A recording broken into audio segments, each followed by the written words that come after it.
right, yeah. Sorry, we'll redo that. All right, take two. Yeah. Good evening, everyone. I'd like to call to order a council meeting of Tuesday, August 8th, 2023. Can everyone stand for the playing of the national anthem?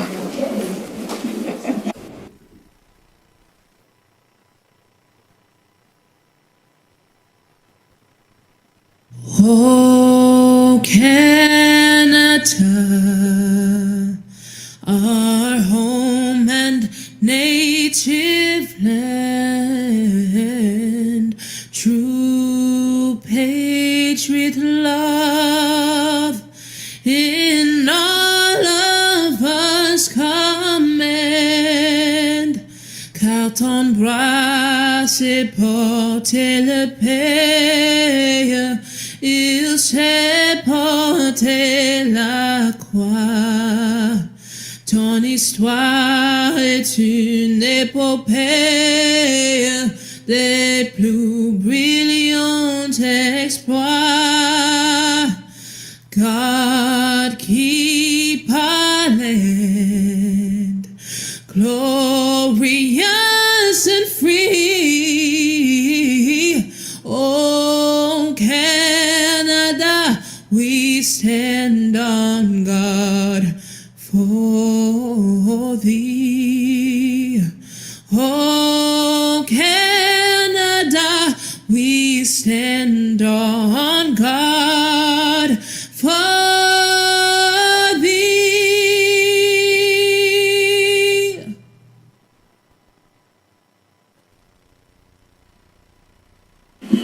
Niagara Region and Grimsby are situated on treaty land. This land is steeped in the rich history of the First Nations, such as the Hattaway-Wendourong, the Haudenosaunee, and the Anishinaabe, including the Mississaugas of the Credit First Nation. There are many First Nations, Métis, and Inuit people from across Turtle Island that live and work in Niagara today. The Regional Municipality of Niagara and the Town of Grimsby stand with all Indigenous people, past and present, in promoting the wise stewardship of the lands on which we live.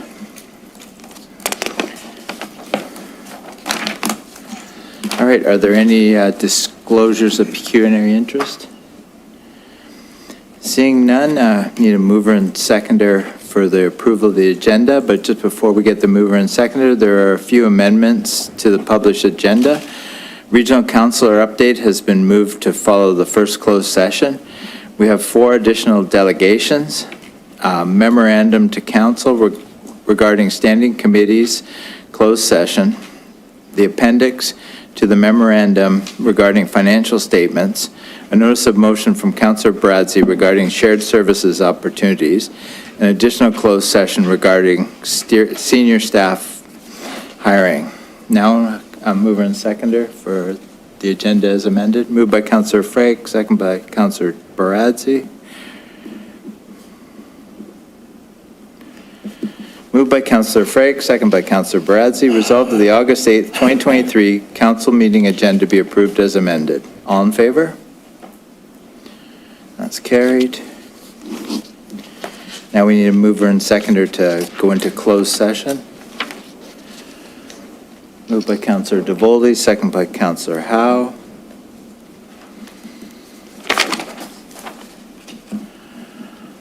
Moved by Councillor DeVoldy, second by Councillor Howe. Resolved that council meet in closed session under Section 2392F of the Municipal Act, where a closed meeting is held if the subject matter being considered is advice that is subject to solicitor-client privilege, including communications necessary for that purpose. And Section 2392K of the Municipal Act, where a closed meeting is held if the subject matter being considered is a position, plan, procedure, criteria, or instruction to be applied to any negotiations carried on or to be carried on by or on behalf of the municipality or local board. All in favor to go into closed? That's carried. We just ask that the council chamber be cleared until we come out of this closed session. Thank you.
All right.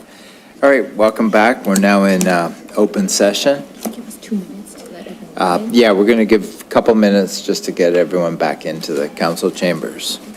No, this motion just.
All right, welcome back, everyone. Thanks for your patience. Now that we're back in open session, moved by Councillor Vardy, second by Councillor Frake. Resolved that the direction provided in closed session be approved. All in favor? That's carried. All right, I just have an announcement to read before we begin the delegations. It has come to our attention that there has recently been been circulation of information relating to heritage matters needing clarification. It is important to confirm that the town is not the source of this information. The Municipal Heritage Register. In accordance with changes in the Ontario Heritage Act, municipalities are required to provide information online for all properties on the Municipal Heritage Register. The Municipal Heritage Register continues to be a tool utilized to provide temporary demolition control. The requirement came into effect on July 1st, 2023. The information required includes a legal description of the property, the name and address of the owner, and a statement explaining the cultural heritage value or interest of the property, and a description of the heritage attributes of the property. The town posted this information on the website in accordance with the requirements of the Ontario Heritage Act. Other changes to the Ontario Heritage Act encourage municipal designation of properties from the Municipal Heritage Register. Any designation would involve working one-on-one with the affected property owner and involve significant notification. As such, it is not possible for a designation process to proceed without the property owner of subject land being notified and having an opportunity to participate and provide input into the process. Heritage Conservation District process. At tonight's meeting, Council will receive a synopsis on the work done to date to evaluate the feasibility of a potential Heritage Conservation District being applicable to the identified study area. Council will then decide on the next steps for the Heritage Conservation District. Report PA 23-25 includes recommendations for Council's decision.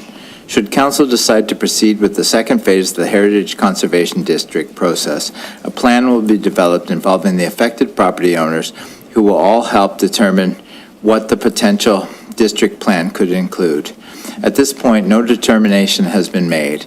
Heritage is an important aspect of the town of Grimsby.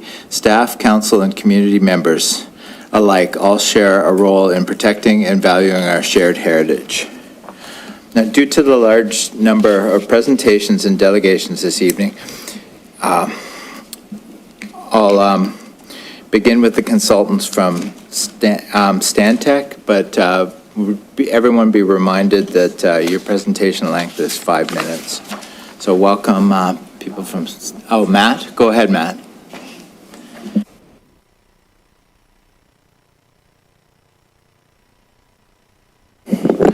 Thank you, Mr. Mayor. I just wanted to provide some opening comments with respect to just kind of generally where things are at now. I think, it's important to note, first of all, that, as a result of direction that staff received, the first step in this process was undertaken, which is really doing that background work to try to, first of all, conduct more of a feasibility study to determine, is there, when we look at this potential district, is there feasibility, or is there enough there, to support a potential heritage conservation district. This is where our consultants have done a lot of work.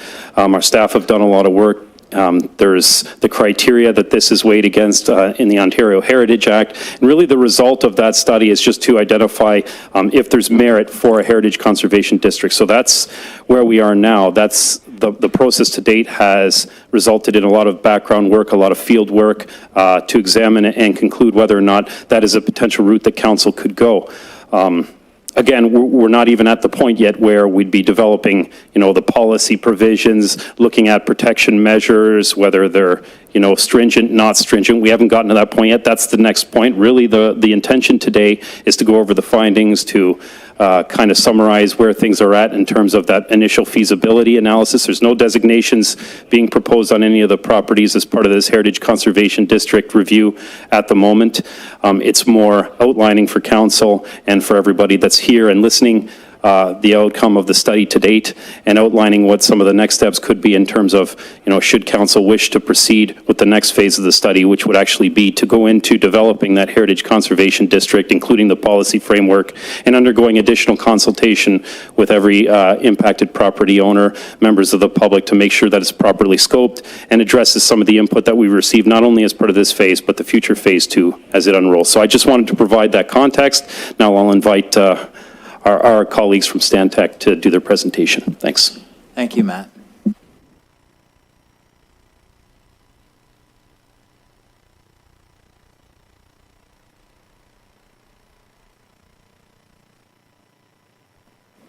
Okay, perfect. I see the presentation up on screen, and it sounds like everyone can hear me. If you can't, just give me a wave, and I will try and speak up or bring this closer to me.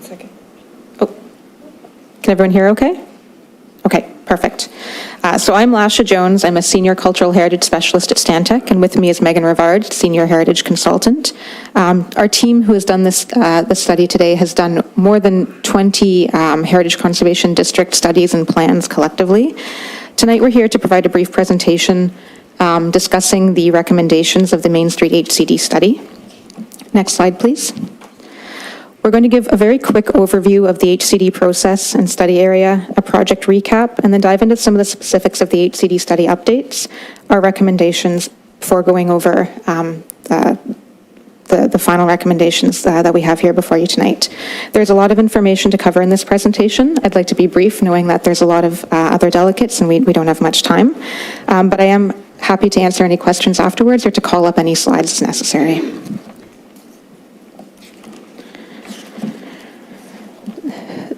So in a nutshell, HCDs are areas that are designated under Part 5 of the Ontario Heritage Act to conserve its heritage character. They consist of two phases: an HCD study that determines if an area or part of it demonstrates significant heritage value to be an HCD.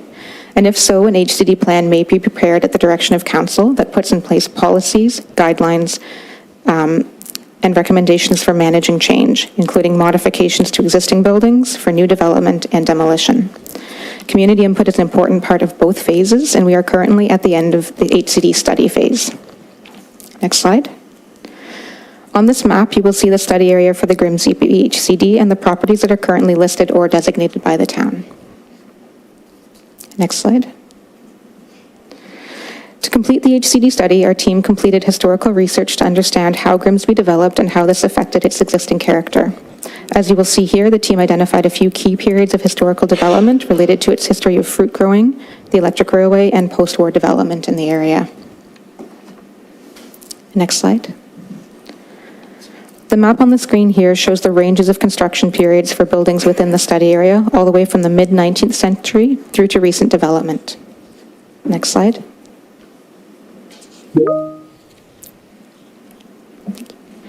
Our research and analysis noted several different architectural styles present in the study area, including vernacular, contemporary, mid-century, modern, and minimal, traditional, as well as some Queen Anne, Italianate, and other historical styles or influences. We also noticed a unique characteristic to the area. It includes fruit barns, which are related to Grimsby's history as a fruit-growing region. Next slide. The buildings within the study area all have predominantly brick cladding, with some other materials such as contemporary siding and limited examples of stone, stucco, or other materials. Next slide. Building heights in the study area range from primarily 1 to 3 stories. And there are several landmarks, including 11 identified structures in the property based on the town's historical development, property inventory, and public consultation. It's common in large study areas for distinct character areas to emerge, and in Grimsby, we noted 4 areas that differ from each other in terms of their built landscape and environment: the Grimsby downtown, the historic residential core, Nels to Boslaw corridor, and the East End. I'll talk a little bit about more of these individual characters later when I discuss the project evaluation. So just to give a quick recap on what we've done so far, what we've completed to date, in October 2022, our team submitted the draft study report to the town for presentation to the Heritage Grimsby Advisory Committee. However, in late 2022, changes were proposed to the Ontario Heritage Act through Bill 23, the More Homes Built Faster Act. With Royal Assent of Bill 2023 in late 2022, review of the study was paused, and in January 2023, changes to the Ontario Heritage Act came into effect and work began to update the study. Since January, our team has been working to update the HCD study to comply with the Ontario Heritage Act amendments. The changes to the OHA resulted in a specific change to how HCD studies are prepared. In the past, there were no defined criteria, and merit for an HCD was based on several factors established through best practices and ministry guidance. Now, to merit consideration for designation as an HCD, 25% of the properties within the area must satisfy 2 or more of the criteria shown on this slide. The HCD criteria is provided on the screen here, and it was adapted basically from the individual designation for Part 4 criteria, but modified slightly to apply to the HCD study areas and to consider multiple properties. Because the HCD study and its recommendations had been prepared prior to the updates to Bill 2023 but not submitted to Council, updates were needed to reevaluate the study area with the new evaluation criteria. To do this, our team updated the inventory forms for each property in the study area to include the 9 criteria of Ontario Regulation 906. Next, we evaluated each property following the new criteria from a screening level using in the inventory form. To determine historical associated value, we identified key themes from the historical research that had already been completed. The data from our ArcGIS inventory was exported into an Excel spreadsheet where we analyzed the number of properties that met the criteria and the overall percentage within the district. The evaluation of the study area determined that more than 25% of the properties within the study area met true criteria. 130 properties, or 44%, were determined to satisfy Criterion 1 as containing a structure representative of a particular architectural style or a building of a specific type. 126, or 42%, of properties were determined to satisfy Criterion 4 as containing a property related to a key theme or significant family. However, it is our team's opinion that while the entire area meets the minimum threshold, the study area as a whole does not necessarily merit designation as an HCD. The properties that meet the criteria under Regulation 906 are dispersed throughout the large study area and do not necessarily share historical or contextual relationships to each other that are typically found in HCD areas. The variety in character is the result of various periods of historical development and the ongoing use, improvements, and time.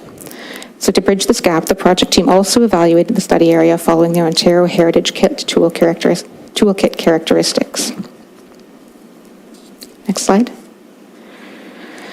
The toolkit characteristics are how we have always evaluated HCDs prior to the amendments to the Ontario Heritage Act. And unlike the numerical threshold, they help get at the nuances, intangibles, and the look and feel that are often part of heritage conservation districts.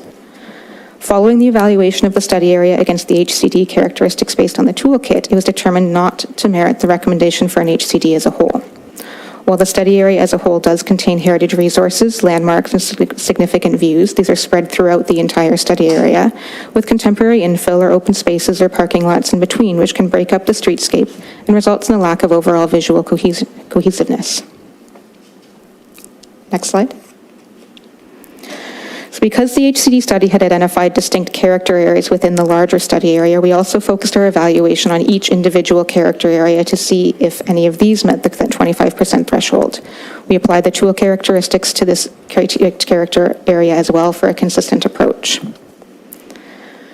So for the Grimsby downtown area that's shown on the slide, can you go? Yeah, that's the one. So for the Grimsby downtown area that's shown here on the map in blue, 25% of this total area of 99 properties were determined to meet the 3 criteria of Ontario Regulation 906, as indicated on the slide, for design, historic, and contextual value.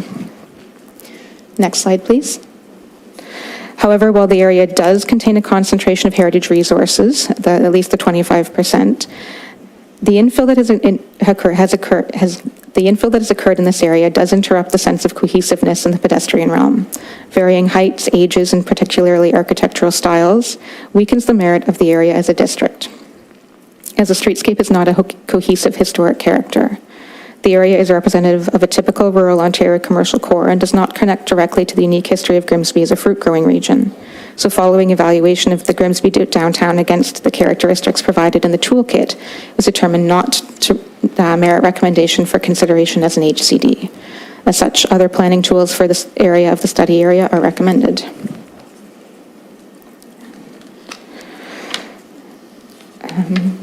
So for the historical residential core, more than 25% of the total 57 properties were determined to meet the 4 criteria of Ontario Regulation 906 as depicted on the slide for design, historic, and contextual values. We found that the historic residential core met all of the toolkit characteristics. This area contains a concentration of late 19th to early 20th century properties related to the Grimsby fruit industry boom, including remaining fruit farms and outbuildings. Lands within this area, including 2 identified landmark properties, are connected to the Nels family, who were significant to the development of Grimsby more broadly. The area is predominantly residential with consistent setbacks and deep front yards composed of mature trees and ornamental gardens. This area also contains a neutral First Nation burial ground. While the area has two periods of development with infill that began in the mid-20th century, situated among the more historic properties, the key heritage features remain and warrant conservation for their continued longevity and ability to contribute to the historical narrative of the area. As such, the historic residential core has merit for consideration as an HCD. For the Nels to Boeslaw corridor, more than 25% of the properties were determined to meet the two criteria of 906 as depicted on the slide.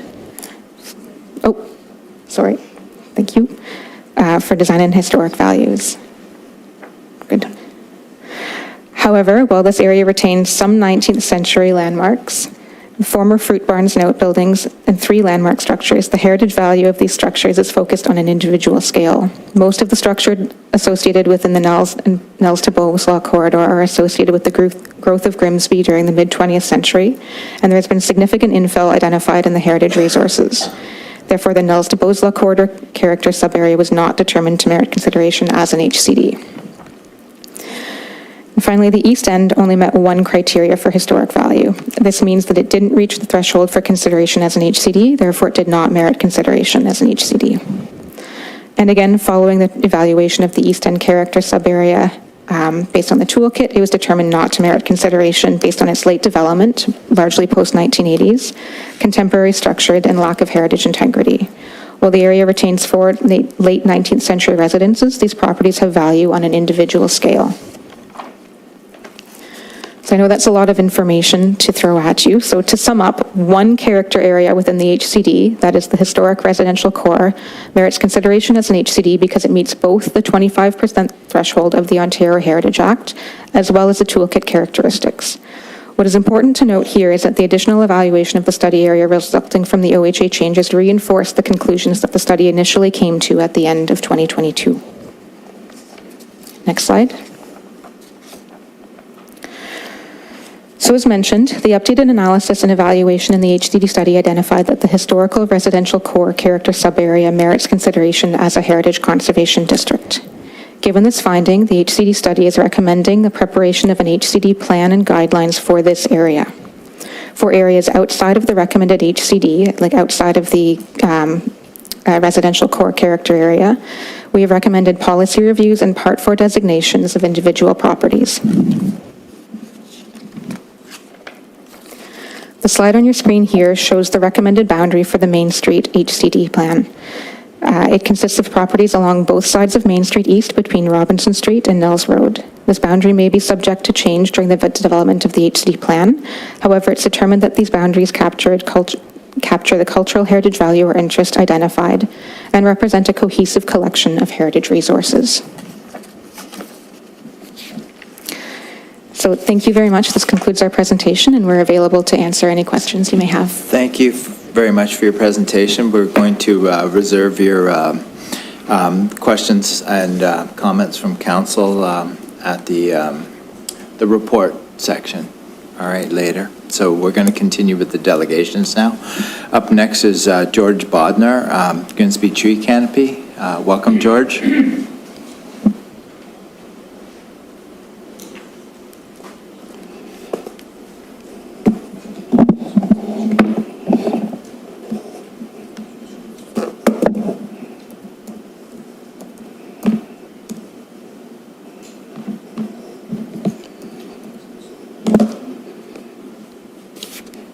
Just trying to get this going. Technology is always a challenge. Here we go.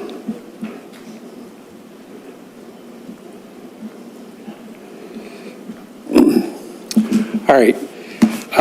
Good evening. My name is George Bodnar, not George Ward. I am a member of the Grimsby Green Advisory Committee, and we've been talking at some length about the tree canopy as one of the hot topics, and discovered that there was no previous actual count done of what the percentage canopy cover is. So with my background, I decided that I would undertake this myself. And go to the next slide. So I think it's necessary for me to give a little bit of who I am. I am on the Green Advisory Committee. I have a degree in environmental practices. I have environmental engineering technology diploma from college. I've over 30 years of information technology experience, self-employed and as an employee. And I taught college, I taught environmental engineering technology and civil engineering technology. Among the courses, the relevant courses that I did teach that are relevant to this are GIS, which is Geographical Information Systems, which I'll talk about in a second, urban planning, statistics, environmental science, and a lot more. Next slide, please. Okay, so I think it's important, just rather than giving results, to actually talk about how I came to my results. I think that they probably will be scrutinized to some degree. So let's start first with what Geographical Information Systems is. It's essentially data that has a location. That's the simplest way to put it. So you can have a collection of data and you can geofence it, or you can identify a certain geographical area and get that information out. Next slide, please. And Stephen Hawking's always said that for every formula you put in your presentation, you lose 50% of your audience. So for the 50% that are still listening, this is how you derive the canopy area. You calculate what the canopy area is, divide it by the total area of the study, and then times it by 100%. Next slide. Okay, so there are several ways to do a tree canopy coverage study. One is feet on the ground. Somebody walks around with a densiometer and actually looks for how much light is coming through the canopy. You can understand that that's not really a viable way to do this kind of study. Drones are probably the most effective, but they're also fairly expensive. And the third way is through satellite remote imagery. Remote sensing can be done in visible wavelengths or non-visible wavelengths, such as infrared or ultraviolet. I did my study based on Google Maps visible wavelengths. Okay, so what does it not cover? And you have to be very careful of this too, because it doesn't cover any information about which tree species are in the study area. It doesn't have any information about forest composition and health, although this could be done with the right technology. And there's no information on tree biomass. And tree biomass is how much foliage, etc., is there below the canopy or is in the canopy. Next slide. So what I did is I started with something that you all have access to on Google Earth. This is the Grimsby area. Next slide, please. And then I used, in my GIS program, I identified the boundaries of Grimsby. I got that straight from the Ontario Data Repository, Open Data. Next slide, please. I broke that up into over 200 quadrants. Some of them didn't actually fit into the map because it's an irregularly shaped map. It was broken down into actually 160 quadrants. Next slide, please. Some of the quadrants weren't, overextended past the boundaries, so I clipped those quadrants to only include areas within the boundaries. Then I would identify I would go through each quadrant and do an analysis, and just for an example there, I selected one area, next slide, and that produces a picture similar to this. And the reason I did this rather than doing the whole map at once is because when you do the whole map at once, you're looking at over 11 meters roughly per pixel, whereas this way I'm looking at about 3 pixels per meter. So you get much better resolution. It's a lot more work, but you get a much better result. Next slide. So when I take that previous picture and identify the canopy in it using scientifically validated software that comes from the US government, I can pick out where the trees are to some degree, to a high degree. Some wavelengths are better than others, but since this is a preliminary study for the Green Advisory Committee to get things going, to make presentations here, the visible wavelengths really did offer a very good first shot at what this could produce. So when we get those areas, the next thing we do, next slide please, is it turns it into a binary image. The white in this case are the tree coverage. I can measure how many pixels are there. That gives me the canopy coverage in that area. I put it to that one a formula that I identified that again is shown in the top right corner. And from there, I do this 159 more times and I get a number. So when I've done it 160 times, I have the numbers in GIS. I also use Excel to slice and dice the data. Sorry, next slide, please. So what I'm doing is I'm taking all that data, recording it in one place, next slide, and then I'm aggregating the results. Next slide. So that's a long way of getting to where we are now. And the study results are this. Next slide, please. We're looking at a canopy coverage percentage of about 12%. My estimate is plus or minus 10% of that, so 1.2. So it goes anywhere from about 13.5 down to, let's say, about 10%. And that's only part of the story, and I'm sure that even those of you who aren't as passionate about tree canopy as we are understand that that's a very low number.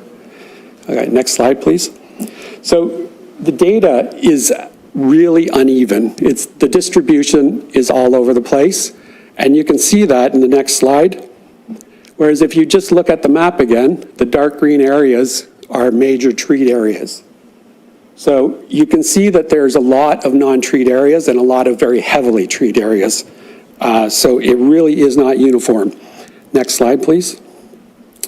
I've identified about 3 areas of high density canopy, and those being, I mean, I'm sure everybody here can identify, there's the ridge, the escarpment, which contains the bulk of the tree canopy of Grimsby.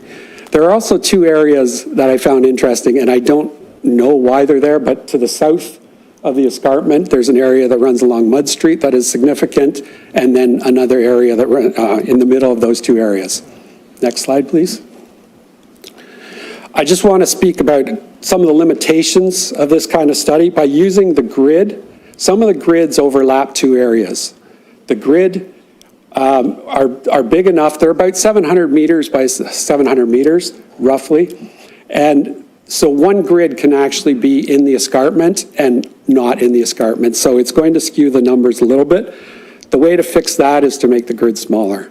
Obviously, this has been a hobby for me, so I haven't had the time outside of my regular job to really break this down further, but I intend to do that at some point. My goal is to have every pixel accounted for. In talking to some of the people on the Green Advisory Committee, we'd like to be able to identify very specific areas using the GIS software to be able to get the characteristics of the canopy of that area. And some areas could include parks and things like that. Next slide, please. So how is the distribution in Grimsby of the canopy? Well, most of it is in the escarpment. Unfortunately, we as the town citizens, you as the council, have no jurisdiction over the escarpment, so we're stuck with that. That is up to the Escarpment Commission. But it still does represent the majority of the tree canopy in Grimsby. You take the other areas into consideration that I mentioned, the band along Mud Street and the other one that's kind of between the escarpment and Mud Street, and you start getting even smaller numbers. Next slide, please. I'm sure that our good councillors always want to know where their wards stand. There's a caveat here that these numbers are subject to the size of the grid that I used. Now, smaller grids would mean much more accurate canopy coverage numbers by ward, but it still gives an accurate indication of which wards are treed. Next slide. Okay, so there's where we stand. When you take away those major treed areas, we go down from about 12% to 5%. And the Green Advisory Committee will be meeting this month to make the recommendations to council. Thank you. Thank you very much for your presentation, George. There's certainly a lot of information in there, and I know that we need to plant trees to get up to that 31%. So thank you very much for your presentation. Up next, we have Marilyn McRae, Beamer Conservation Area. Good evening, Marilyn. I don't have any slides. Thank you, Mr. Mayor and councillors. I'm here today to speak to the Niagara Conservation Authority's proposal for Grimsby Beamer's conservation areas. My name is Marilyn McCrae. I live here in Grimsby. My professional work is in environmental remediation, and I will bring that experience to bear on my comments. We reside in the wildland-urban interface, and like others, I enjoy and value the natural setting of the lake and the escarpment. I am a self-described active urbanite, and I walk 4 times a week to Beamer from my home across the street. And my experience tells me that the proposed concepts which I've reviewed for Beamer Conservation Area are simply not aligned with the purpose and definition of conservation. I also want to note that concepts have a way of morphing into reality.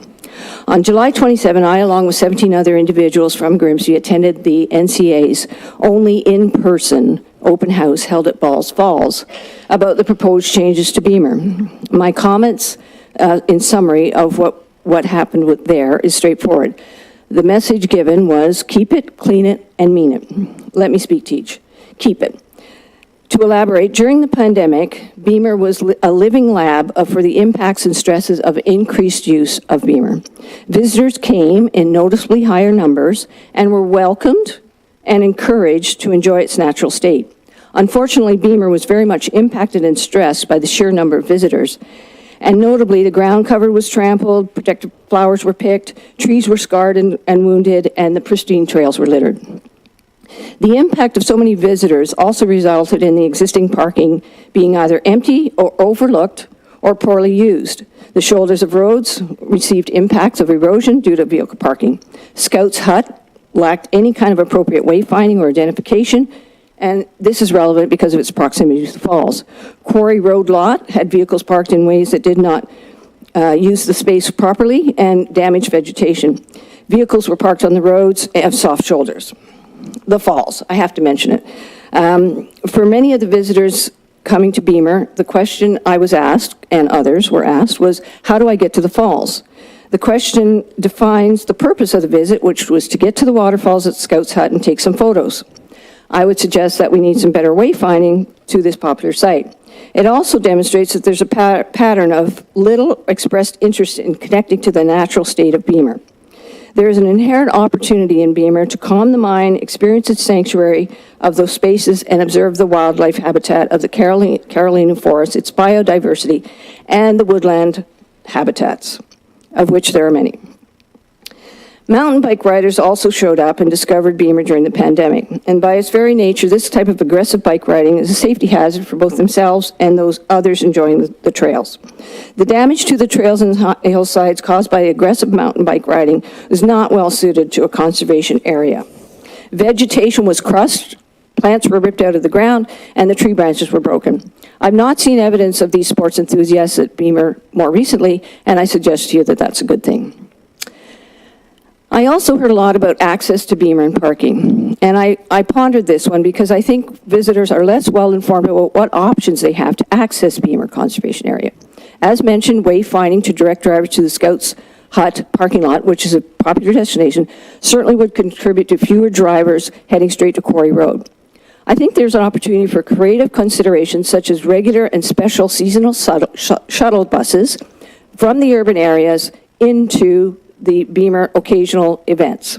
The proximity of Beamer to Southwood Park also presents another interesting opportunity for trail access and parking, something that we could explore. Grimsby has the NR On Demand, which is an economical way to travel out the municipality. Perhaps we could promote that. There's also opportunities, I think, for using some land within easy walking distance to access the trails that could be leased or purchased or used on a temporary basis for seasonal activities at Beamer, the Hawk Watch, or the Fall Colors. There's no doubt that some parking is required at Beamer. The proposed increase of 25 plus or 96 plus permanent parking lot spots is a big swing for Beamer, and it will come with unintended consequences. Both expansions of parking also have only one entry and exit point, which puts more stress on Quarry Road. Expanding the hardscape parking in a conservation area merits some more creative thinking and also needs to address the size, location, and types of surfaces. Paid parking at Beamer also came up. This would be unique for Grimsby, and currently we don't have any paid parking. Some regulars say they would simply not visit Beamer if there was paid parking, and others wonder what the revenue would be used for. Some view nature as a free space to enjoy without financial barriers. No details were provided on how the parking would be mechanically implemented, what the rates would be, the payment, enforcement, or use of the funds. Second, cleanup. Litter on the trails of Beamer Conservation Area was an unprecedented issue during the pandemic of increased visitations. I, along with other regulars of Beamer Trails, picked up garbage frequently, bring it in and take it out signage, and installed and removed garbage bags full of unfinished food, drinks, pop cans, cigarette butts, coffee cups, sundry other food and beverage containers. Most of the garbage was found around the two belvederes on the inner portion of the trails. Human waste, food waste left in this area affects the wildlife. On occasion, when maintenance staff were on site, I asked about the litter on the trails, and I was advised that it is simply too far to go into the trails to bring the garbage out. I was perplexed by this response, as I and others were doing that exact task every 2 or 3 days, installing empty bags and bringing out bags of garbage. I can say now that litter is less of an effect today, but this summer, the trail has had a noticeable creep in the increase of garbage. Built form. Grimsby has Beamer, and Beamer has a cement block washroom that the NCA, Niagara Conservation Authority, also touts the fact that there are 3 built form steel Belvedere lookouts, 2 that are located in the interior at the gorge, which is 300 meters above the town. This natural lookout provides a spectacular view. These man-made built-form steel risers seem unaligned in material, form, and location, and they also were, as I mentioned, the site of most of the garbage. The cement block washroom was also stressed beyond its usual poor state. During this period of increased visitors, it was utterly unsanitary, and it remains in a poor state to this day. As a regular hiker, I can say that the Beamer Trail visitors numbers have dropped precipitously post-pandemic, but are illustrative of impacts and stresses. Hopefully, we will address this matter in a fulsome way. Mean it. Beamer is a highly valuable and valued natural sanctuary for those of us in Grimsby, the residents, and those who visit. It is a passive conservation area offering many natural connections. For some, it's a walk from their townhouse in the urban area to a cottage-like environment. For others, it's an opportunity to forest bathe. For some, it might be a cardio workout up the steps. And for some, it may be a bird spotting outing. I want to address conservation versus parks. Grimsby has 46 parks for a population of 29,000 people. It includes iconic parks such as Centennial and Southward. They have parking lots, playground equipment, ball pitches, fields for playing sports, picnic tables, basketball, volleyball, gazebos, outdoor rinks, swimming pool, benches, seating, washrooms, and built-form structures, all to house people and equipment. These provide a recreational park experience. On the other hand, we have Wolverton, which is a ribbon of the trail, and the one and only Beamer. Neither are a park in purpose, name, or function, and as such, do not merit a park planning approach. Beamer has a 60-year history as a natural historical site and is one of the only significant conservation areas we have in our municipality. We also heard in George's presentation that Beamer, as part of the escarpment, accounts for a large percentage of our green canopy. Surely we want to recommit our collective efforts to protect the much-coveted Carolina forest that lives in Beamer. We are growing our urban footprint in Grimsby. And for that reason alone, I think we must collaborate to retain our existing natural sanctuary of Beamer. Conservation means to conserve, preserve, and protect, and any expansion of Beamer must avoid reducing its natural setting, causing an increase in stress or removal of the existing canopy, and/or fundamentally changing the very nature of this area. As we turn our heads to the challenges of climate adaptation, we are faced with the reality that together we can be better stewards of our natural assets. We must respect the rights of the water to be clean, the trees to grow old, and wildlife to live in the habitat that is theirs of Beamer Conservation. So let us tread lightly, walk slowly, and carefully consider the unintended consequences of putting more stress on the ecosystem of this place of tranquility and beauty. Let us support the Bruce Trail volunteers in their work, many of whom live here. Let us be measured and modest in marketing and monetizing Beamer. Let it be a place to be discovered. And in collaboration, I would like to say that we need another opportunity to have more conversations in the public domain. Let us ask for a pause in the timetable. And if I can close, I'll leave you with these thoughts. Perhaps we can embrace the spirit of a Canadian poet and songwriter who wrote, "Oh, you don't know what you've got till it's gone. They paved paradise and put up a parking lot." Thank you.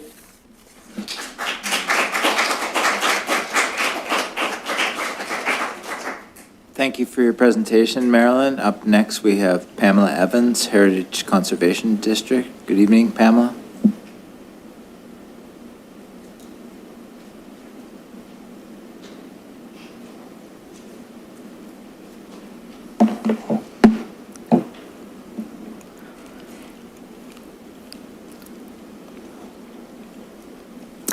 Thank you for allowing me to speak this evening. This has been a very exhaustive 3 years as a property owner along Main Street East, living in this community.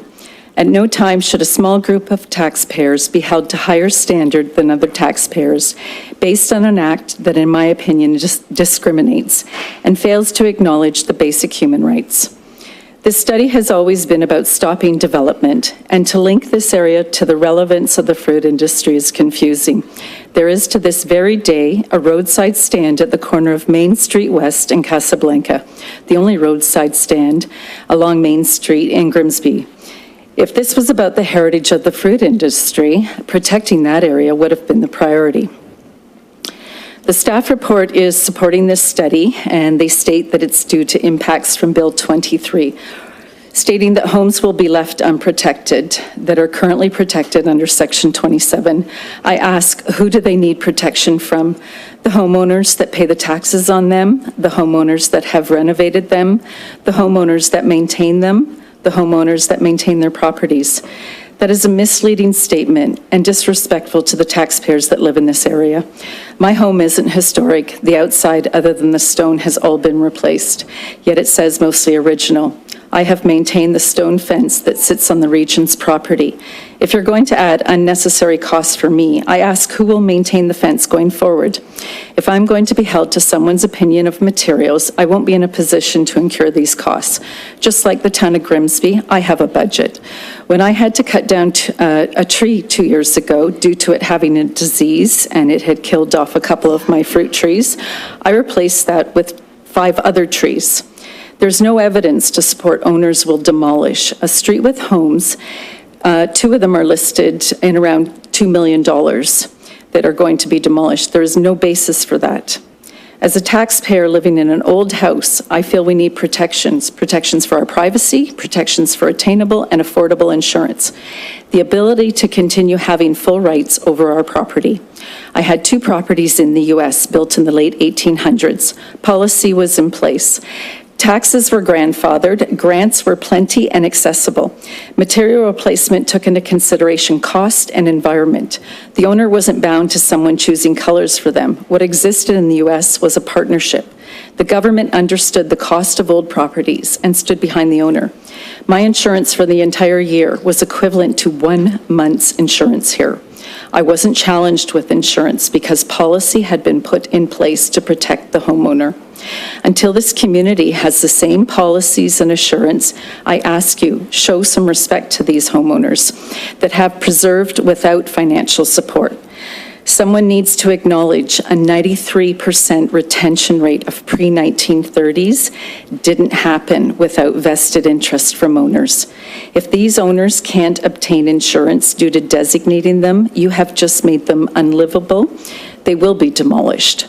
High insurance makes them undesirable, putting tax incentives and grants, and not just a small one that the town currently has, with a significant investment from the town, will make them sustainable. However, for 500 homes that will be financially added to this, if you do tax incentive and grants, I ask, what is the ongoing cost to this community as a whole? Some points I would like to give your attention to regarding the study area being proposed. The Indigenous burial site is a minimal part of this report. Why? When truth and reconciliation is a priority for this country, we place so much relevance on the white man, so little on the Indigenous history of our area. The true reason for the Heritage Act was to tell the story of Canada. You don't need every designated home built by a white man to do so.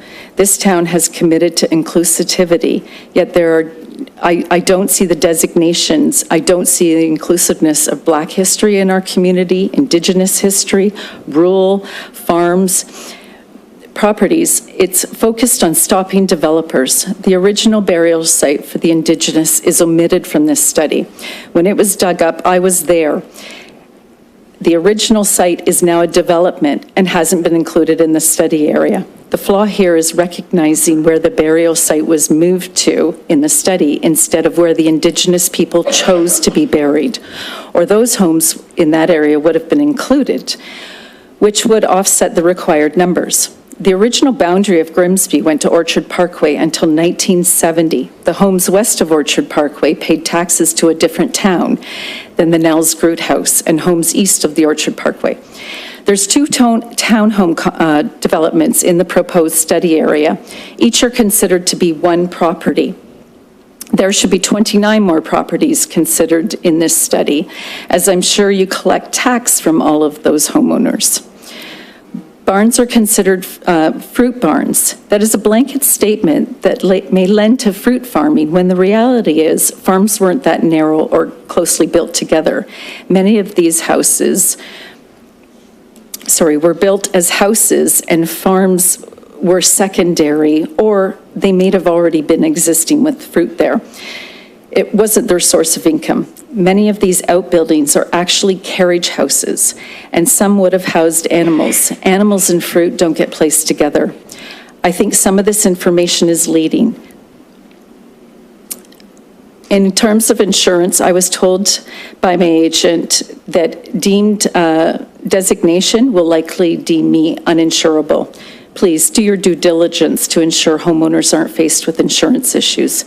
The consultants have stated heritage homes increase in value. The average price of a home in the GTA has increased over 180% over the last 10 years. Does it make sense to make homes more unaffordable? The cost of materials and work on these homes is 4 to 5 times the amount. How many of us have seen a wage increase of 4 to 5 times the amount in the last 10 years? If I replace my sidewalk at a cost of $100,000, when will I realize that back into the value of my home? The task force that did a study for more homes for the Minister of Housing and Affairs states that municipalities need to stop using heritage to stop development. The human rights acknowledge heritage shouldn't be used against homeowners. Who has the right to deem what is affordable to me? Some of the properties in the proposed study area were on a preserve list years ago, taken off, added back in 2007, taken off again, added back in last year. That says to me, heritage is in the eye of the beholder. You're being asked to vote, yet I question, what exactly are you voting on? If you go forward with this study, you're leaving us open to open policies. That would be like going to a dealership and buying a car, and you're leaving it up to your salesperson to decide what color your car will be. Will it have tires? Will it be drivable? And will you qualify for insurance? It says consultation will happen with homeowners. There were written submissions for this evening, and they didn't appear on the agenda until 3 hours ago. So many of the residents in this area still don't know about the study, and many in newer homes don't know that they most certainly will be held to the same standards as us. And as people in older homes, we're going to have to hold them to those standards. At no time do I consent to collection of my information, what includes my home. At no time do I consent to my home being used to stop development. And at no time do I consent to the abuse of the Heritage Act, which is what I believe is going on here. Mandates from the government claim to state now homeowners' names need to be listed. Tomorrow, they could mandate the right to the inside of these homes. It is liberty after liberty being taken with these properties. Councillors and Mayor, you have policy and procedure in place to protect the town. I ask that before you move forward on any study, any more designations, you ensure policy and procedure is in place to protect those of us that have paid the taxes on these homes. Thank you. Thank you for your presentation. Up next, we have Ron Van Pelt, Heritage Conservation District. Good evening, Ron.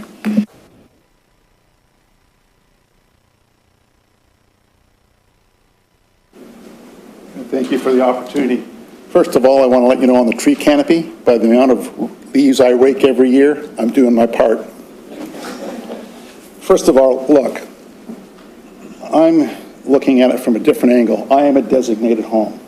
I bought a designated home knowing full fact what it was. But at the same time, there are a lot of things that people don't know about it. And I talk about, I'm in the communications business. I'm a sales guy, a VP of sales. At the end of the day, communication has been bad on this entire subject because they're moving goalposts. But let's start from the beginning. The bottom line is that when you look at studies, and I'm surprised that if we're going to do a study, we're studying in the wrong place. It should have started in Main Street West, because all the data suggests Main Street West. Fruit farms are still operating there. Barns are still operating there. The amount of people on the register are 90. The amount of homes that are fully designated are 26. There's nothing like that in the corridor that you want to do. So why that study? No one's answered that question. It should be the first place we start. So if you're going to have a study, study there. My main concern is the moving goalposts. I've been in business long enough that once you give an inch, you're going to get a foot. Less study, more investment. The end result is I can't blame any of the people that are in heritage homes or designated heritage conservation districts. The people making those decisions don't have any skin in the game, period. Consultants, how many of you guys own a heritage home? Council? Heritage committee. How many of those people are actually homeowners that are on the committee? I'd vary none. The bottom line is if you're going to spend my money and you're going to hold me to a different standard, then you guys come up with some money. And what bothers me more is the fact you're running around designating properties in a fast manner. But you've had 21 years to get tax relief, 21 years of available funds. Now, my business, rebate collectors are an important part of that business. You can't tell me you don't have somebody in this town council or this office that can collect money from existing funds and grants. Nothing but crickets. 21 years. It costs a lot of money to own these homes and maintain those homes. I maintain it because, fortunately, I make an income that can do it. But not everybody's that lucky. Even worse are the people that have bought, young couples that have bought in that corridor. And now you're going to move the goalposts on them and designate them? Do you know how long it takes to get grant money? How long it takes to get things approved? Bureaucracy, government does not save money. It adds cost. And if you're going to mandate what you want to put on my house, you need specific contractors. And I deal with enough contractors. And trust me, you don't want every contractor doing a designated home. So you got to find them, if you can find them. You know how many people do lath in the Niagara Peninsula? 5 companies. 5 companies. And they can name the price because they only have 5 competitors. So when you guys decide on certain things you want to do about our houses, our incomes, our security, our retirements, the first place you should start, put some money into the game. And you're not doing that. You've had 21 years to do it. You had 21 years to streamline the grant process. You haven't done that either. The bottom line is less study, investment. If you can't handle the homes you have now with investment, how the hell are you going to do it with 25 more or 50 more? That's not right. We're entitled to some support.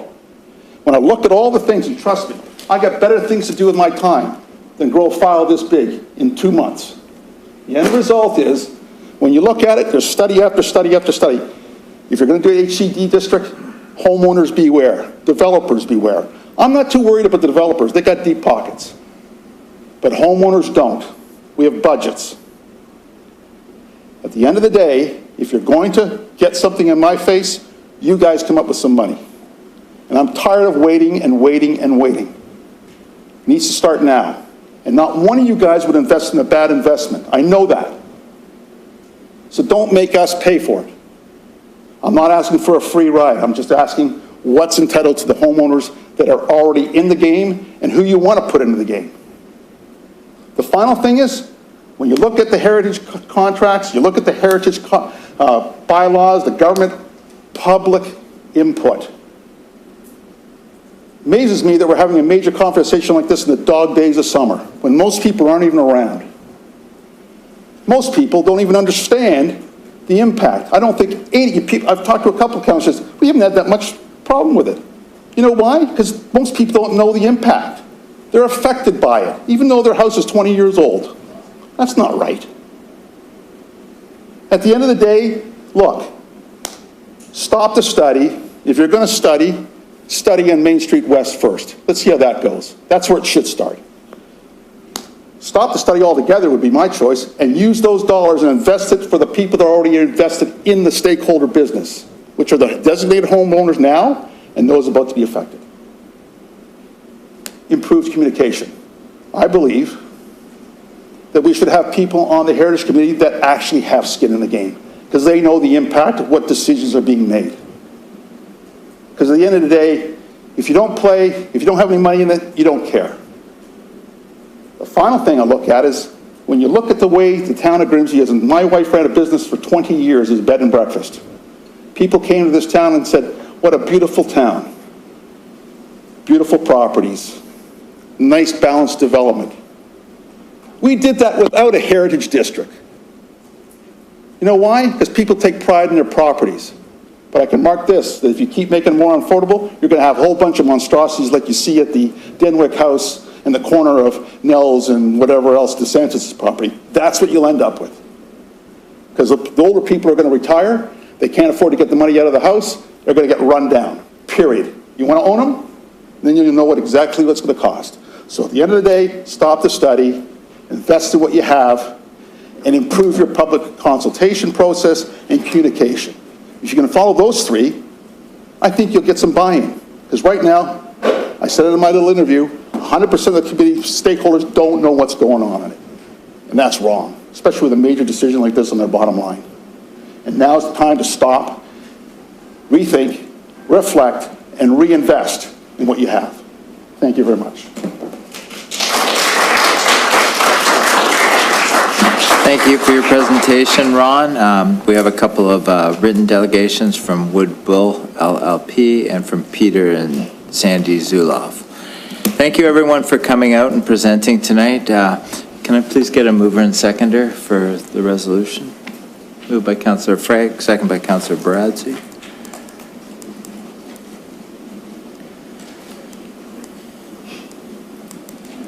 Moved by Councillor Frank, second by Councillor Baradzi. Resolved that the delegations and presentations from Stantec, George Ward, Marilyn McRae, Pamela Evans, Ron Van Pelt, Wood Bull, sorry, not George Ward, George Bodner, Marilyn McRae, Pamela Evans, Ron Van Pelt, Wood Bull LLP, and Peter and Sandy Zuloff be received. All in favor? That's carried.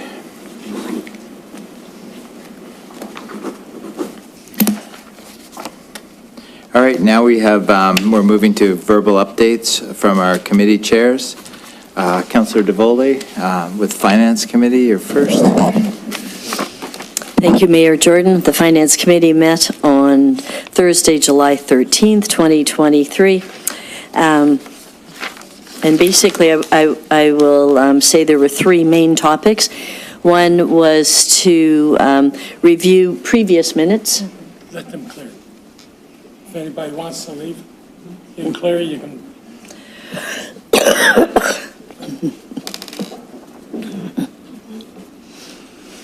That way you're not interrupted.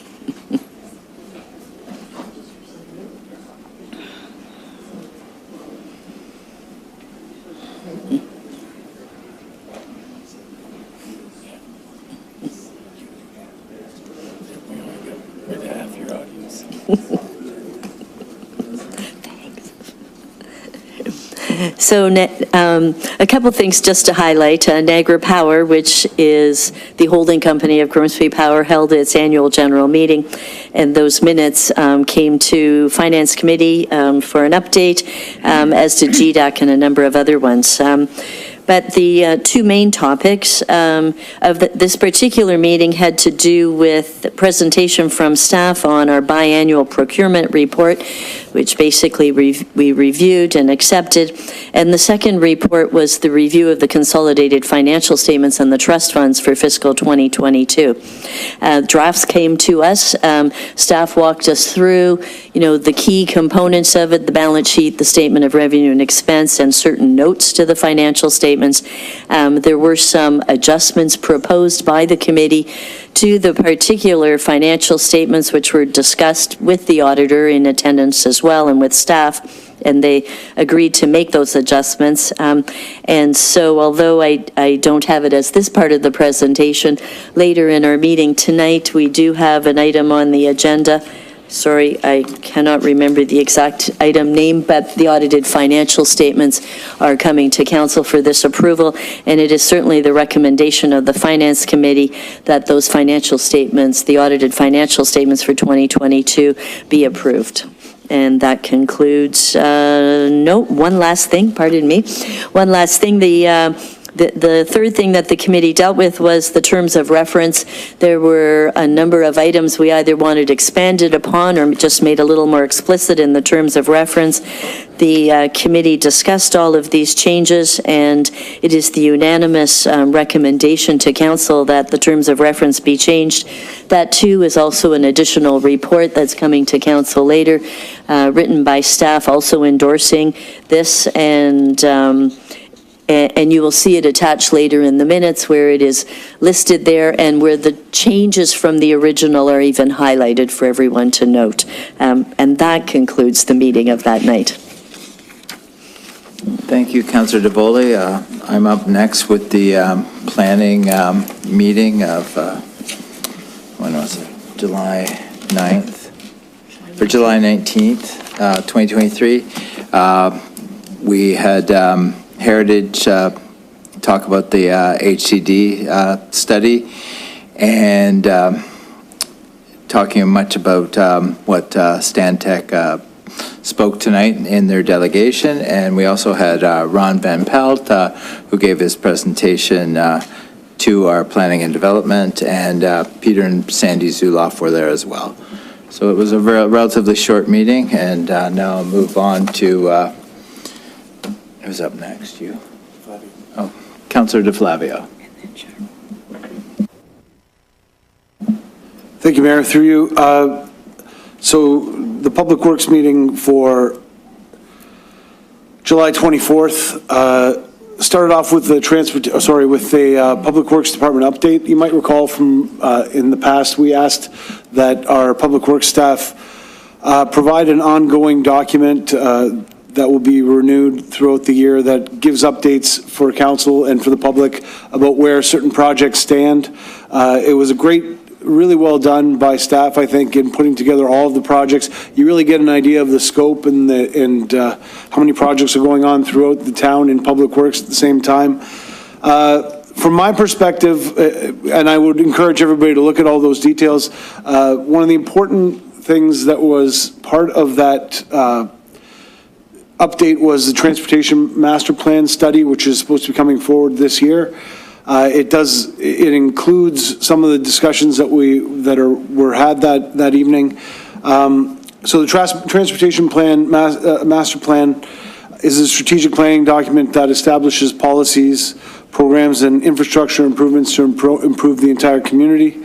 It looks at the entire network, road networks, short-term and long-term infrastructure improvements that need to be made. It looks at new transportation policies, so things like sidewalk connectivity, on-street cycling facilities, all the things that we talk about when it comes to whether it's active transportation or even a lot of the discussions that we've had about our trails master plan would kind of be included in that transportation master plan. in one way or another. So staff is looking at putting together an RFP and hiring to hire a qualified consultant and looking for fall of 2023. I hope we can keep on that timeline because it's a very important project for the town of Grimsby. Next, we dealt with the town of Grimsby 40 kilometer per hour pilot program. We've had a discussion at council about, other municipalities and other municipalities moving to 40 kilometers per hour on certain roadways. That was seen by the committee and agreed upon as being, while it's a great idea and it's something that definitely should be explored, it should be part of a master plan. It should be part of an entire municipal consultation process where we look at what other municipalities have done, whether they've been successful in those projects or not. Just saying we're going to go to 40 kilometers an hour has a financial impact, has a lot of impact on the way that people get around the town, and isn't something we should do without looking at the municipality as a whole, is what staff believed and what the committee believes as well. There was a Roberts Road citizen petition regarding the traffic on Roberts Road and the speed of traffic on Roberts Road, and they were asking for some specific improvements. Again, that was deferred back. Staff believes that the current, I think Brandon is here, Mr. Wortman's here, if people have specific questions about that. But the Roberts Road is already part of our pilot project for speed, for the Bollard program, where there's on-road traffic calming measures. And we're looking at that. There are passive speed measurement devices on Roberts Road that indicate that Roberts Road is not highly above any threshold that would require further traffic management and speed management. Again, I'll let staff answer that if people have specific questions about it. There's a water treatment plan expansion in Niagara Region that came through as correspondence.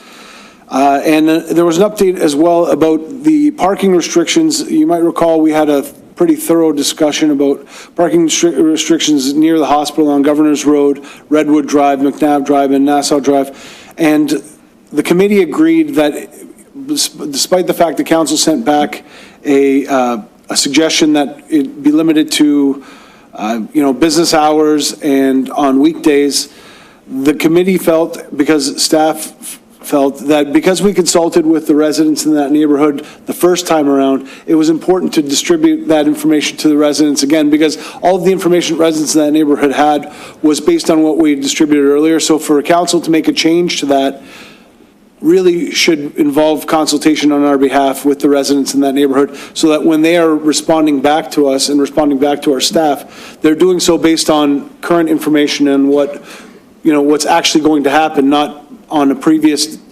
decision by and recommendations by staff. So that's it for me. That's a lot, I know, and if there are people that have questions, I think Mr. Wortman's here and he's able to answer those. Thank you. Councillor Sharwa. Thank you, Mayor Jordan. So the Community Services Committee met July 25th. We had a delegation from George Trifinovich. He gave a presentation regarding his concerns with the Recreational Trails Master Plan. After lots of questions and answered, it was received for information. We had an update from Councillor DeFlavio regarding the results of the meeting with the Department of National Defense, and they have no intention to move the rifle range from the Winston Road area. They need the facility in that location, so that's pretty much where that ended. A few new information updates. Casablanca Waterfront Park construction has began July 10th in the east end. The park's central area, the work was scheduled to begin at the end of July, and the park's west end, the anticipated construction start time is the end of August. Improvements will be done in several phases to maintain community access to the waterfront as much as possible, and the completion target for all major construction works is in the winter of 23-24, plantings in the spring of 2024. Intake for the Community Project Grant Program has opened. The grants fund small local nonprofit projects up to $2,500 and has a program budget of $20,000. The Coronation Park project is complete. You've probably seen that. The last little bit, we had the installation of the beautiful chairs and the seating areas, and we've seen a lot of residents using that as well. Movies in the park at Coronation Park have continued. They continue August 11th, August 25th, and September 15th, family-friendly. A lot of enjoyment coming from that. The Grimsby Arts Walk is set for September 23rd and will build on the successes of last year's event in highlighting local arts and culture. The event features local cultural hubs along a walkable route with unique programming at each location. PKC expansion and renovation. The next 3 months are critical as the construction manager is onboarded and the project moves through schematic design and stakeholder engagement. And we'll see the schematic design report to Community Services Committee with updated drawings, renderings, and costings on August 24th. And lastly, we discussed the filming in Grimsby. Following COVID-19, requests to film in Grimsby increased significantly. There was recently a production of Dino Dex shooting in Grimsby. It was noted that we do not have a solid policy in place regarding film production or recovery costs. So I've submitted a notice of motion to explore the film policies already in place from Niagara Parks and the town of Lincoln. And we will be discussing that for consideration at our next committee meeting. And that's all. Thank you, Councillor Charwa. Up next are adoption of the previous minutes. Need a mover and seconder for adoption. Moved by Councillor DeFlavio, seconder Councillor DeVoley.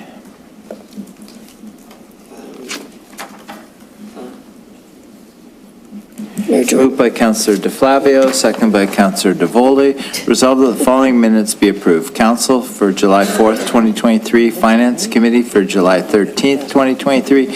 Planning and Development Committee, July 19th, 2023. Special Council, July 24th, 2023. Public Works Committee, July 24th, 2023.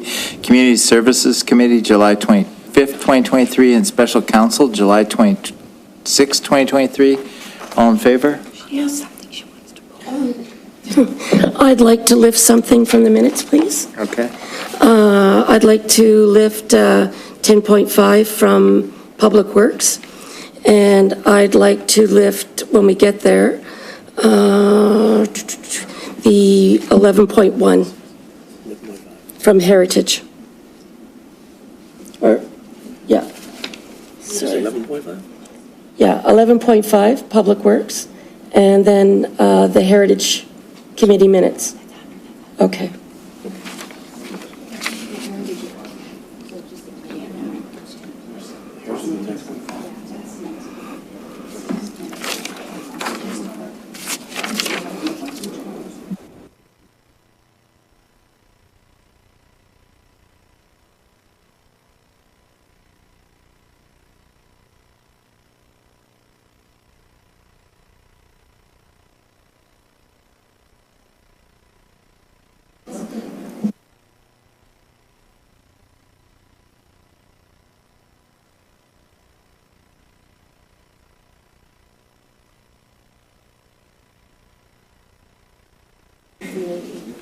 Council, it's Resolution 2320, I believe that you're...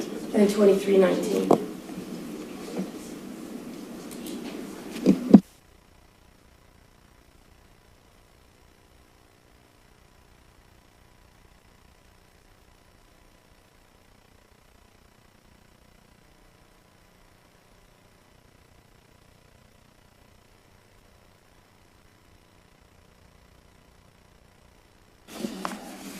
All right, so the Public Works Committee sections that are lifted for separate consideration are PW 23-019 and PW 23-20.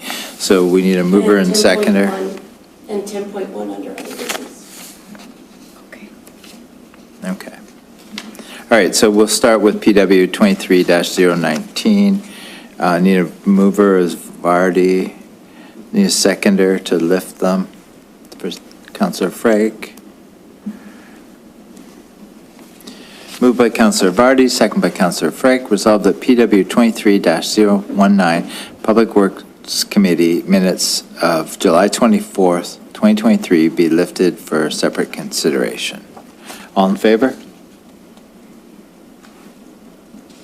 Looks like that's carried. All right, Councillor Barty? Thank you. Okay, there's several things I want to address that came to the last Public Works meeting. I'll start with DPW 2319 about the proposal to implement 40 kilometers speed throughout Grimsby.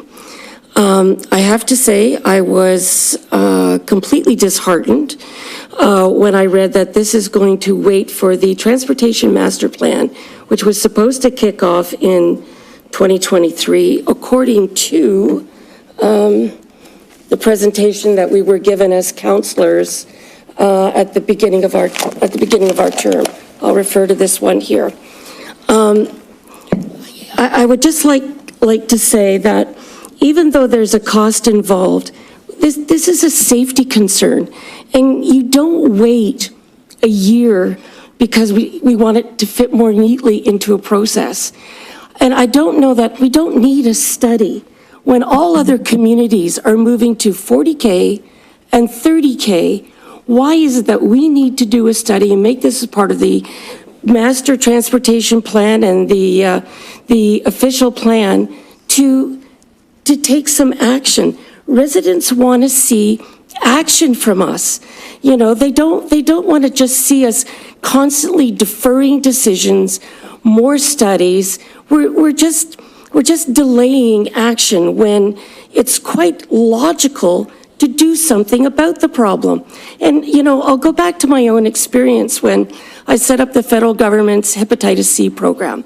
And the reason the government set up a $50 million hepatitis C program is because somewhere along the line, someone thought it was too costly to test blood in the blood system for hepatitis C. And then all these people contracted hep C, and then what happens? Well, we have to have a compensation plan. Well, of course, people get sick. The people who use blood products like hemophiliacs who already had HIV from the blood system, they got hep C. All this because someone thought, it's too costly, you know, we'll just sort of let it roll out. You know, I use that as an analogy here. We know the trend. Our neighbors in Beamsville have gone to 40K. Toronto's gone to 40K. Not only that, Toronto's gone to 30K on residential streets. You drive down downtown Beamsville, and there's a sign that says the speed limit is 40K. So why do we have to, if people in Grimsby have to wait a year for safer streets? It doesn't make any sense. It's complete inertia, and it makes no sense to me why we're not taking action now, just because, it'll fit in better. Well, you know what, when the great master plan comes, well, we'll see. No doubt we'll have to look at it again, do another study. You know, we'll be 2 terms from now before we actually take any action. So I am really disappointed with this decision, and I would really like to get some action from a decision from this committee to move forward with implementing 40K in at least some of our side streets to start off. And if you're going to tell me, well, it's going to cost money to replace the signs, well, so be it. That's the cost of doing business. That's the cost of being in a community. So I would like this council to reconsider what's been proposed by the Public Works Committee and endorse moving forward with 40 kilometers, at least on their side streets. Okay, you can leave off, you know, the regional road and just go from there. There's absolutely no reason to wait, to linger, to do the right thing. So that's one thing. The next thing. We haven't come to 2320 yet. Okay. So we'll let Director of Public Works, Brandon, go ahead. Thank you, Mr. Mayor. So just a couple of comments. First off, just with respect to the master servicing plan and referencing our neighbors in Lincoln. I just informed council that Lincoln has completed a transportation master plan in 2018. Part of that study had indicated some of the programs that they're implementing now in consideration of that. So For us to say that, we're going, waiting too long or not doing this right, the proper process. And what staff is recommending is that we go through a fulsome process to do a transportation master plan, and bring it forward through that means. In addition to that is again, as part of the transportation master plan, the main or an important component of that is the public consultation and input process. The TMP will allow council to make decisions about how they want to move forward with the strategic direction for transportation safety. It's a process where there's a public consultation. People will have an opportunity to provide input into what programs they would like to see, including 40K, including other traffic calming measures, speed bumps, and so on. So we're simply asking for us to go through that process. With respect to indicating that there's a problem, again, I don't know if members of council have an opportunity to watch the video, but again, we've had a good discussion with our committee in terms of some of the data that we've looked at, particularly the areas that the neighborhood streets, the local roadways that would be impacted with a program like this. Again, if you review the report, we're seeing average speeds on the local residential roads are between 32 and 41 kilometers per hour. The 85th percentile speeds are all below 50 kilometers per hour. We're not seeing accident trends that would indicate that there's a problems on the road. So again, we can't support this right now. Hopefully I've addressed the points that the councillors had made. If I may, Mr. Mayor, I don't see why we have to wait over a year, because it will be more than a year before we take action.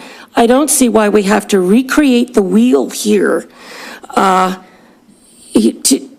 do the right thing. We already know there's a reason that this trend is happening. Other people have done the research. Pick up the phone and ask these communities why they did this. Easy enough. They could probably give you data. Just delaying this makes no sense. So I would like to propose that Public Works come back to council with a proposition for which roads we can start a 40-kilometer speed limits and move forward with some action. Our residents are telling us that they want this. If we can do a consultation, we can put a notice in the paper, we can ask people, we can set up, whatever it is, Grimsby Talks or whatever. There's a way that we can consult people online, but we can't keep delaying things for a year, 2 years, when we know all these other communities in Ontario are doing this. So I'd like to move forward with a motion. Maybe Sarah Kim, you might be able to help us with a motion that we can come back with a proposition for 40 kilometers on other than regional roads to start. All right, just before you move any further, Councillor Vardia,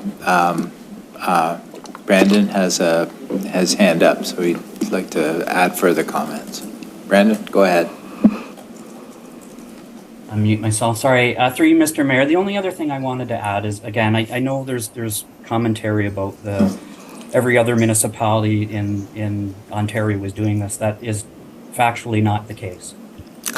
In terms of the 40 kilometers per hour, again, if we had a wholesome discussion with our committee, a member of our committee who is a traffic experience has done some research into what these type of programs have, how have these programs been successful in other areas, and the initial results that she was seeing was a 1 kilometer drop in speed. So if we're talking about spending $200,000 for a potential reduction of 1 kilometer per hour in speed, and I think we've, again, communicated this council in the past about simply putting additional signage up is not going to be an effective solution for reducing speeds. I am all for reducing speeds. And ultimately, at the end of the day, this may be a program that we implement. But I would say that I think getting ahead of this with trying to do public consultation specific to this, this work, it's getting the cart before the horse. The proper process is going through the Transportation Master Plan first. Thanks. So respectfully, I disagree. And I'd like to see some action. I'm tired of waiting. So if we could have a motion to go forward so that our Public Works Department comes back with a proposition for non-regional roads, all other roads, 40 kilometers. And if it costs $200,000, which I don't believe for a minute, then we pay the money. I go back to the blood system. You make a bad call, it has unintended consequences, and you end up paying a lot more. So big municipalities, Niagara Falls are doing it, Lincoln is doing it, Toronto has done it, they've gone even further. And I won't get into speed bumps because we got them in Toronto too, all over the place. So obviously, big municipalities aren't throwing their money away. They're doing it for a reason, because it makes sense. They've done the research. So I don't see why we have to recreate the wheel. And I don't see why we can't do this now and incorporate it in our master transportation plan when the time comes. So I'd like a motion. Okay, I think our CAO is working on something. Thank you. Councillor Frake. Thank you, Mayor Jordan. Yeah, I do tend to agree with Councillor Vardy. I don't even know why we have to go and do a public consultation on this. I don't think anyone in the public is going to say, let's keep the speed limit the same or raise it. I'm sure that every member of the community would prefer to have a lower speed limit. So I don't know why we have to do a community survey or a community analysis of this thing. I just don't get it. $200,000? Sorry, can you explain to me, where's Brandon? Can you explain to me what that $200,000 includes? Thank you, through you, Mr. Mayor. Again, we've, in conversation leading into this report and the motion that came forward, we reached out to our neighbors in Lincoln. Again, understanding that we were under tight timelines to bring this report forward, we reached out to Lincoln and asked them what they had estimated their costs were. They had estimated their cost for implementing a townwide program as $125,000. We simply extrapolated those costs based on the different urban area between ours and Lincoln's, and that's how we came up with the 200. Again, so you mentioned sharpen our pencils and flesh out that cost. We certainly can.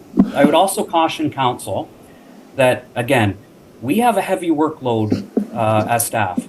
We have brought forward as part of our budget a work plan that I think as we started the start of this year, we knew this was going to be an aggressive work plan, and it was quite ambitious.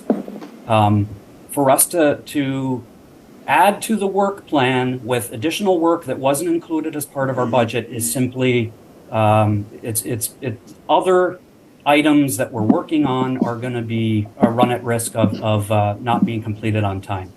The big one that we're working on right now, I think, again, this was communicated at our committee through our conversations. Again, I would encourage members of council to go back and watch that committee. The big one that we're working on now, obviously, as everyone knows, is the Downtown Reimagined project. We have a number of key components that are traffic related that our team is working on bringing home to the finish line. The parking study, the traffic impact study, and the Downtown Reimagined, the conceptual plan. All of this is hinging upon, in order for us to get to the detailed design, we have to carry those home to the finish line. And in order for us to, at the end of the day, these projects are tied to federal funding that if we don't meet the deadlines, we run the risk of not meeting those funding guidelines. So again, I guess that's all I can offer. The traffic, I know the traffic study, transportation study is, we need to do that. But this is centered around safety. And I think that we need to be a little more flexible with our priorities here, because I think this is one that's geared around safety. And I don't think we need to go out and do a full-fledged study.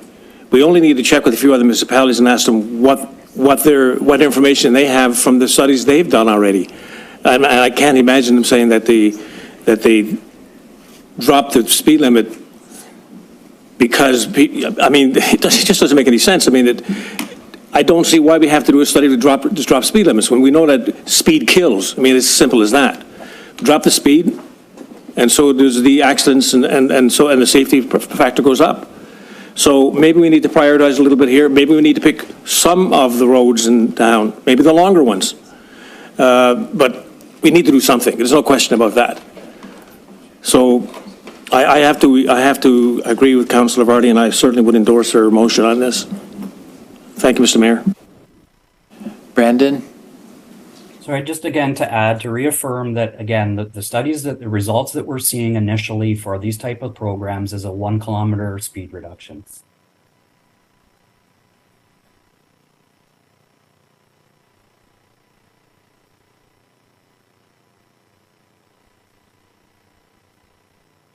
No. All right, so we have the resolution on the floor now. All right, I'll read the motion first, and then I'll entertain council's debate. Moved by Councillor Vardy, second by Councillor Frake. Resolved that Public Works bring back a report to council reviewing the potential reduction or potential roads to pilot a 40-kilometer-hour speed limit, excluding regional roads, at the next council meeting. So discussion, Councillor DeFlavio. Thank you, Mayor. So I think staff has done an adequate job in explaining why this is premature. There is, if somebody was to present me with data that said there are legitimate safety concerns right now that need to be addressed, and I think that if there were, staff would have addressed them already. But if somebody was to present me, here are accidents that are occurring, here's evidence of speeding, but instead we've gotten the opposite. We have clear data that says that there is no speeding. 85 percentile is below the speed limit. The average speeds are below 40 kilometers an hour on most residential streets. We have no data to support this. All of that being considered, it'll still be part of our master plan. Every time we move something forward, every time we change the order of things, we make it more difficult to do things in a comprehensive way. So we're asking staff, let's look at the municipality as a whole. Let's look at all of the issues we have transportation-wise in the municipality. How does this all work together? That's what the master plan is supposed to do. When we take one item, like 40 kilometers an hour, or whatever that item is, and we move it to the front and separate it from that master plan, we diminish the value of that master plan, and we also keep that master plan from being completed. So I think Mr. Wortman did a really good job of giving the data that opposes the 50 kilometers, the reduction. But even that being said, the 40 kilometer per hour speed limit will be a consideration in the study. It's not saying that it's not going to happen, but it should be part of a comprehensive study. So I don't think that we should be even entertaining this. I don't think that we should be voting in favor of this. We have a Public Works Committee that we put in place specifically to deal with Public Works issues. The Public Works Committee looked at it, had a detailed discussion about it, and agreed unanimously that it should come back, it should be part of the master plan. And now, as a council, we're looking at saying, disregard what the committee that we put in place said, disregard what staff has said, disregard the fact that we want to have a comprehensive plan, and let's take this one item, move it to the front of the queue, and make it important. And I just have to disagree with it completely. And I don't disagree with 40 kilometers an hour. I disagree with the changing of the process that we put in place.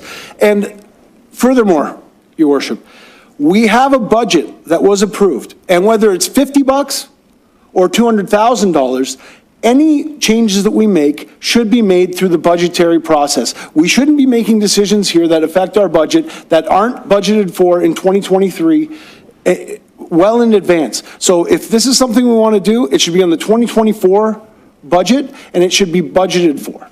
So I think that I would encourage everybody to vote against this resolution, not because I don't agree with 40 kilometers per hour, but because it's not the right time and it should be done through the process that we put in place through the Public Works Committee. Thank you.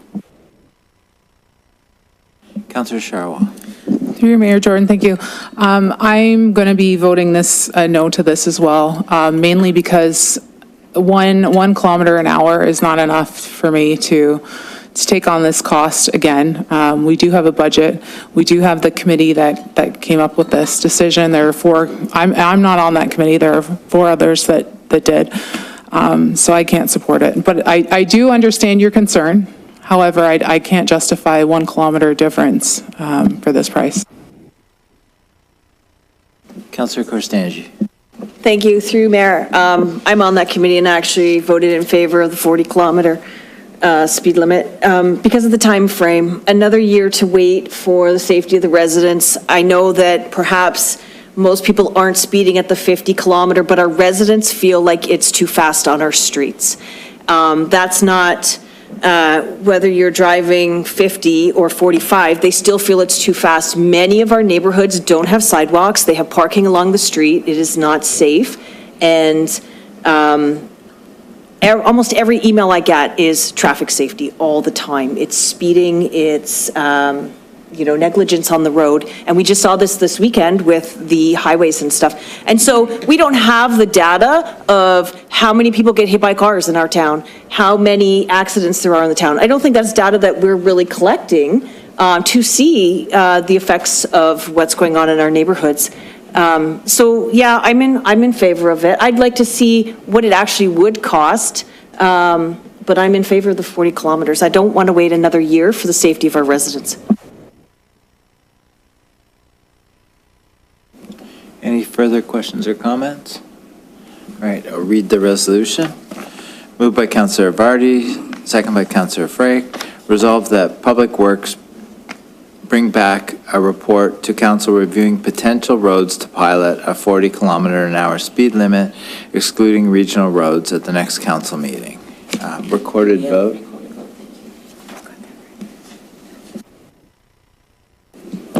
Through you, Mr. Mayor. Councillor Bradzi. No. Councillor Sharwa. No. Councillor DeVoli. No. Councillor DeFlavio. No. Councillor Frake. Yes. Councillor Howe. Yes. Councillor Korstanji. Yes. Councillor Vardy. Yes. Mayor Jordan. I guess I'm going to be the tiebreaker, and although I want to have safe communities, I really feel that I'd like to see the transportation master plan done and proceeded properly, and again, changing budgets and adding expenses to a budget partway through. Given the fact that our Public Works Director has said that it may be limited reductions in kilometers in speed, I just really feel, in a long-winded way, I'm going to have to vote no. I'm sorry. That is lost.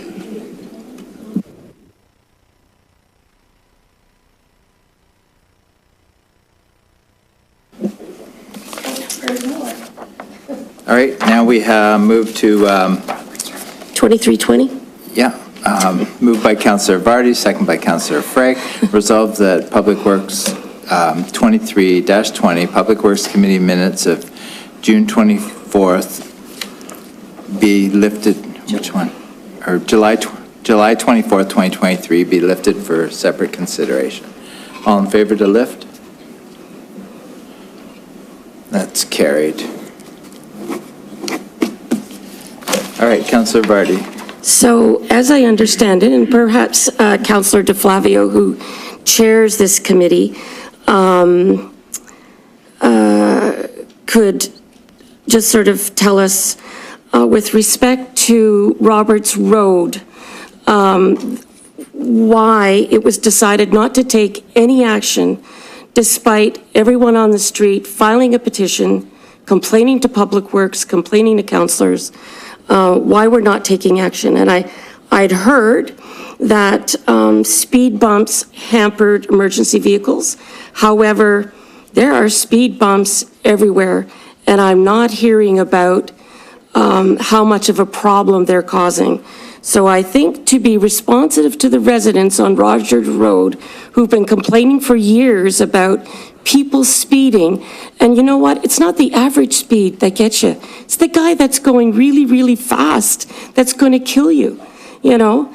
And as I just got to say it, when we had our chief of police here, he said it's better to get hit by a car at 40K than at 50K. But as you know, you'd rather wait a year and let them get taken out. So I want to know why we're not taking any action on Roberts Road, despite what residents are asking for. And again, we live in communities without sidewalks. You know, you can't compare them to communities that have sidewalks.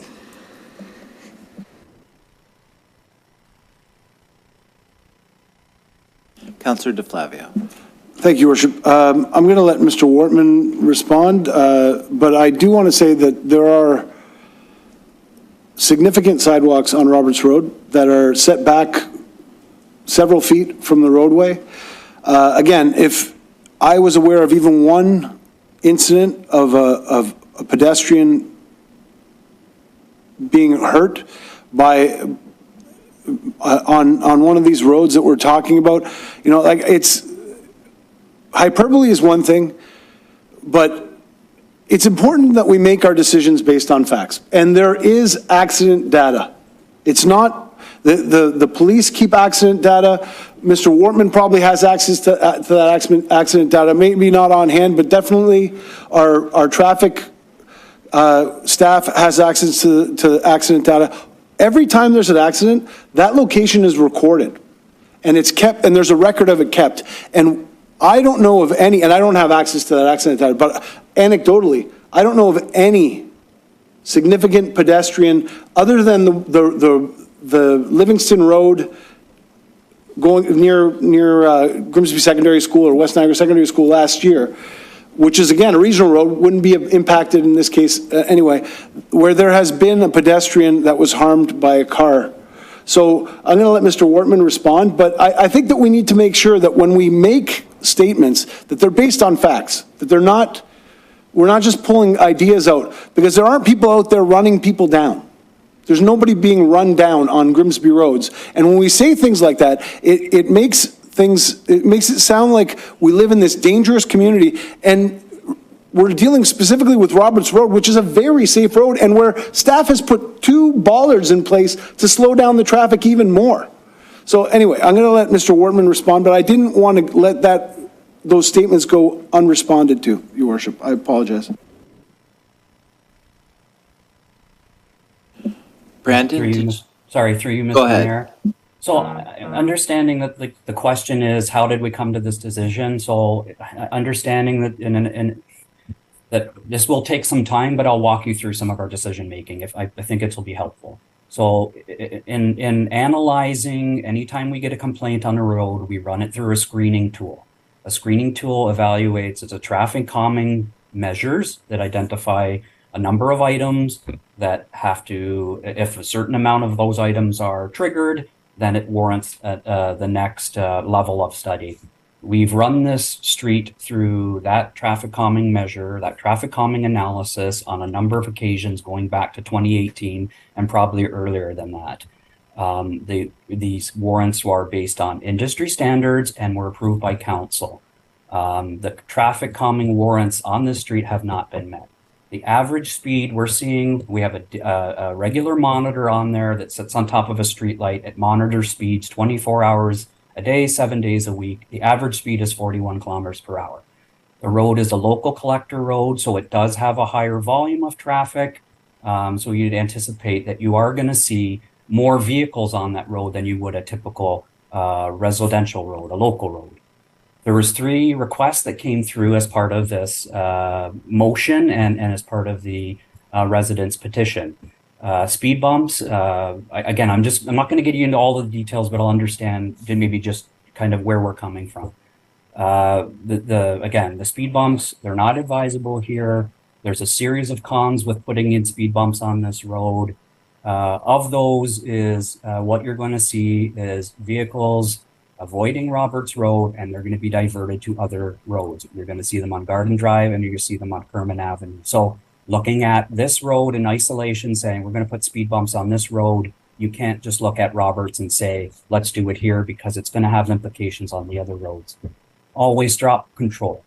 There's clear industry standard that specifically says do not use always stop control as a method for controlling speeds. This is clear in the Ontario Traffic Manual. It opens up us to liability if we implement this without the warrants being met. We've reviewed this area. The warrants are not met. The other one is the speed reduction. And I think we've talked about that previously. Again, the warrants aren't met for that. The other emphasis on the 40-kilometer zones that maybe we missed in our last discussion is if we go with installing signage all over that is 40 kilometers per hour, it really reduces the effectiveness of where we have those signs specifically needed around schools, around parklands, etc. The town did a few years ago, we did a 40-kilometer per hour program that went around to all the schools, all the parklands, and installed 40-kilometer signs, flashing signs when warranted. So that was in place. So in terms of not doing anything, again, we have done a lot on that street, even though it's not warranted. We've posted the speed limits, 50 kilometers per hour. We've painted center lines.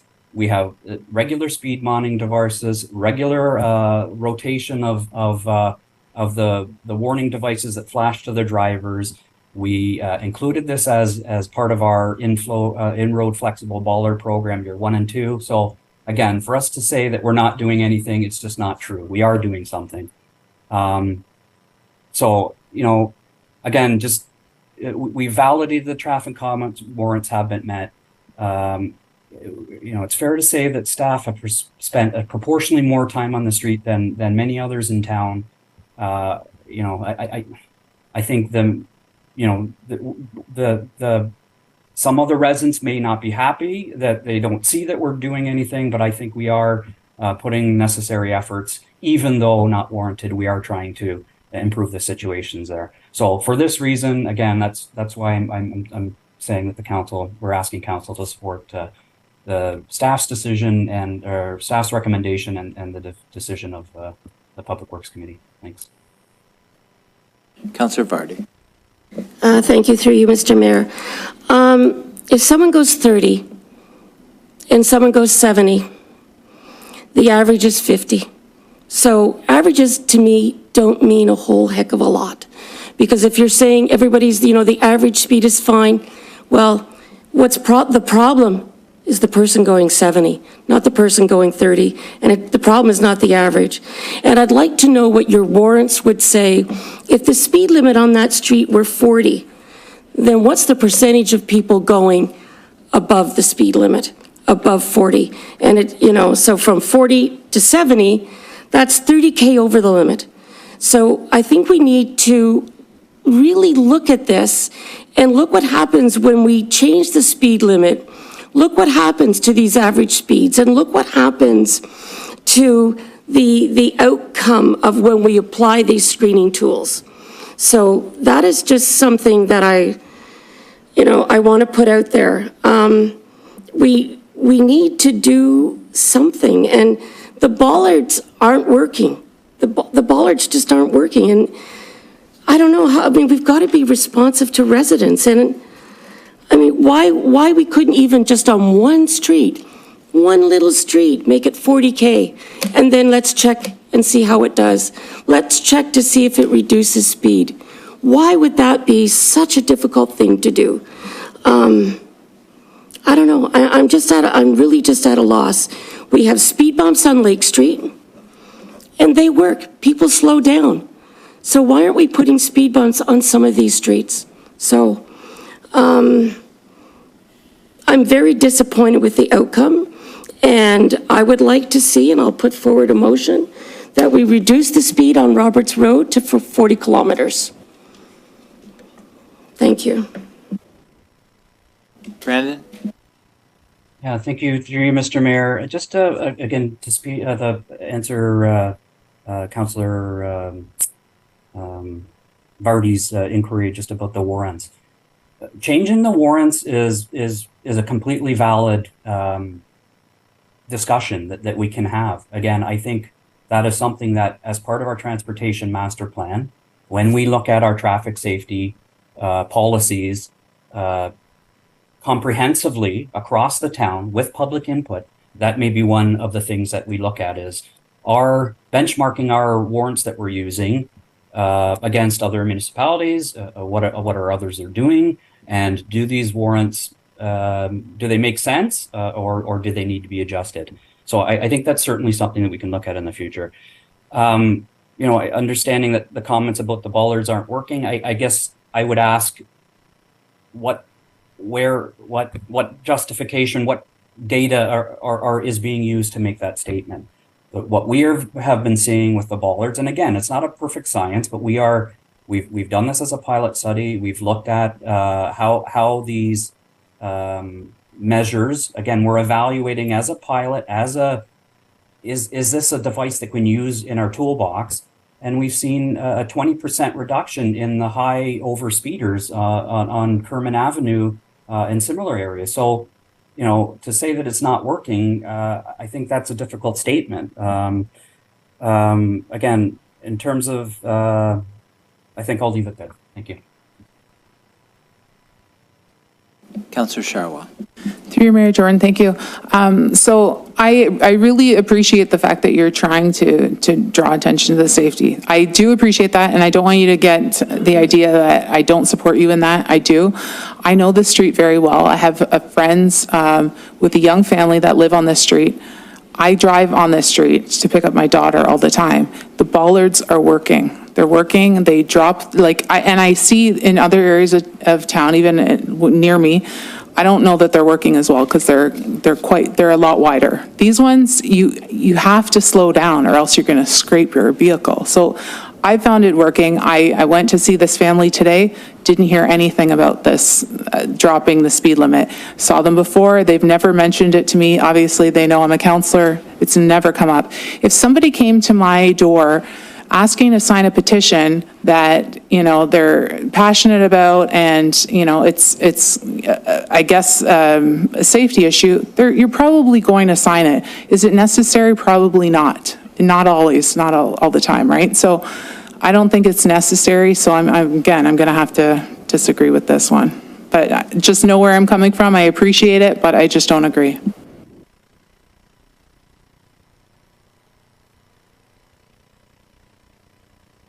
I'm just seeing if there's any further questions or comments. Well, I do have some comments. Just given the fact that I do drive up and down Roberts Road probably sometimes once, but more often like 4 or 5 times a day. And I'm quite happy for the outliers that do go 70 down Roberts and squeeze through the bollards at 70. I'm quite happy to lower the speed limit on that road to 40, so we can at least reduce the outliers, so there is a chance of a significant ticket,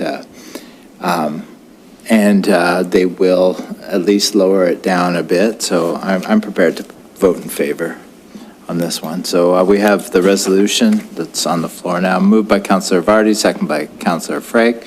Resolved that council directs staff to reduce the speed on Roberts Road to 40 kilometers an hour. Recorded vote. Through you, Mr. Mayor, Councillor Sharwa. No. Councillor DeVoley. No. Councillor DeFlavio. No. Councillor Frake. Yes. Councillor Howe. Yes. Councillor Korstanji. Yes. Councillor Vardy. Most definitely. Yes. Mayor Jordan, Yes. Councillor Baradzi, just noted for the minutes, has left the room. Is he coming? Oh.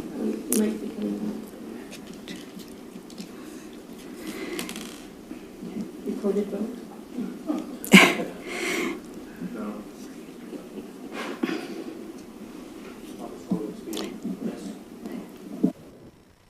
Say it into the microphone. No. Thank you. And that is, that's passed, that's carried.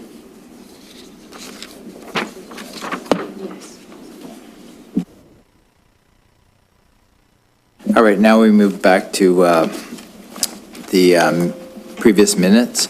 Moved by Councillor DeFlavio, second by Councillor DeVolde. Resolve the following minutes be approved. Council, July 4th, 2023. Finance Committee, July 13th, 2023. Planning and Development Committee, July 19th, 2023. Special Council, July 24th, 2023. Public Works Committee, July 24th, 2023, as amended. Community Service Committee, July 25th, 2023. And Special Council, July 26th, 2023. All in favor? That's carried. All right. Where are we moving now? Yes.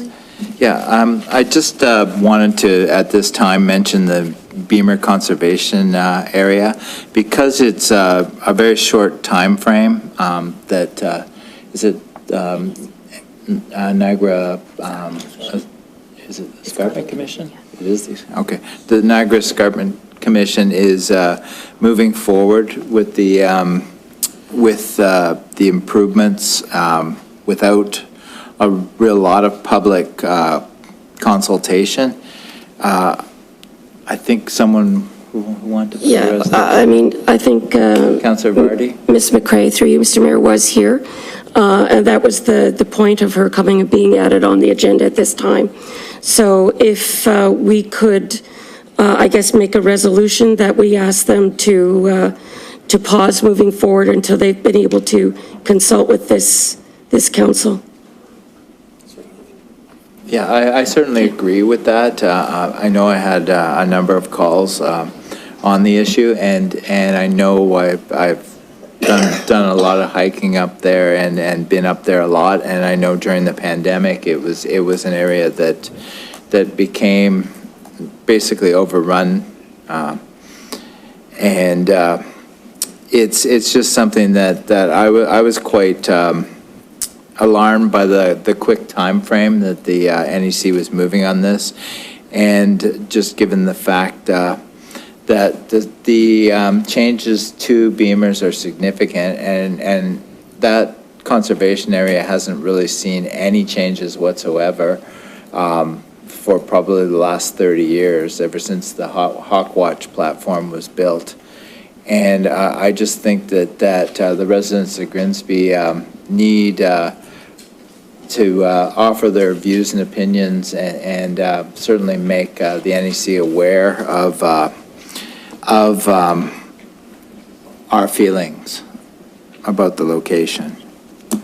And just, how do we discuss, the point of order, Your Worship? I just don't know where this is on the agenda. I'm sorry, I'm lost. It's because. Is it discussion of one of the presenters? Discussion of the presenter. Sorry, I just, because And the only reason it was brought to my attention to actually discuss it, because I didn't realize that the timeline is before our next council meeting. So it doesn't give us the opportunity as a council to actually speak for the people that are involved and the people that have reached out with concerns.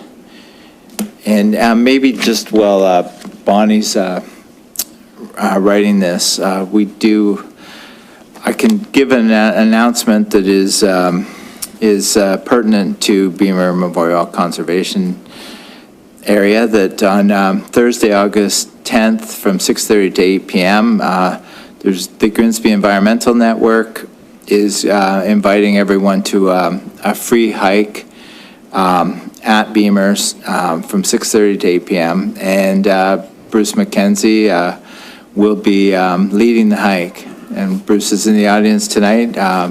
Hope to see you there on Thursday. Or obviously, you'll be there, Bruce, but hope to see everyone here on Thursday, there on Thursday. So, all right. Can you read that, okay? Yeah. All right, so with the resolution we have that follows from the delegation on Beamer Conservation Area, moved by Councillor Vardy, second by Councillor Frake, resolved that the Town of Grimsby Council pause the NEC moving forward on the Beamer Conservation Area until, is it the NEC or is it Niagara Peninsula Conservation? NPCA? NPCA, Someone yeah. said NEC. Yeah. Yeah, so Sorry. I knew that was wrong. Niagara Escarpment Commission will slow a lot of things, but it's not their jurisdiction to slow this. All right. Moved by Councillor Vardy, second by Councillor Frake, resolved that the Town of Grimsby Council pause the NPCA moving forward on the Beamers Conservation Area improvements until the NPCA meet with the Town of Grimsby Council. Discussion? Councillor DeVoley? I realize as you're reading the resolution, it says pause, but all we can do is ask them to pause, right? So would that Yes. not be more appropriate Yeah. to ask them to pause? Yeah. To consult. Yeah, or to consult, yeah. Okay. Councillor DeFlavio. Thank you, Worship. Any further opportunity for input is great. I do want to point to the fact that they did come to the community services meeting, though, and make a presentation and give both of the proposals, potential proposals. There was a discussion about it. There were questions at the community services. It wasn't like they haven't come to Grimsby. They were probably directed to go to the community services committee because that's the committee system that we have now. I'd love to hear from them again. I'd love to have this discussion again, but they have come already back in June. They were at the communities, at the Yeah, committee meeting. and thank you for pointing that out, and I'd just be very happy to hear from them again, given the fact that now, only 60 days later, there is significant interest from the community to have more of a say on what's going on there. And thank you, Worship. And just further to that, there were, people shared the concerns that people brought forward tonight about the, especially the entranceway, cutting down significant trees to put parking into that entranceway. That was one of the concerns that were brought forward by community service committee members at that meeting back in June as well. So anytime we have further opportunity for input and to find a better solution, I'm in favor of it. But it was already discussed and already came through council in minutes from at the last council meeting.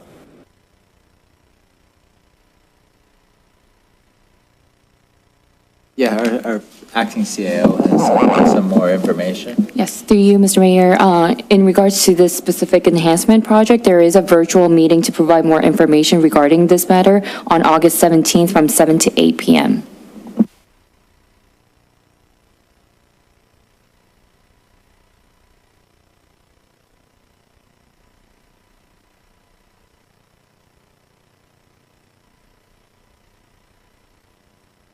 All right, I think we have the resolution cleaned up properly now. Moved by Councillor Vardy, second by Councillor Frake, resolved that the Town of Grimsby Council request the MPCA to stop moving forward on the Beamers Conservation Area reconstruction until the MPCA meet with Town of Grimsby Council. All in favor? Consult. All right. That's carried.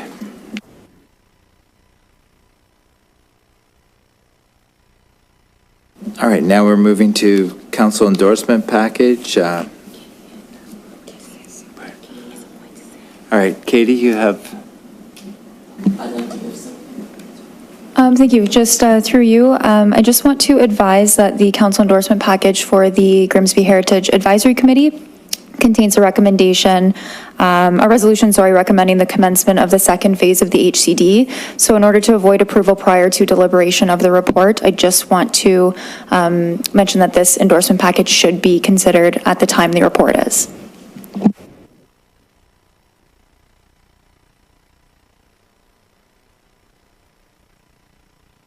All right, so what we'll do is we'll defer the council endorsement package till after, later in the meeting.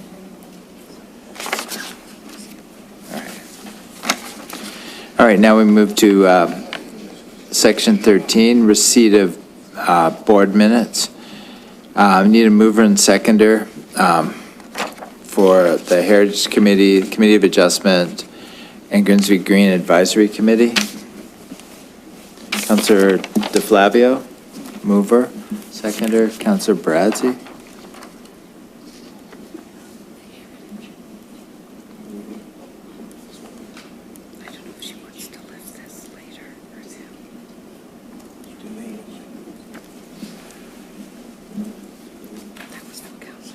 Okay.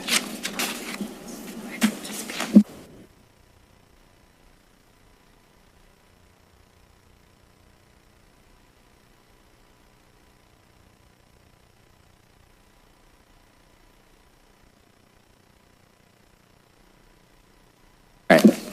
Yeah, it's the endorsement package where there's a lift.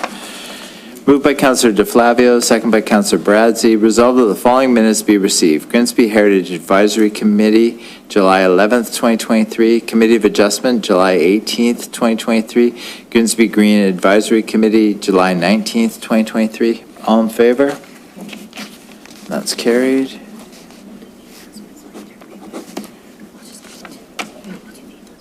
Yeah.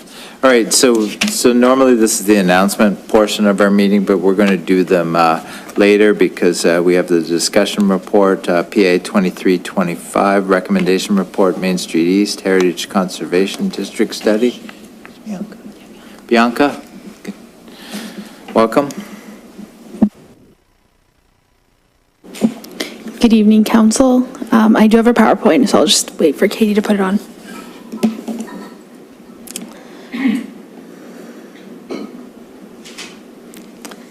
Thank you. So I'm just going to provide an overview of my presentation tonight. So first, I'm going to show an overview of the available options to Council. I'm going to show you some potential next steps in the HCD process. I'm going to provide you with an example of a district policy showing the least to most stringent options as an example. And then I will provide you with an overview of the key issues that have been raised through the duration of the study. I'm going to provide you with the recommendation from Heritage Committee and then some comments that were received at Planning Committee, and then provide you an overview of next steps. Next slide, please. So following the presentation by our consultants, they have told us that there is value identified within the corridor. And so now Council has two available options. The first option is to proceed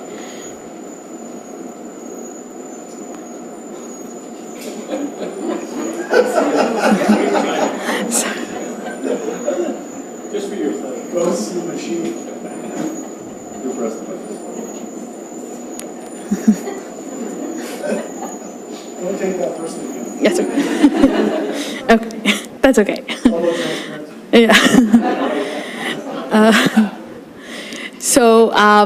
Following the presentation by our consultants, they told us that they did identify value within the corridor. So now, in order for Council to preserve that corridor and the identified value, there's two options before you. One is to proceed with further community engagement and develop a Heritage Conservation District plan, which is the second phase of the study. Or Council can stop the HCD process and proceed with individual designations within that area. So those are the two options really available if you want to protect the value identified. Next slide, please. So now I wanted to provide an overview of where we are today and what still needs to be complete. So the the white box is where we are right now, but we're kind of nearing towards the end of that and moving towards where Council proceeds with the HCD. All of the yellow stars are the community engagement opportunities, and I wanted to note the prepared HCD guidelines and plans. That process there has 2 to 3 engagement sessions on its own. So in addition to the yellow stars, there'll be 2 to 3 more within that section. And then in addition to that, if council decides to proceed with the district tonight, we'll circulate a letter to all of the affected property owners and offer one-on-one consultation with staff to ensure that everyone's comfortable with sharing the information they need to share through the duration of the project. And then once we've developed a plan, all of the key stakeholders will be able to review that plan. We'll take it to committees of council and then bring it back to council for council to consider. If council's happy with the plan, then they can proceed to actually designate the area. So no designations taking place tonight. We're just simply saying we want to proceed with the process of designation and develop a plan. Nothing's actually legally being designated after this. So that's what we'll do at that step. And then there'll be notice served to the property owners and objections can be received. Next slide, please. So this is an example of how a plan can be developed. So you could have something that's very stringent, that has, more, I guess maybe it's easier to start from the other side. So the least stringent you could do is, say, demolition control. You may want to get a little bit more stringent and put guidelines for new builds and new additions to ensure the overall character of that corridor is preserved.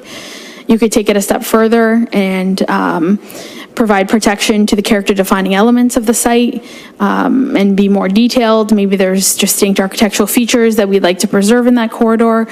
And then you could go even more stringent than that and have more detailed provisions that speak to roofing materials, exterior finishes. That's a very stringent plan that we do see in other parts of Ontario, but might not be the right fit for here. And, we might end up somewhere in the middle. And all of these provisions would be managed through heritage permits. Next slide, please. So here are some of the key issues raised during the duration of the study. We did hear a strong push in the beginning of the study for the preservation of the corridor. So this corridor contains some of the best examples of 19th and 20th century architecture in the town of Grimsby. This historic core is very intact and visually illustrates the wealth and prosperity of the town during the height of the tender fruit farming industry. And then we also see during the 20th century that the corridor continued to evolve, and then we see a lot of popular architectural styles and trends be introduced into the corridor. We've also heard feedback from the community about financial impacts, and I know you've heard some of those this evening. Impacts to property values, obtaining affordable insurance, costs for heritage restoration, and tax incentives.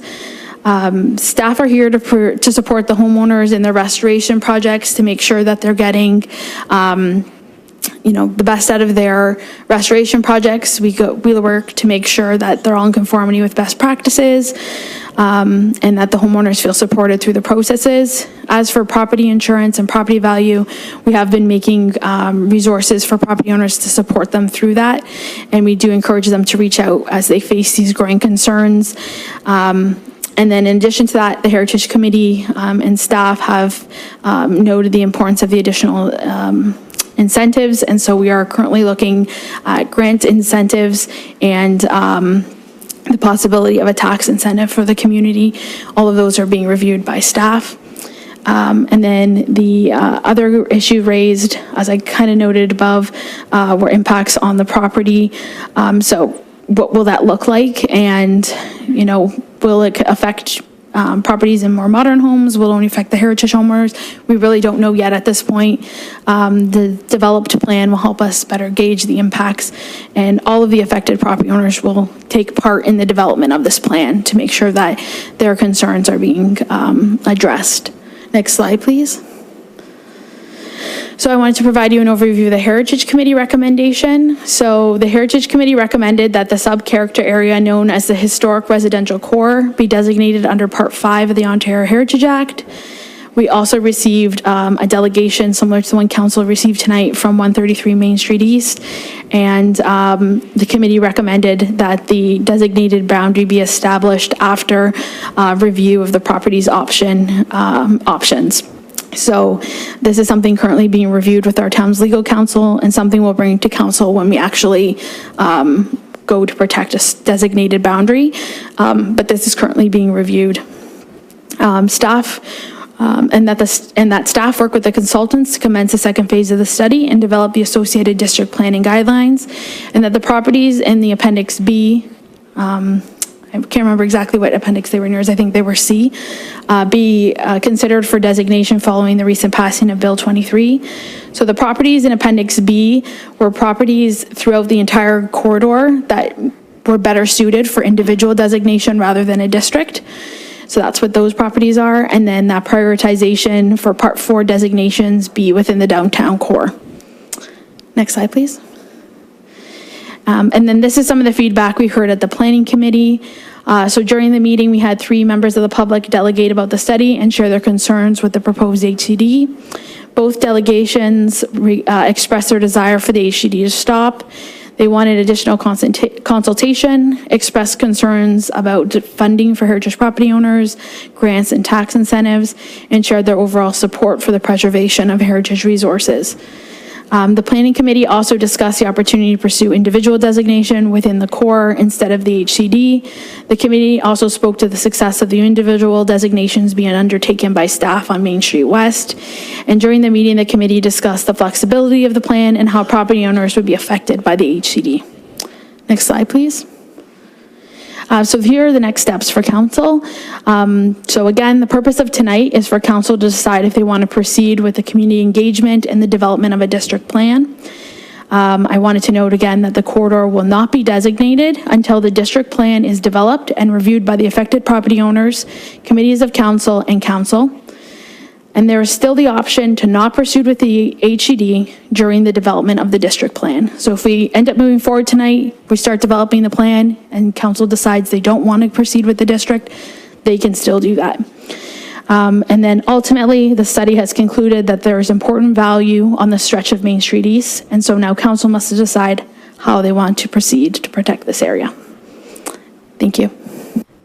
Thank you for your presentation, Bianca. Questions or comments from council? Councillor Frake. Thank you, Mayor Jordan. I've been struggling with this for a couple of years. In the last term of council, I think we went down a rabbit hole on this one. And I'd like to say right now that, first of all, I am totally against a heritage district. To put a circle around an area and insist dictatorially that every person within that district is at the mercy of the town and the Heritage Act is totally, totally unfair. We're talking about homes that this is the biggest investment people make in their lives is their home, whether it's a heritage home or not. So why should we go into and create a district and then dictate which houses in there fall under the Heritage Act and then inflict these people with the cost of keeping these houses up without some kind of a plan, as one of our delegations said earlier.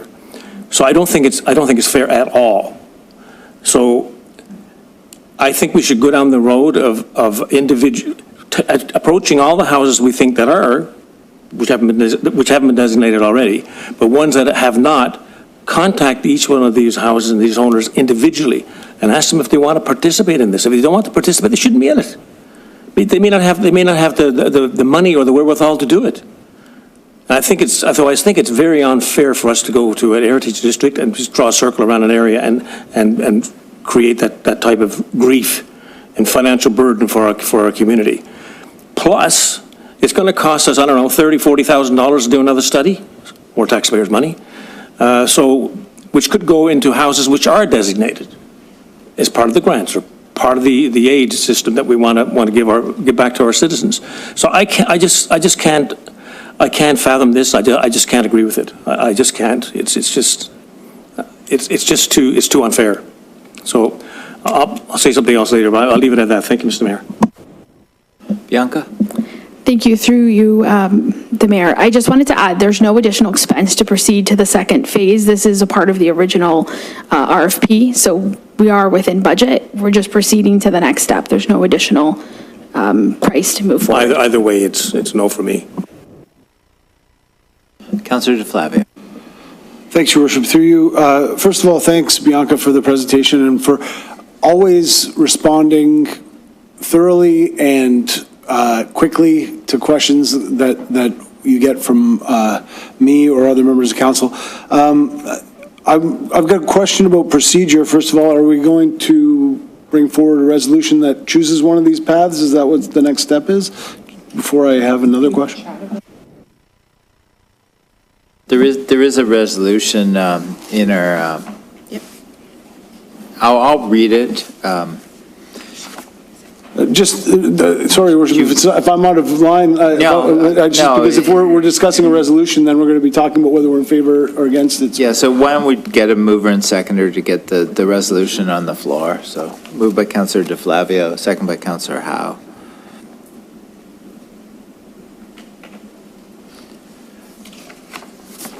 Moved by Councillor DeFlavio, second by Councillor Howe. Resolved that report PA 23-25, recommendation report, Main Street East Heritage Conservation District Study, dated August 8, 2023, be received, and the staff work with the consultants to commence the second phase of the study and develop the associated district plan and guidelines, and that the properties in Appendix C be considered for designation following the recent passing of Bill 23. Councillor DeFlavio. Okay, so agreeing with Councillor Frank, I don't agree with a district in this area, but I do want to make sure that we use the information that we have in the report to designate the houses that we know are of heritage value. I said this at the heritage meeting, when I think of heritage districts, and you can Google it and you can look up all the Ontario heritage districts are listed on the Ontario Heritage website.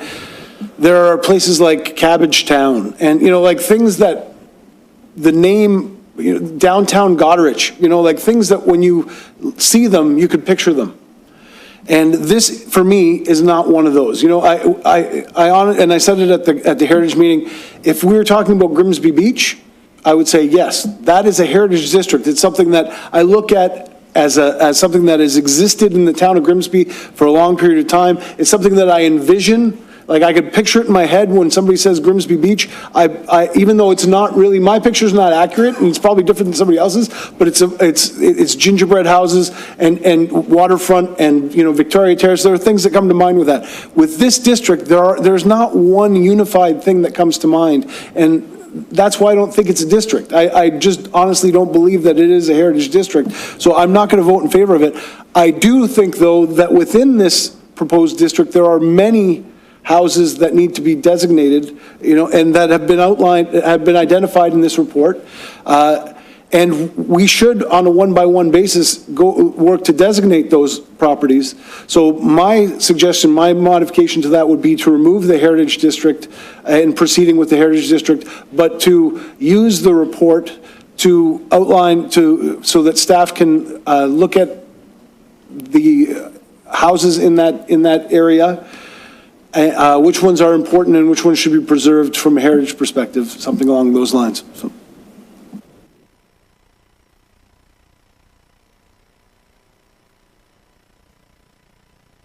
Councillor Sharwa.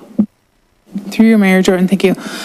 So I'm not really sure on where I'm landing on this, so I'll just state my opinion and where I kind of want to go, and then hopefully somebody can navigate me as to what the best option is. I have a hard time imposing things on people that have purchased these homes, because I didn't purchase the home, right? So I think they should have a say, obviously. These are my constituents that are affected, and I have heard from some of them, and I trust that they are heritage lovers. I've seen their house. One of the couples, I've been to their house during the election. They brought me in, we had a chat, and so I want to represent them, and I want to make sure that, when they told me that the financial cost of replacing windows is substantially more than regular windows, I don't feel comfortable imposing that on them, right? I would like for them to be able to do what they can with what they have to the best of their ability. I don't think it's really the town's, they shouldn't be the ones dictating that. So So I don't know if that means we're saying no to the Heritage Conservation District or we're going to the least stringent. So for me, I want to make sure that there's no tear downs, that is not an option, and possibly guidelines for the for new builds and new additions. So I don't know what route we have to go, but that's kind of where I'm leaning. Councillor Howe. Through you, Mayor. Bianca, if I can, we talked earlier, by going to the next stage, there is no hard rules. It allows us to make thought and consult with those people, the host, as to what, could be done. What do you think we can do? But at this point with that, there is no one's got a big hammer at their head to put a particular window in or, understand that. And you have the ability to be able to come up with some suggestions. But at this point, it just takes you that one step further. And I'm probably going to disagree because that's one of the things that I really enjoyed about this town when I came to it the first place. I've got a number of friends along the way that it's quite a section and quite an area. And if we can get to there without there being a lay down cost, like putting the fist down, we get to that next step. And so we really understand what's there and what for people. But, that there's no gun to the head, so to speak.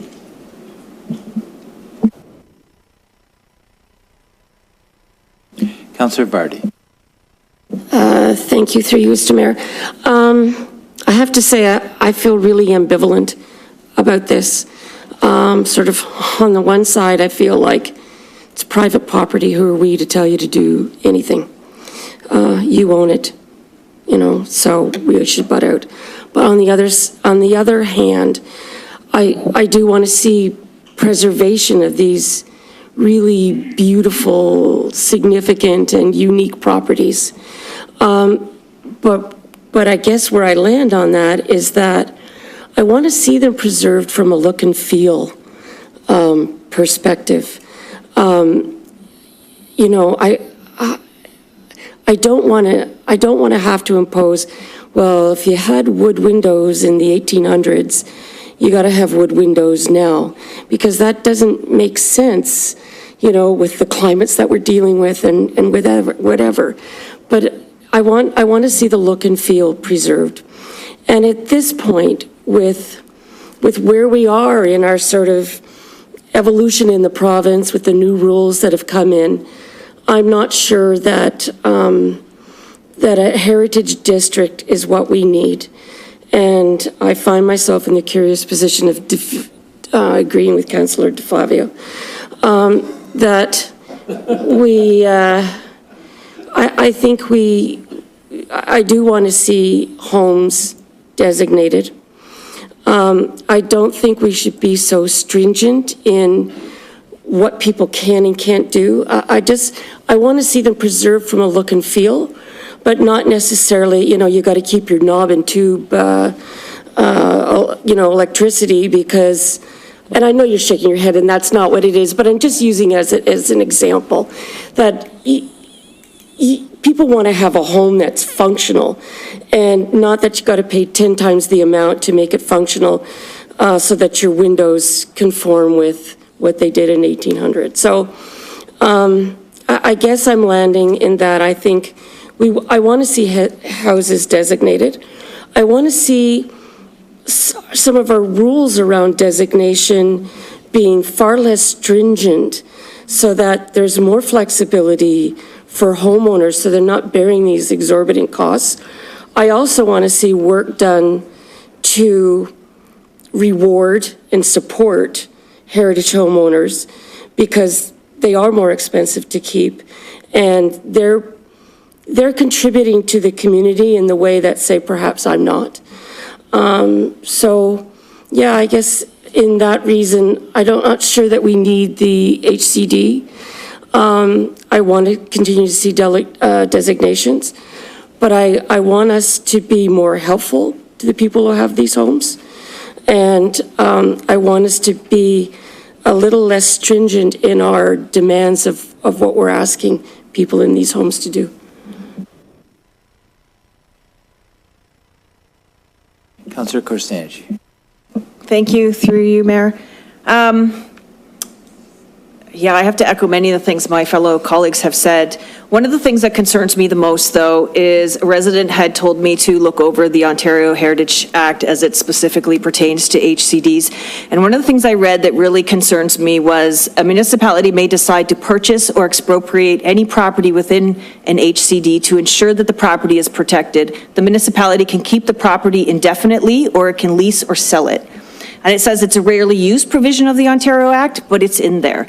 And I would never feel comfortable giving any municipality the power to do that over anybody's home. And that is really scary. And I know we can sit and we can make bylaws and stuff like that, but when we have provisions like that under the Ontario Heritage Act, I would never feel comfortable putting that on anybody's property, a heritage owner or somebody who doesn't have a heritage home that resides within that area that now falls under those restrictions. So that concerns me. What concerns me is we're not bringing anything to the table. We don't have, I know we're working on it, and I know you have a lot on your plate working on many, many things, but I mean, if we are proposing this to residents, and I'm going to echo what our delegations have said, I mean, we're not bringing the help to the table at all. We are bringing you nothing, and we're saying, give us everything. So we need to already have those tax incentives prepared and proposed. We need an established heritage trust fund. Many other municipalities that have established heritage districts have these things already in place. So I think we're unprepared. I think that we have nothing to bring to the table. We're not quite understanding everything that this entails. I read through one of the recent district's rules, Kincardine, that was developed in July, and I mean, it's extensive. The rules, and it's not to say that we're going to do that, but I mean, you know, what's inside your house, what's seen through the window, it's regulated. So things like that concern me in declaring this. I had another point, but, so yeah, I thank the delegations for their points of view from heritage owners. I thank every resident that has emailed me, that has come to me. I have not had a single property homeowner in favor of this. And I don't feel like I've heard from enough people that live within that area, which also concerns me, that they don't have a clear understanding of what this is actually and how this is actually going to affect them. So I have concerns at this point of going forward with this.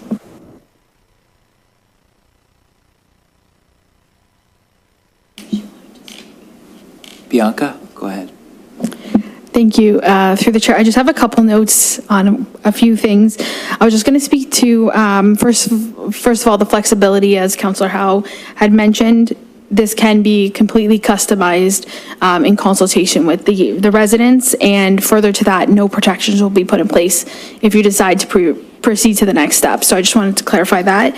And then I also wanted to touch on Councillor Vardy's comment about the wood windows. So the role of heritage staff is to give you best practice from the industry, but I do work with the residents quite a bit, and I know there's some that would like to look at composite materials that look similar to wood.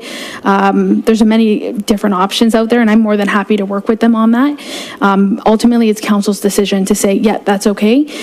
So I'm just going to give you the best advice from a heritage conservation perspective, and my goal is to always work with the residents, and we've had a lot of very positive discussions with some of the other designations that have been going on. And so I think Grimsby's come a long way in that regard, that we want to work together and have something that, you know, suits the look of the house, but still allows them to work within their budgets. Our goal isn't for them to, you know, meet a very high standard. We want to work with them, and the best thing for these buildings is that they continue to be maintained, and that, you know, the love that they're already giving them is continued, because that is the thing about Grimsby, is all of our heritage buildings are so beautifully maintained, especially within this corridor. So we're just here to support them, but many of them are already doing that. So I just wanted to touch on that. Thank you, Bianca. Any further questions or comments from council? Councillor Charrois. Through you, Mayor Jordan, thank you.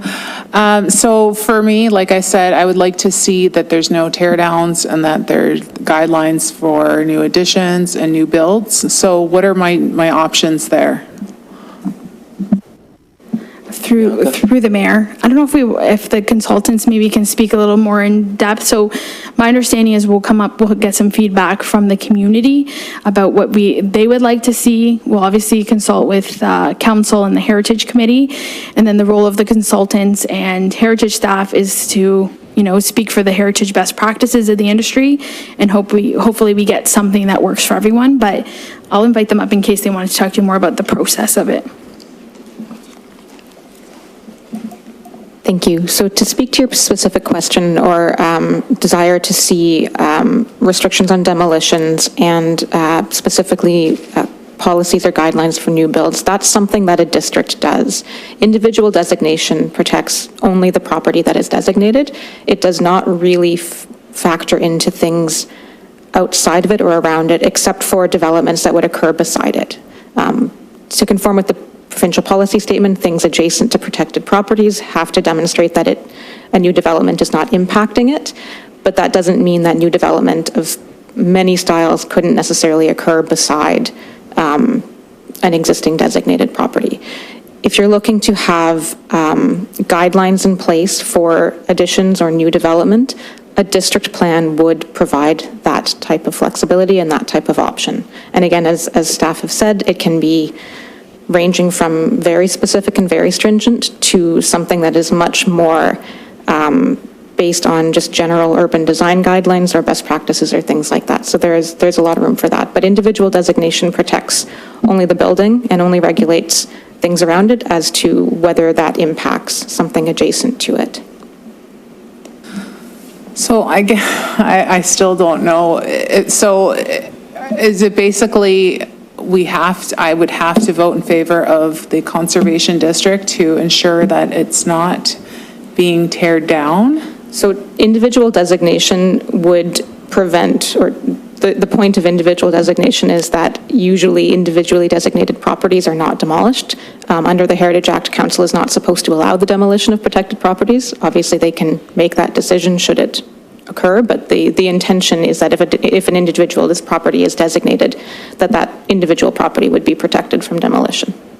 Okay, so if we went and designated individual properties, and can you, sorry, I'm not familiar with the whole Heritage Act, but it's could you make it so that it's more lenient where it's just those provisions for designation, or does it have to be all out like it has been? Designation for individual properties would be on a property-by-property basis. It, again, can be appealed and things like that by property owners, as can a district.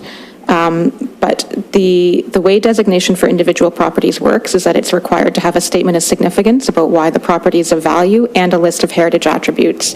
And the list of heritage attributes are the things on a property that, under the Heritage Act, council should not allow demolition, alteration, or destruction of heritage attributes that are outlined in the designation bylaw for that property.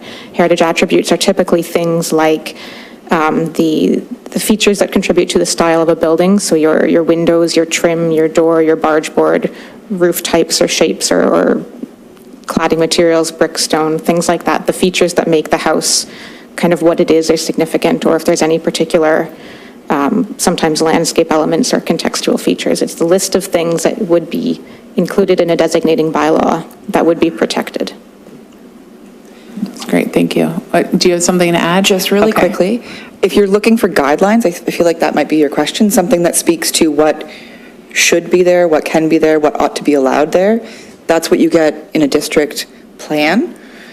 Individual designation is just that, designation of a property. It doesn't speak to what should be there, the way that alteration works, anything like that.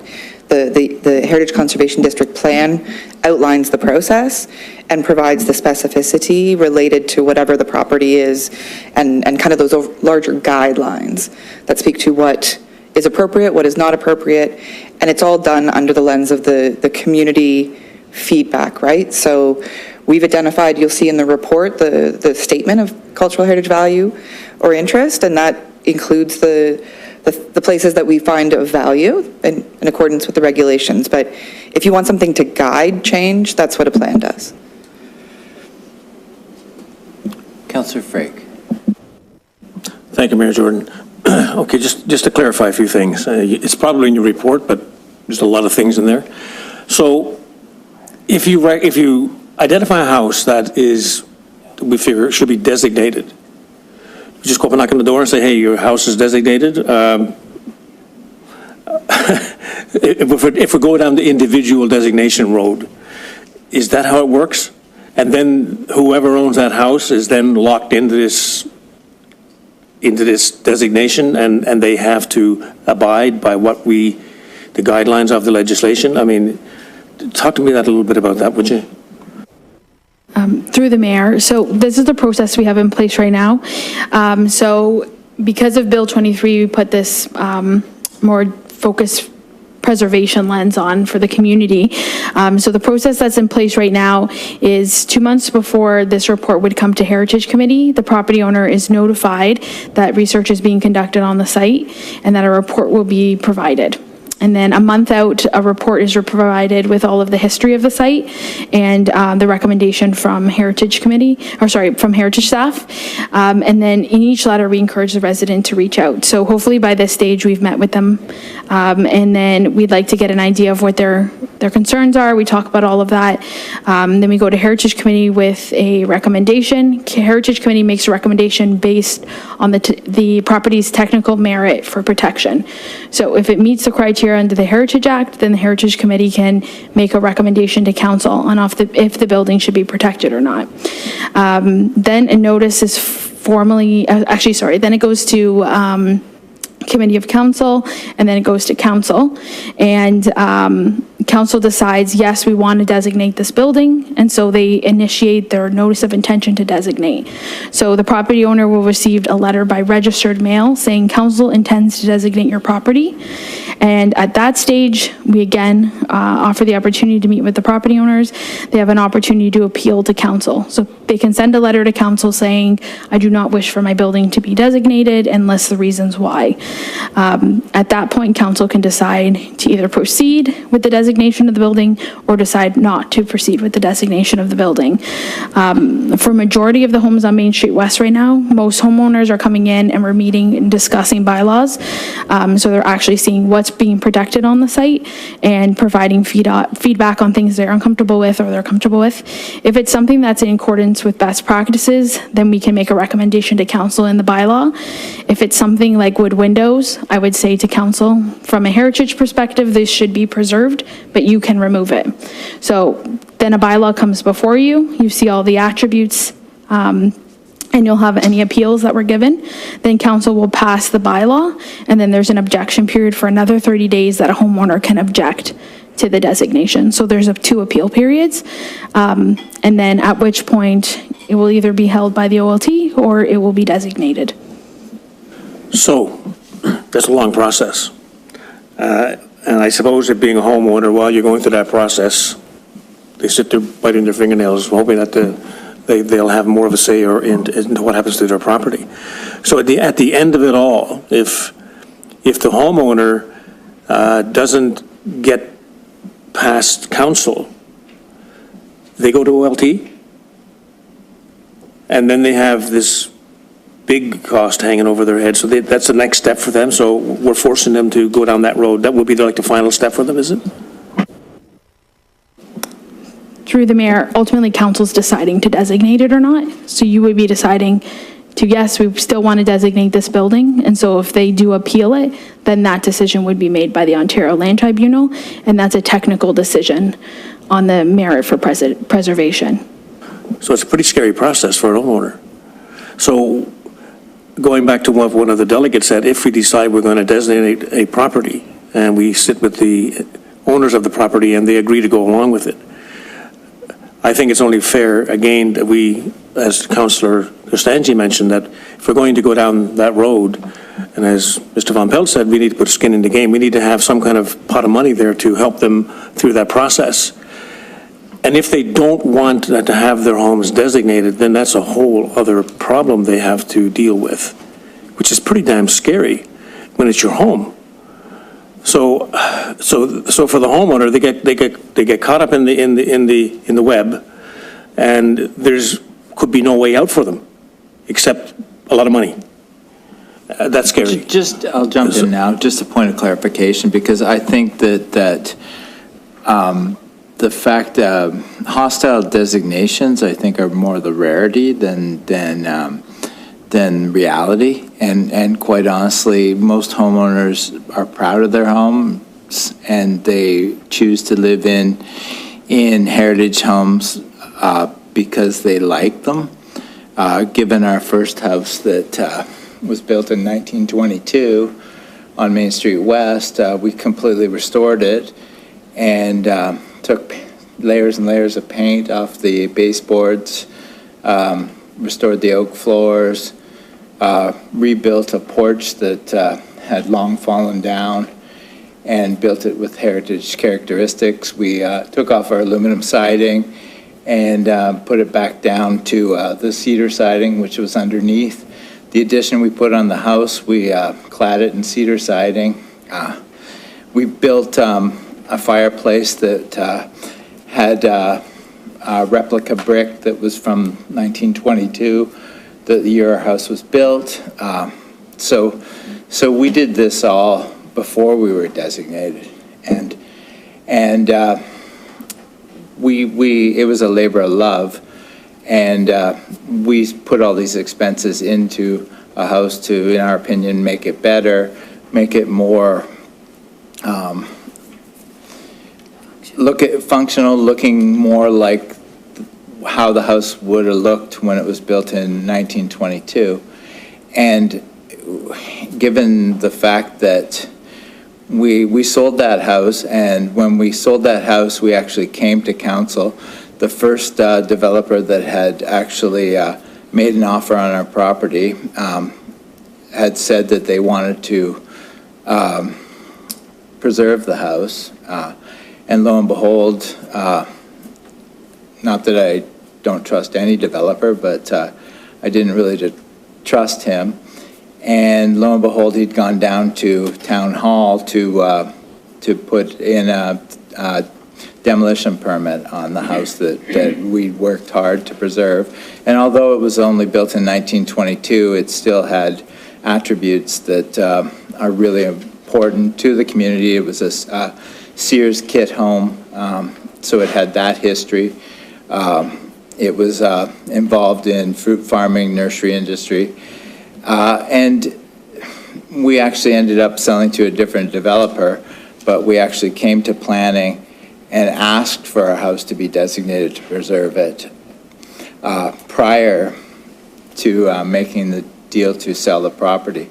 And I'd do it the same way again, and since then we've moved to a house that's 96 years older, and it's not designated right now, but we're doing everything to improve it rather than looking at changing it, and it's in safe hands. We feel that we're stewards. It was built by William Nixon in 1826. His parents had the blacksmith shop on Main Street West, the old stone shop. They both died of cholera in 1813. William Nixon actually fired the bricks at the blacksmith shop, hauled them up Wolverton in 1826, and built the house there. And that's something that's part of the community, and I think that we've got all this animosity here, and it doesn't need to be here. People love their old homes. People love the fabric and the community of Grimsby. I'm no exception. Grimsby was founded April 5th, 1790, the first town meeting, 4 years before Niagara-on-the-Lake.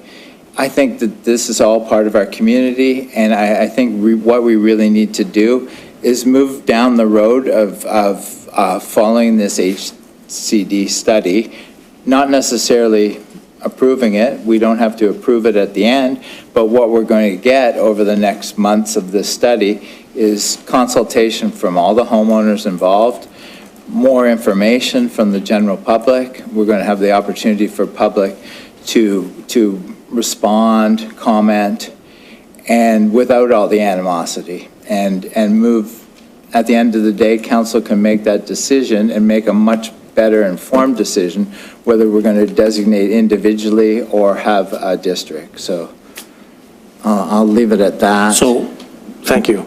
But again, I mean, there are those who buy a house that's a heritage house, and as they move through their lives, they may not have the wherewithal financially to keep that house going, and it's a protected property. That's where my concern lies. So I just think we need to be very careful how we move through this process, that we have the homeowner's interest at heart, the town too. I'm all for heritage. I love heritage. I love protecting history. We can protect bell towers and piers and, you know, and all the statues and so on and so forth. Those are public buildings. That's easy to do. That's a big part of our heritage too. But let's be just very careful and very kind and very generous to a certain degree as to how we approach this from a homeowner's perspective. That's my concern. So that's why I think we don't need a heritage district, but we do need to approach each homeowner individually and talk to them and work with them all the way through the process. And I'll leave it at that. Thank you, Mr. Mayor.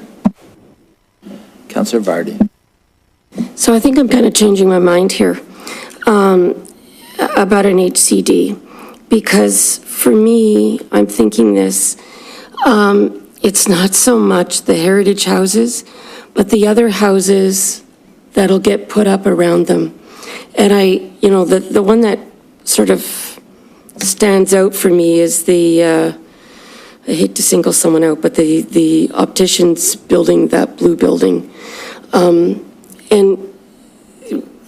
it would have been much better if we could have something that just had a look and feel more of the neighborhood than what was put there. It just doesn't, to my mind, my own aesthetic, it doesn't fit. And then I look at something like new builds, and I always point them out as an example, the Vintages development. They built all new houses, but with a look and feel that fit in with the neighborhood. So when I'm thinking about an HCD, in some ways, we're protecting the value of the designated houses, providing that the HCD does not become like incredibly oppressive financially, but it protects what goes up beside you, so that you don't end up having a sort of glass and steel and a big blue front next to a really beautiful heritage home. So, so I guess I'm willing to explore it a little bit further in light of what the mayor has said, explore it a bit further, but I would draw the line at any kind of draconian measure. So, I mean, if it goes there, and if we're starting to dictate beyond look and feel, things that become really expensive, and if we don't have, on the other hand, the supports in place, when we get there, I won't support it. But I think my concern is not, right, when I'm thinking this through, it's not the houses, it's the houses around them. And with the kind of development that's coming in, I mean, we're seeing it, we're under pressure to build more homes and all of that. We want it to fit in with the neighborhood. I mean, we can't stop development, nor do we want to. But we want to maintain the look and feel of our beautiful town, particularly our pride, which is our main street. So I guess I'm willing to vote for the continuation of the HCD, providing that we have all of the consultation that we have in place. And when it comes to the end, if they are very stringent or draconian measures, I'm not gonna vote for it. And at the same time, we need to develop not just the stick, but the carrot, for the contribution that people are making to the town. So that's where I am right now. All right, I think I'm going to call the question. Moved by Councillor DeFlavio, second by Councillor Howe. Resolved that report PA 23-25 recommendation report Main Street East Heritage Conservation District Study dated August 8th, 2023 be received and that staff work on with the consultants to commence the second phase of the study and develop the associated district plan and guidelines, and that the properties in Appendix C be considered for designation following the recent passing of Bill 23. Recorded vote? Sure. So just for clarification, if we do vote to continue with this HCD, I just want to be clear that we can back out of it after if it's too stringent, correct? Like if there's something we don't like, we can, right? So we're not locked into this. Bianca. Thank you, through the mayor. So council's the one that actually approves the district plan and guidelines and has to pass the associated bylaw and the boundary. So you can stop this at any point until you actually pass that bylaw. And how long, like, not in advance, like how long are we looking at for this to come to council again? For really meaningful engagement, it can take some time. But we're not making a decision. We're just moving forward in something that we already budgeted for, so.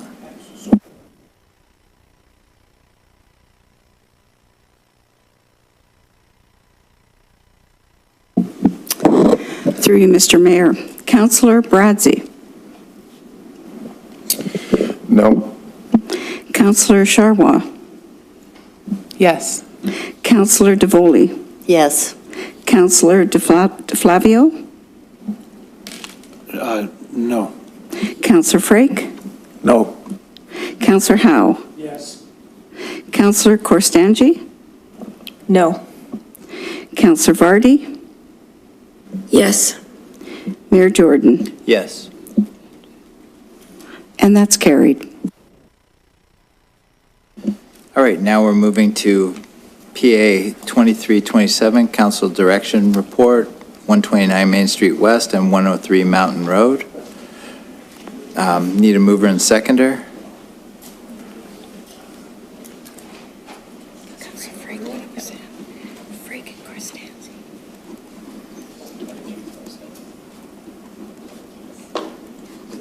Moved by Councillor Frake, second by Councillor Korstanji.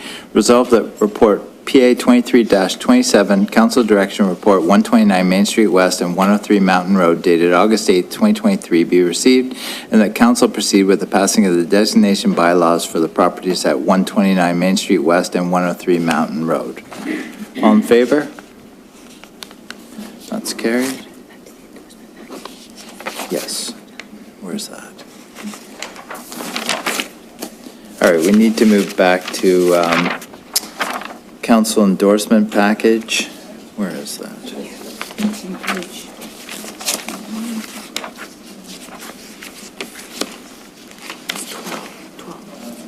Number 12. Yeah, it's page 6. All right. Yeah, we need a mover and seconder to get it on the floor. It's council endorsement package, Grimsby Heritage Advisory Committee and Grimsby Green Advisory Committee. What number is that? Number 12, 12.2. That's the Grimsby Green. I'd like to be able to ask a couple of questions on it. Yeah, so we'll get a mover and seconder to get it on the floor and then start discussion. Moved by Councillor Howe, second, Councillor Flavio. Moved by Councillor Howe, second by Councillor DeFlavio. Resolved that the following council endorsement packages be approved. Grimsby Heritage Advisory Committee, Grimsby Green Advisory Committee. Discussion. Councillor Howe.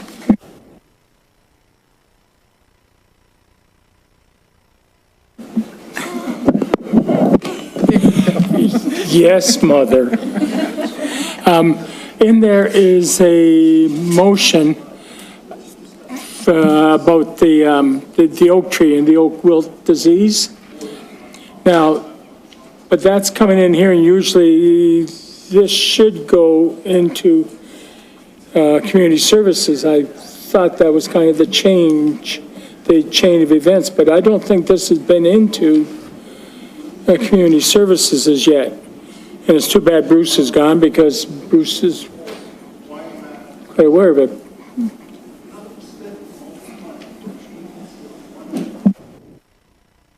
Katie, you can add some insight? Yeah, through you, Mayor. It's just given that the motion is directing staff to take things like specific trainings and consult with different, like Hydro One utilities, sorry, that's the word I'm looking for, because it's directing staff and it's got a bit of a financial impact too, given that it could have, it might cost money to put staff through this training. We need council approval in order to ensure that. So it did go to Community Services Committee, the minutes did, but council needs to approve that staff direction from the advisory committee.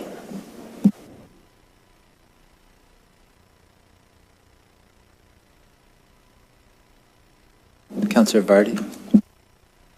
Through you, Mr. Mayor, just so you know, I want to lift 12.1, the something in the heritage minutes, 10.4. But if I can speak to the oak wilt, if that's useful to people, Dawn, if you're concerned. All right. This is a huge topic in environmental, in the environmental context. Environment Canada has come out with recommendations. I believe NPCA is coming out with recommendations.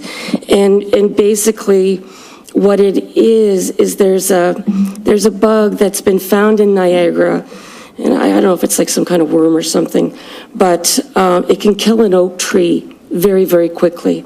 So what happens if let's say if the oak tree gets any kind of damage, so for instance, you trim your oak tree, necessary pruning, whatever, it'll leak a little bit of sap, and that's what attracts this moth or whatever, and the tree could die like within 3 weeks. And so we're trying to stop the spread of that.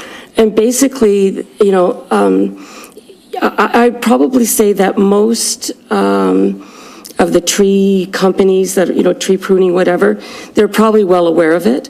But it's just to make sure that our staff are aware of it. So things like, around the base of the tree, we don't use the weed whacker, so that we don't nick the tree, because that could make it vulnerable to this, because we found it in the area. So I don't think that the financial impacts are really heavy.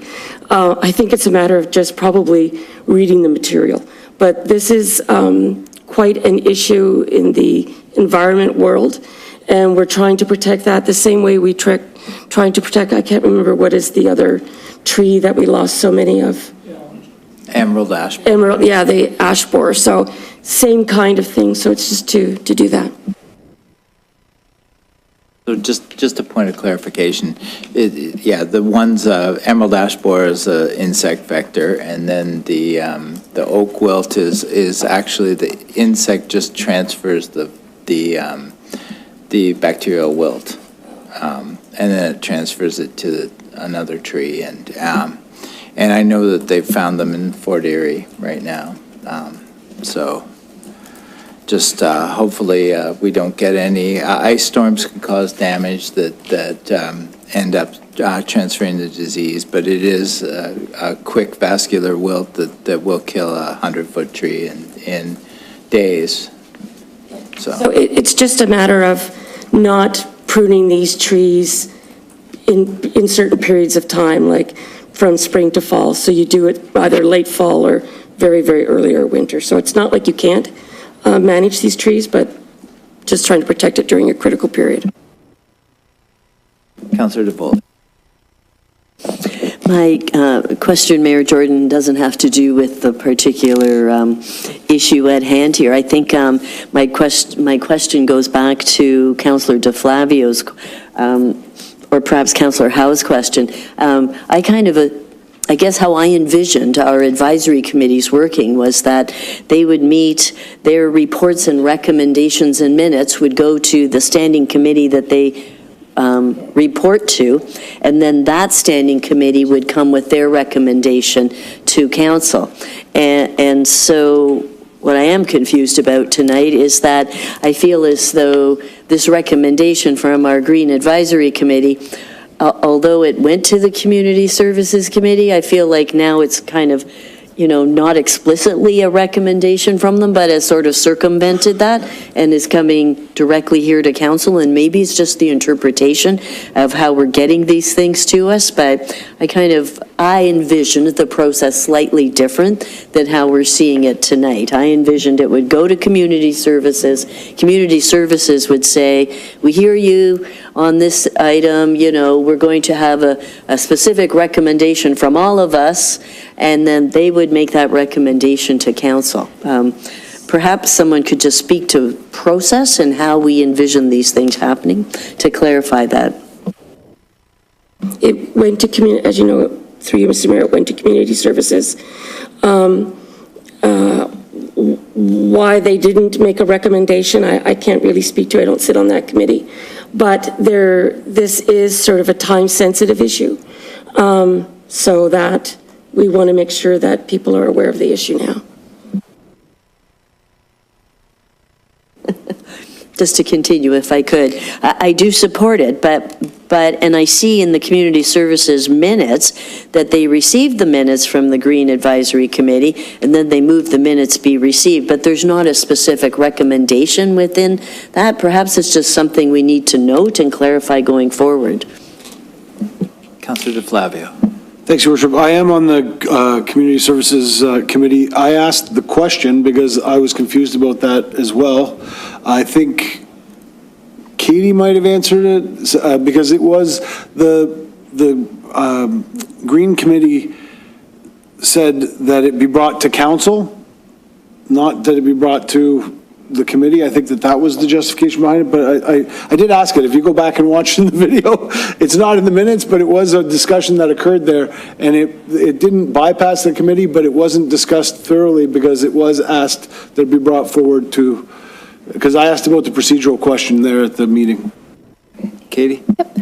Through you, Mayor. So the advisory committee simplified meeting procedures. If they're requesting staff be directed to do something, it should be brought forward to council for approval and through the council endorsement package. So that's why it's also come here as well.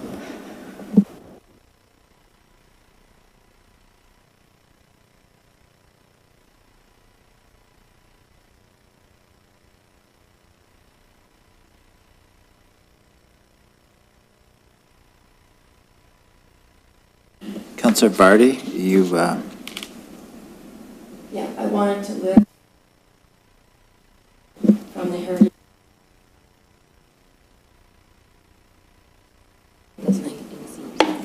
I wanted to lift something from the Heritage Advisory endorsement package. Item 10.4. Yes, sorry, number 5. Yes. So this involves a property at 3 East Street down in the Grimsby Beach area. And what we'd like to do is to just defer decision on this recommendation. There's been a lot of discussion between the property owners and the town, and there's been a lot of activity on this file. And there are just some things that we need to kind of sort through before we move ahead with the designation.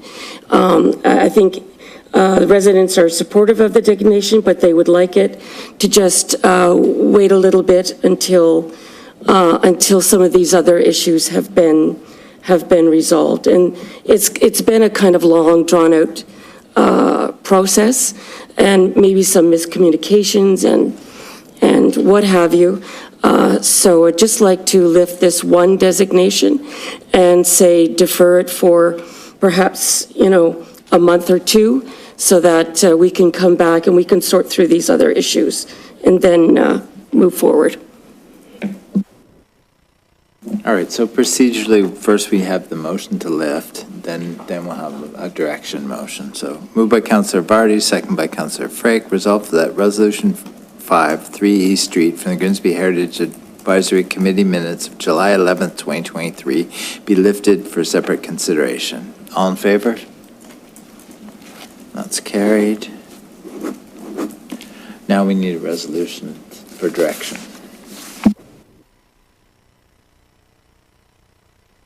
So I'll do the same mover and seconder.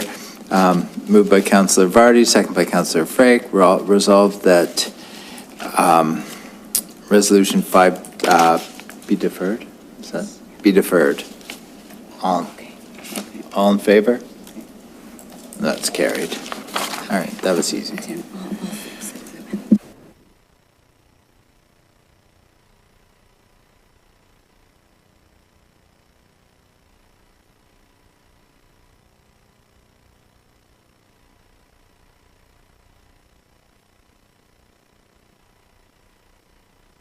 Deferral motion, there's no discussion.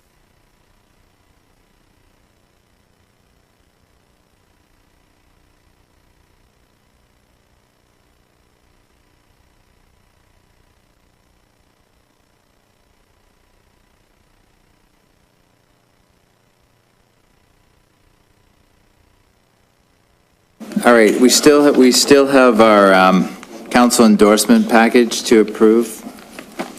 So moved by Councillor Howe, second by Councillor DeFlavio. Resolve that the council endorsement package be approved. Grimsby Heritage Advisory Committee as amended, and Grimsby Green Advisory Committee. All in favor? That's carried.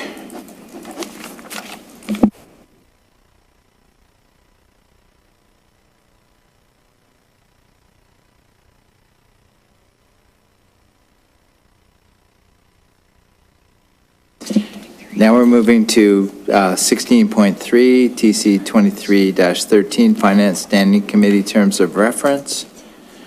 Need a mover and seconder. Moved by Councillor DeVoli. Seconder,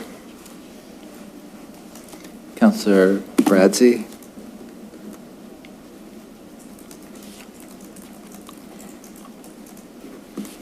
All right, discussion?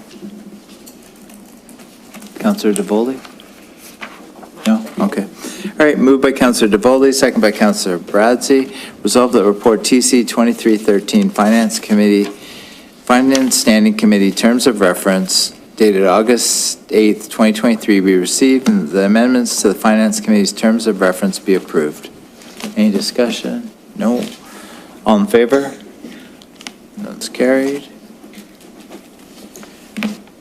All right, now we move to section 16.4, memo to council, standing committee closed sessions.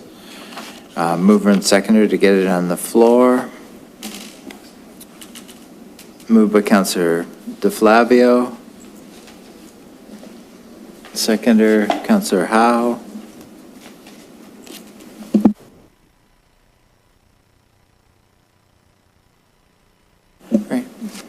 Moved by Councillor DeFlavio, second by Councillor Howe. Resolved that the memorandum regarding standing committee closed sessions be received. All in favor? Yeah, that's carried. I don't know if it was.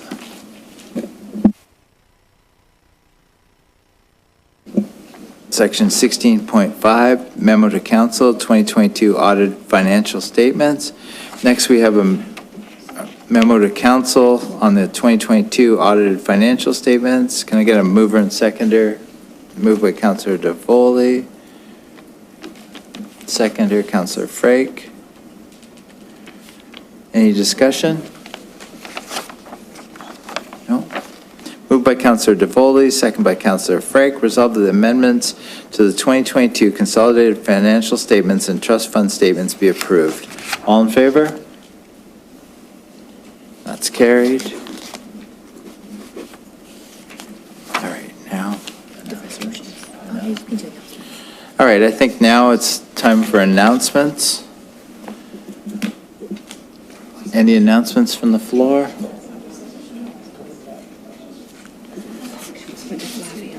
Councillor DeFlavio.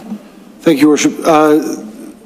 Grimsby Basketball Association, in conjunction with Women in Sports and Jumpstart, has been able to offer a free camp for girls between the ages of 8 and 12 years old. It's a week-long camp that is absolutely free for young women who are interested in playing basketball. It's full. I'm happy to announce that it's full.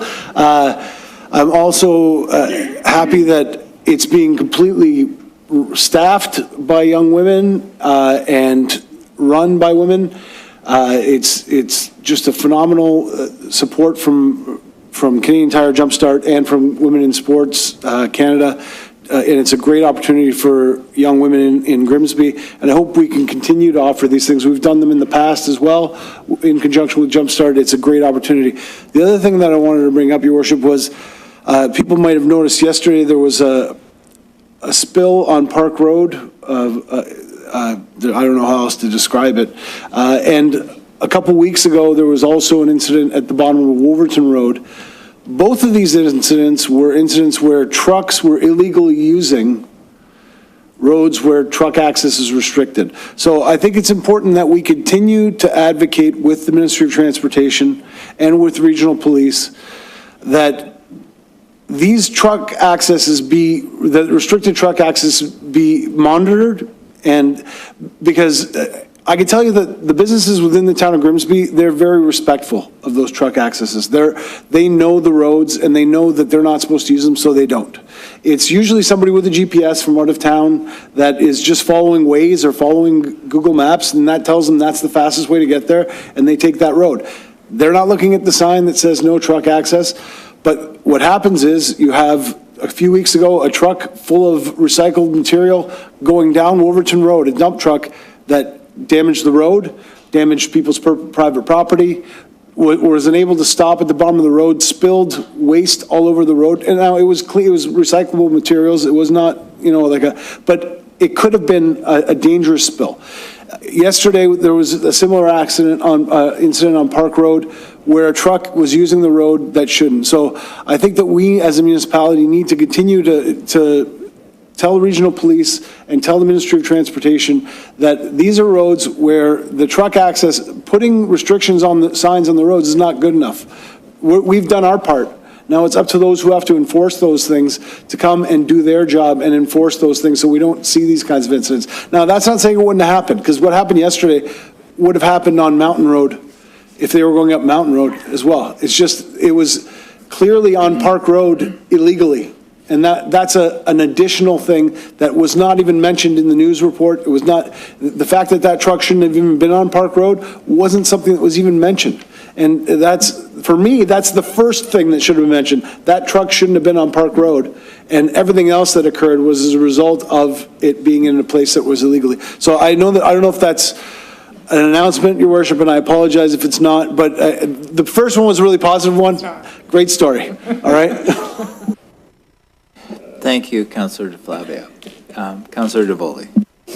If I could just add to Councillor DeFlavio's story about that, I would say that from my discussions with people at the MTO, they're very aware of what those restrictions are on those roads.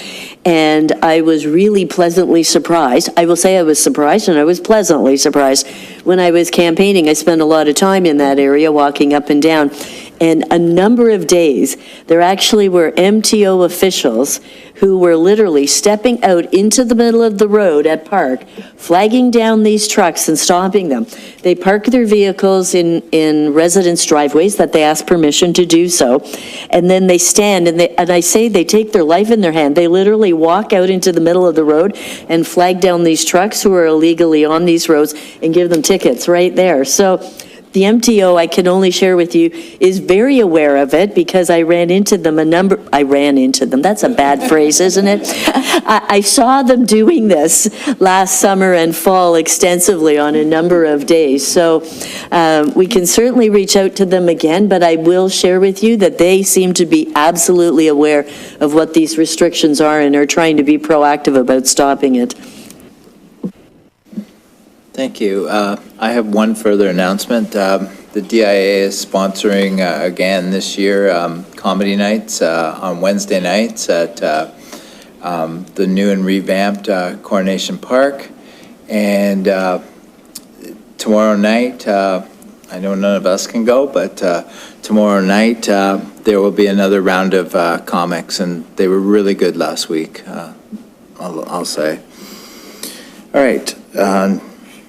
Councillor Vardy. Just want to acknowledge the work of the Green Committee. As you can see, they've, when you look at George Bodner's presentation, the quality of material that's coming out of the Green Committee, people are very self-motivated and very excited. Our regional councillor, Michelle Seaborn, gave the Green Committee a spot at the farmers market last week, and they took surveys about people's knowledge about Green Committee and handed out information about the oak wilt, and so I just want to give a shout out to them because of they're doing amazing work, and they're like Eveready bunnies. They've been wound up and they're off and running. So. Thank you, Councillor Vardy. All right, now we move to resolutions, number 17. First resolution is from Councillor Sharwa. So we need a mover and seconder. Councillor Sharwa, mover, and Councillor Korsanji, seconder. Would you like to lead the discussion, Councillor Sharwa? So I don't want to get too deep into this, but I thought this was, I don't know, I would like information. So when you have an elected official that is seeking information so that you can make the best decisions for your constituents, it just seems like a reasonable ask. So I was actually surprised that I got so much heat for wanting to get information. So I'm asking for the agenda for this is obviously for closed session information. I'm not looking to participate. I'm not looking to sway any conversations or discussions. I just want to be able to see the presentations as they are before they come to council for us to vote on, because we've been in that situation before where the closed session, we don't necessarily get the same information, and I'm just asking for the same information. So I know that I came prepared knowing that I was going to get all the reasons why we can't do this. Well, guess what? I brought a photocopy here and I've highlighted it from the city of Guelph, who does exactly what I've asked. All councillors, so these are visiting councillors as well, receive standing committee agendas, staff reports, and public correspondence. They also are able to attend the closed sessions. So this is already happening. So when you tell me that it can't be done, I'm going to disagree, and I'm going to say that procedurally, you just need to change the bylaw. So I would appreciate that. And if it's a matter of being on Zoom or even whatever, I just want to see the information. It doesn't even have to be live streamed. It can be the day later. I just want to have the same information, and that is all I'm asking for. Thank you. Bonnie, you have some clarification. Through you, Mr. Mayor, and with all due respect to the councillor's question and concern and her desire to have the information, I just want to clarify that what's before you, I did check in with the city of Guelph. That was one of the cities I did call as well, and they no longer use standing committees, so this information is, they don't use this. They moved back to council, committee of the whole, and to council. I don't know I didn't ask, is it specifically because of this at all, so I just wanted to clarify what you've given council, and that's the information that I got. If they've done this in the past, though, then it would still be okay with the Municipal Act, correct? Through you, Mr. Mayor, the Municipal Act and our procedures lay out something that I was following and giving you my best advice. So that's what I'm giving you my advice on. Based on working with many legal teams over the years, I was always advised to never look like you've got a quorum when you shouldn't have a quorum, because you've got literally a meeting within a meeting. And I don't know if that explained it very clearly in my memorandum to you, but basically we for transparency, not that we always pull up the blinds halfway through a meeting, but for transparency, we do publish our meeting and notice of meetings, all of them. But if we have a quorum in there, or if it's perceived, we're just vulnerable to an investigation. That's all I can say is I'm just giving you my best advice. I appreciate your advice. And again, I don't care to participate. I just want the same information. So if there's a way that we can do this where I'm not even watching it live, and it could be after the vote, and I just have access to that presentation through a video recording, that would be fine with me as well. Through you, Mr. Mayor, do you mind? Yes, you absolutely can have the information.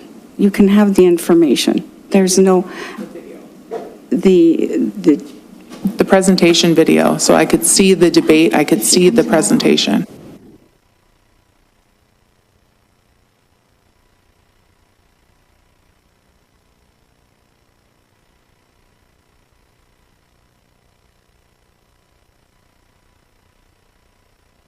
Through you, Mr. Mayor, just conferring, because yes, if you wanted to view it, and I've done this in my past as well, come into my office, and absolutely you can see it.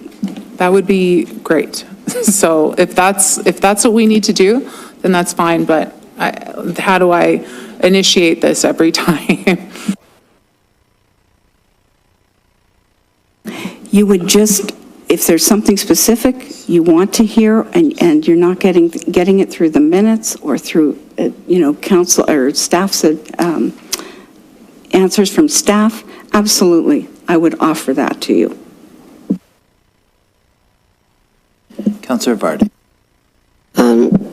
Yeah, I mean, I definitely support that. I just wanted to add too that you can also, when we're reviewing the minutes, ask to lift the closed session, and there's another opportunity to voice an opinion or your thoughts on that. So you have kind of two shots at it. You have one that where you can view the material, and two where you can lift the minutes and we go into close and we discuss it, all of council.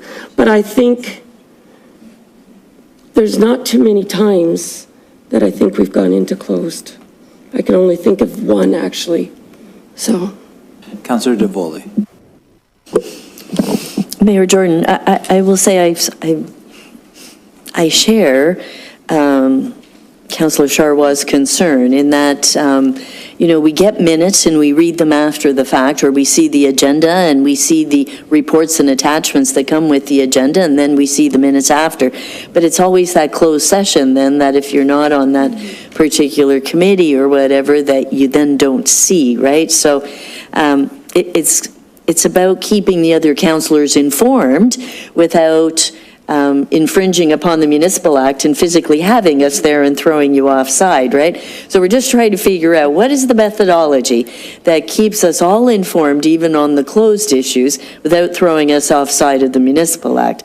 And much as I appreciate the offer to come view it, that takes time too, right? And of course, yeah, I wish there was a way even that it could be in some closed session or something, and we could log in and see it perhaps without disrupting Bonnie and physically bothering you at your office to watch it on the computer or something like that. If there was another way to make it easy for us to watch it after the fact or read them or see the agenda or the minutes after the fact, that would all be helpful.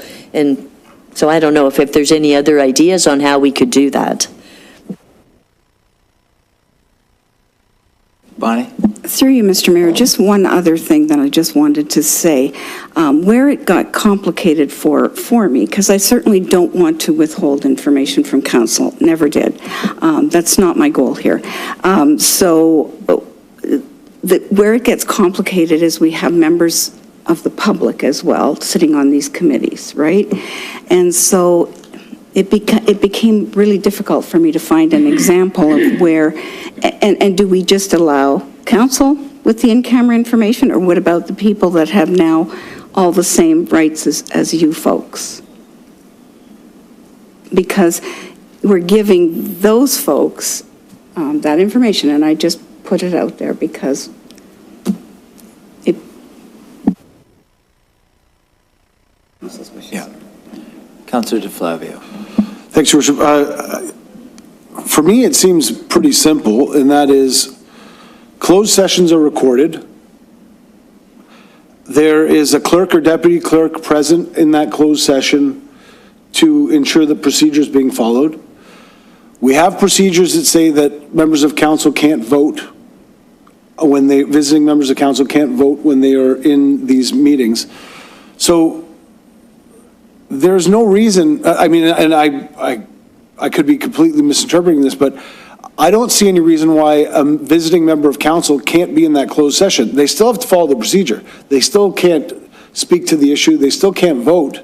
There's a clerk there to ensure it. And if there was an investigation, there's a recording that would indicate that that procedure was followed. So I think we're overthinking it. Like, I think it could be quite simple. Again, maybe I'm wrong about it, but I think it really could be quite simple, where you record the meeting, you make sure you follow the procedure, you make sure that there's no vote that occurs in that closed session where that person that is not a member of that committee votes, and then that person can attend, because we're entitled to that. We're going to get that information anyway.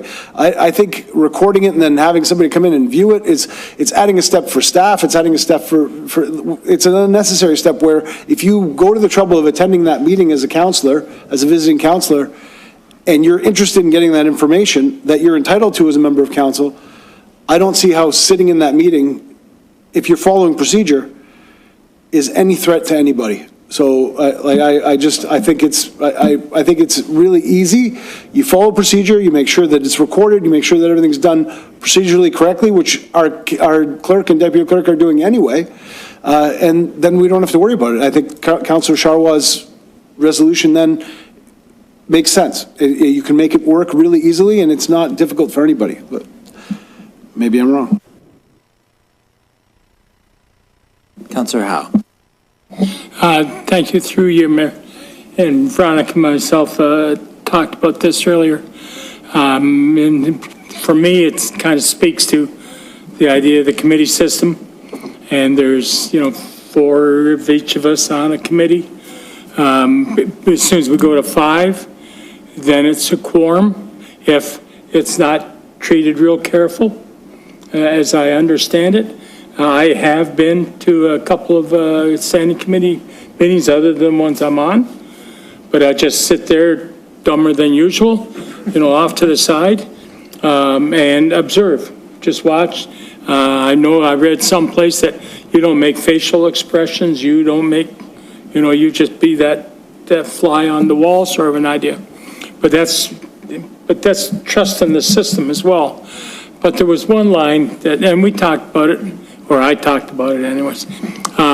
In this, there's a whereas, lots of them, that rule may deprive constituents of representation in closed sessions on matters that directly or indirectly affect their interest.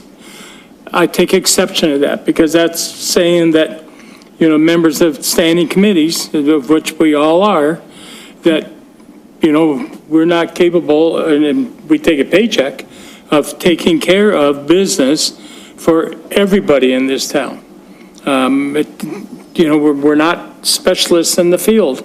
So I can live with it as long as we take that one sentence out of there. Fine by me.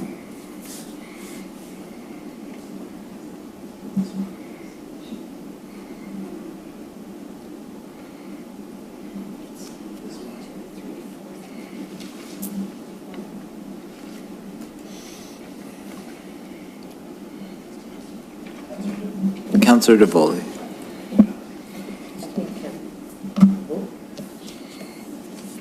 Sorry.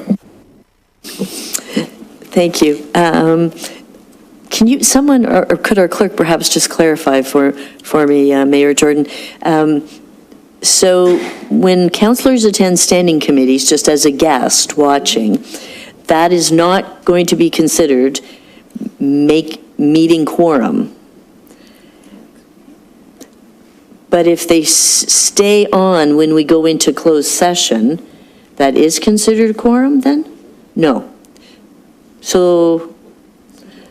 So I, as a councillor, could go to the Corporate Services Committee, I could sit as a guest and watch the part of the meeting. If that committee then goes into closed session, I could still stay as a guest and listen. I can never speak or ask questions, offer an opinion, et cetera, et cetera. But that would be allowed still, right? Enclosed, whether it's open or closed, if I'm there as a guest but not as a committee member, I may stay to the closed session as well. Yes? No? Through you, Mr. Mayor. I think it's a bit of that optics, right? When you're in open session and attending an open session, the public can see that you're not participating or advancing the business of the town. In closed session, because the public cannot see what's happening in closed, right? They know that there's a quorum and possibly a quorum. They don't know if a business is being advanced or not. So it's that optics play, I think, that might be concerning, that could open us up to investigations. Which was why then Councillor DeFlavio was saying, though, but if it's all taped, I mean, the sound is taped, but the motion, the video is also taped, right? Like, it's still taking place just like we are today. So someone sitting there, even in closed session, we can prove they had, they didn't participate in the conversation, they didn't get up, they didn't do any of those things, right, to advance the work of council. Are we thinking that's not going to be good enough to be able to prove our case? Is this something we should check on to make sure that the Integrity Commissioner, I remember when they came to speak to us as part of our education, of course, made the offer that whenever we're concerned about these things, better to ask ahead of time than to find out later that we were offside. Is this the sort of question that perhaps we should take back to them and say, well, would this be the case, or would we be okay if we structure it this way? Would it be worth that ask, I guess? Through you, Mr. Mayor, the IC is not the issue, it's the ombudsperson who investigates meetings. So it's not the Integrity Commissioner, hopefully, that it hasn't gone to that level. But the ombudsperson, I did look at other things on, cases. And yes, there is cases of where, a quorum of council, a perceived quorum of council was questioned. Again, I bring to you and I say to you, I'm just giving you what I think is what I believe to be my best advice, because that's what I'm giving you. Absolutely, I would never withhold information.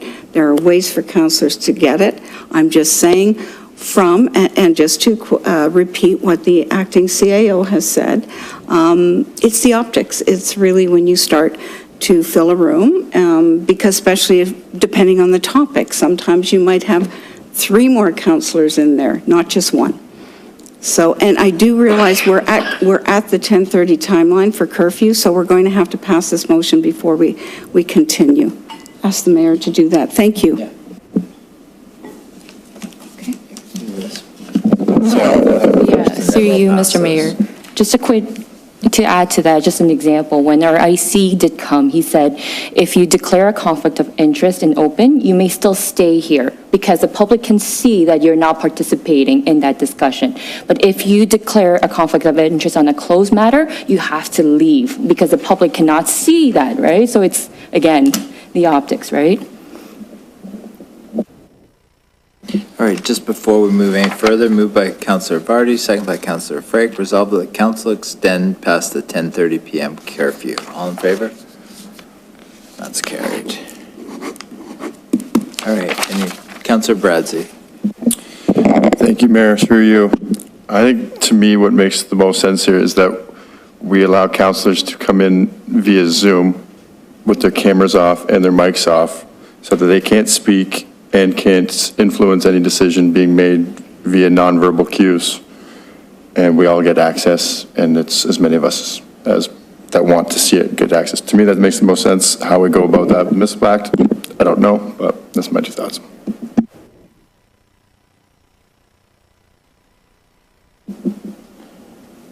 Any further discussion? Councillor Frake. Thank you, Mayor Jordan. Personally, I think we're making a mountain out of a molehill. I got to be very honest about this.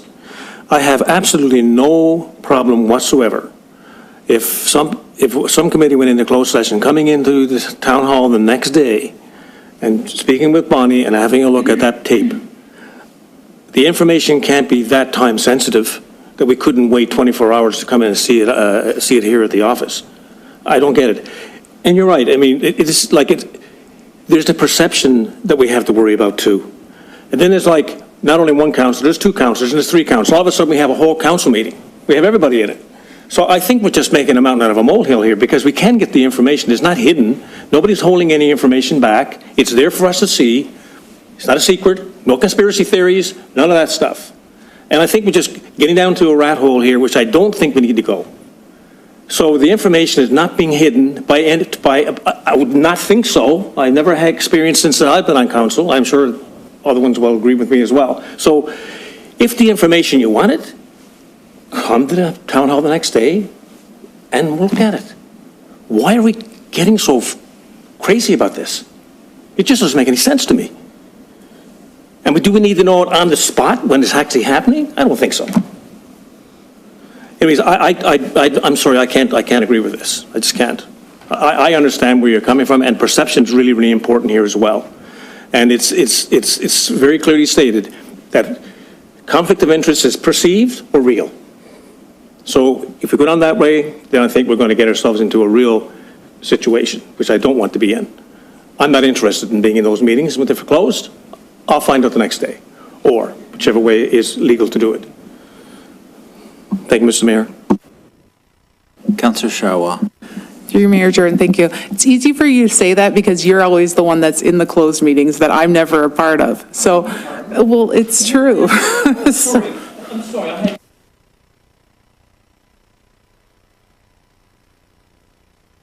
Tell me about it. I'm talking.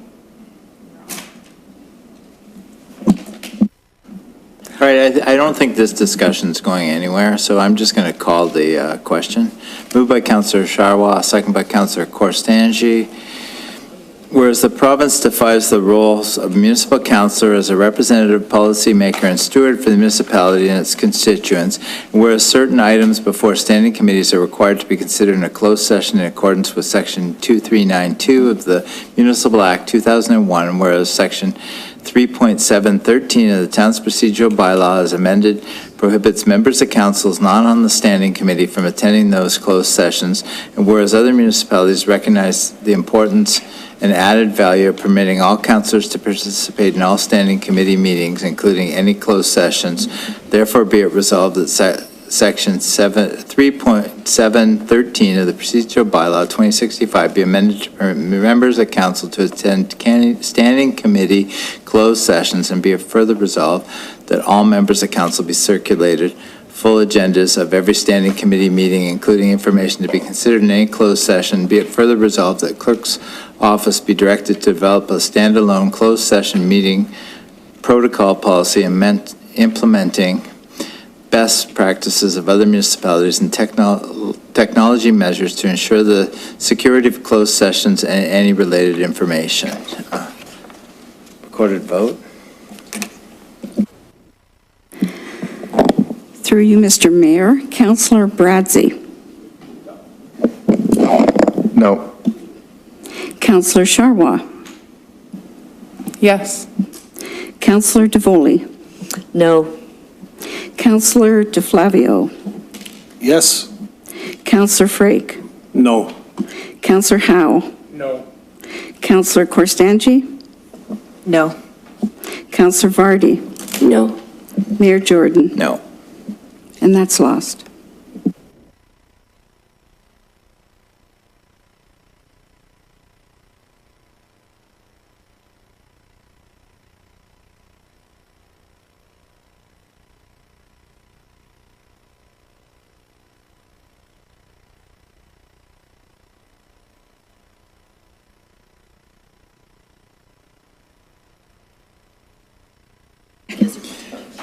Councillor Corstangi, I'll get you as the mover for the rat. I'll second it. Yeah, sure. Whereas the vibration and construction of new development can cause the resettlement of existing rat populations, whereas residents within the immediate area of the new West Lincoln Memorial Hospital project are experiencing an increased rat infestation on their properties, whereas the residents have had to incur the personal financial burden of hiring professional exterminators, therefore be it resolved that staff investigate possible solutions and/or programs for reimbursement of professional exterminator services due to essential community services development.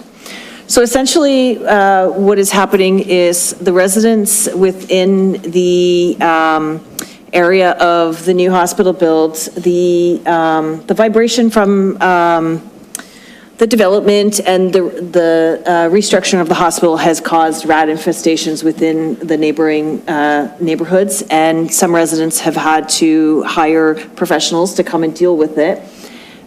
So they've incurred a personal cost to that, and unfortunately, you know, it's not just a one-off property problem, so when one person deals with it, then another person doesn't, those rats still come back and populate, and we can have mass population within a matter of weeks. So it is an ongoing problem. I've had several residents within that area. We have Central Avenue at Plumtree have expressed that they're having issues with rats. And I know that St. Catharines had developed a program that perhaps we can look at and sort of emulate.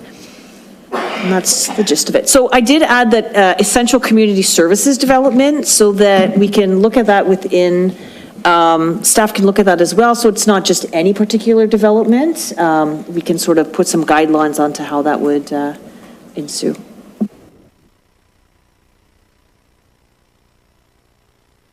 Councillor Frake.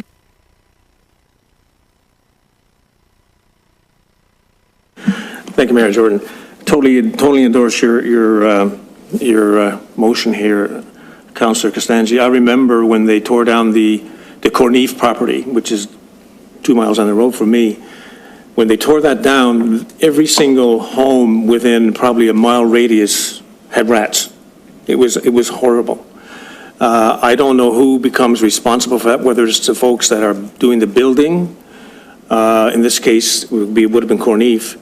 But in your case, it's probably the hospital or the developers of the hospital, whatever. I'm not sure who will be responsible for this, but certainly agree with you. I think there needs to be a process in place to take care of these kind of things. And it does happen quite frequently, more frequently than we probably know, actually in other areas as well.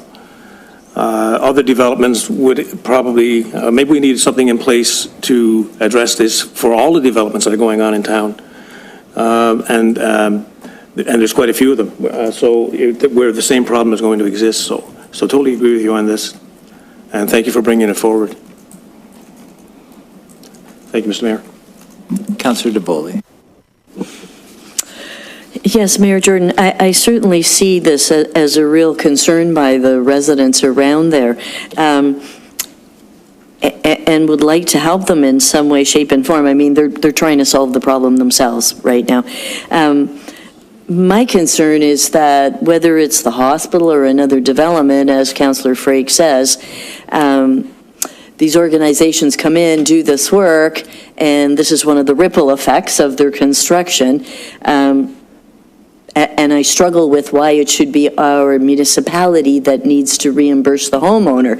I think the responsibility should go back to the property that is being constructed, that is actually causing the issue, I guess. And I don't know if there's a direct correlation in how to actually prove it, but it always seems rather obvious. They're working at the hospital, and now all the homes around them are impacted, right? Or at the other property that Councillor Frake was talking about. So I think my only concern with this resolution is it says to investigate possible solutions and or programs for reimbursement.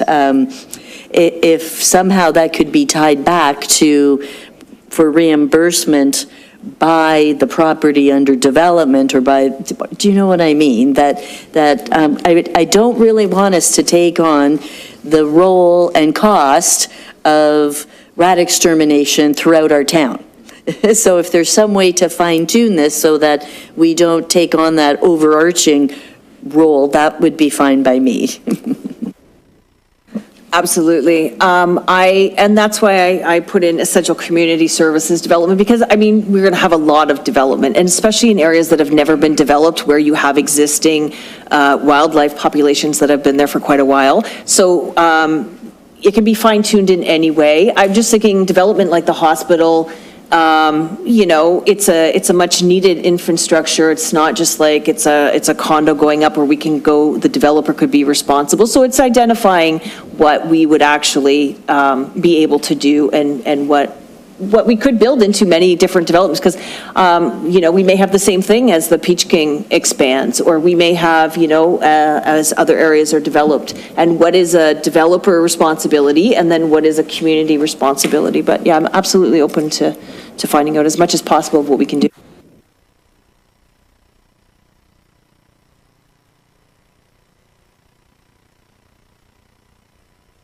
Yeah, I think the way it's worded now covers all those bases. Councillor DeFlavio. So are we going to make an amendment to, I agree with Councillor DeVoli about not taking on the responsibility for paying for townwide, or even in this particular case, the municipality. I guess my questions are, you know, which department are we going to put this through to? Is it going to be finance, because there's a financial implication? It's a building? I don't know. You know, I just don't know where this falls under the responsibility of the town of Grimsby, and that's my concern. Councillor Frake mentioned the Corneef property. I can tell you there was a similar incident in West Grimsby, when Bamford Lemon, the wrecking yard was torn down, and they constructed houses there.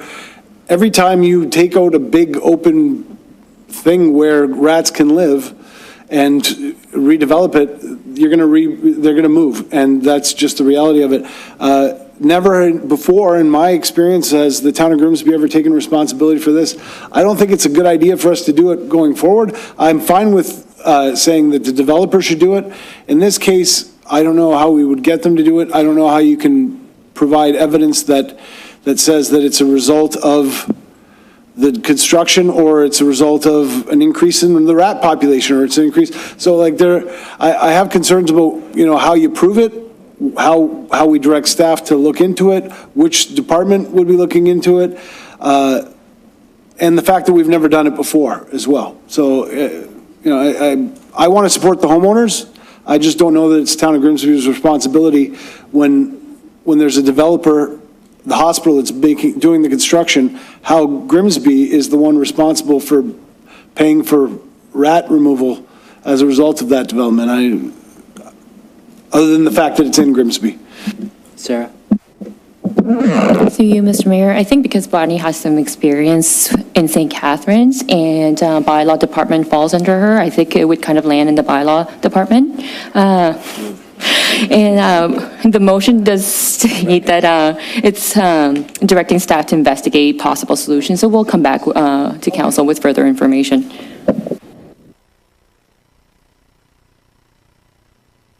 Councillor Vardy. So before we ratify this issue,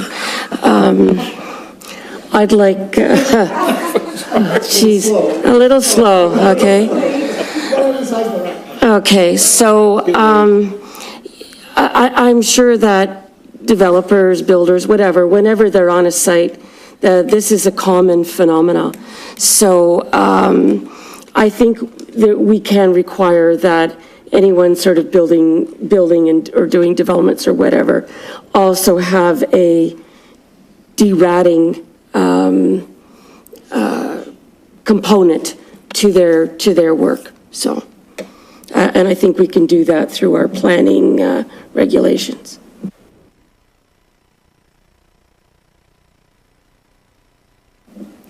All right, seeing no further discussion, moved by Councillor Korsanji, second by Councillor Frake. Whereas the vibration and construction of new development can cause the resettlement of existing rat populations, and whereas residents within the immediate area of the new West Lincoln Memorial Hospital project are experiencing an increased rat infestation on their properties, and whereas the residents have had to incur the personal financial burden of hiring professional exterminators, therefore be it resolved that staff investigate possible solutions and/or programs for reimbursement of professional exterminator services due to essential community services development. All in favor? That's carried. All right, next one up is Councillor DeFlavio, meeting times. I have Councillor DeFlavio as the mover, seconder. Councillor Baradzi.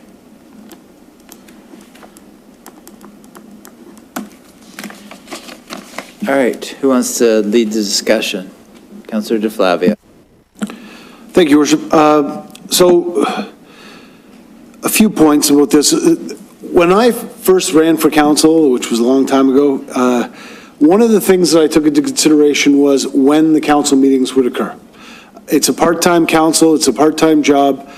I knew that the meetings would be in the evening. It was one of the things that I had to take into consideration when I ran for council. I've made this statement before. One of the positive things that came out of those late meetings was that I was always able to have dinner with my family. So when I was first elected, I had one kid. She was 1 year old. And by the time I lost the last election, I had 4 children, and the oldest was 17. And I ate dinner with them almost every night, hardly ever missed dinner with my family. I was able to go to hockey games, do a lot of the things that you want to do as a parent.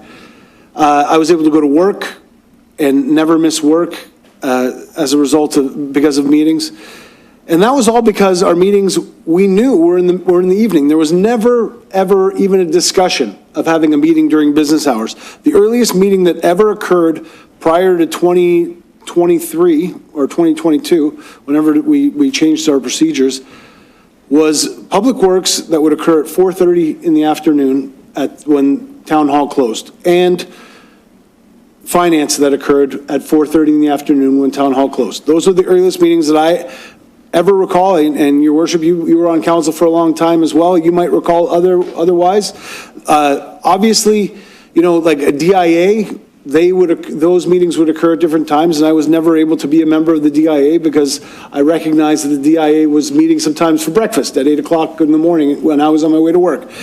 But council meetings and committee meetings and anything that council members were directly involved in, never did those meetings occur during the day. Which allowed for accessibility for all council members, not just those who were able to attend during the day. When we schedule meetings outside of those after-hours meetings, it really restricts who can attend. And it not just restricts who can attend, it restricts who can run for council. Because if I have a job, if I want to be a member of the Finance Committee that meets at noon, let's say, but I have a job where I don't have flexibility, I can't run for council. There's no purpose in me running for council because I will never be able to attend that meeting. It doesn't matter, my schedule is not flexible. We also talked about, and I think every single one of us ran about transparency and accessibility to council meetings. When we schedule council meetings during the day, we also say to people who have jobs during the day, you are not somebody who can attend this meeting. Like, this is not a meeting for you. It's occurring at noon. You have a job. We have members of council that have difficulty now getting to meetings on time because they're too early.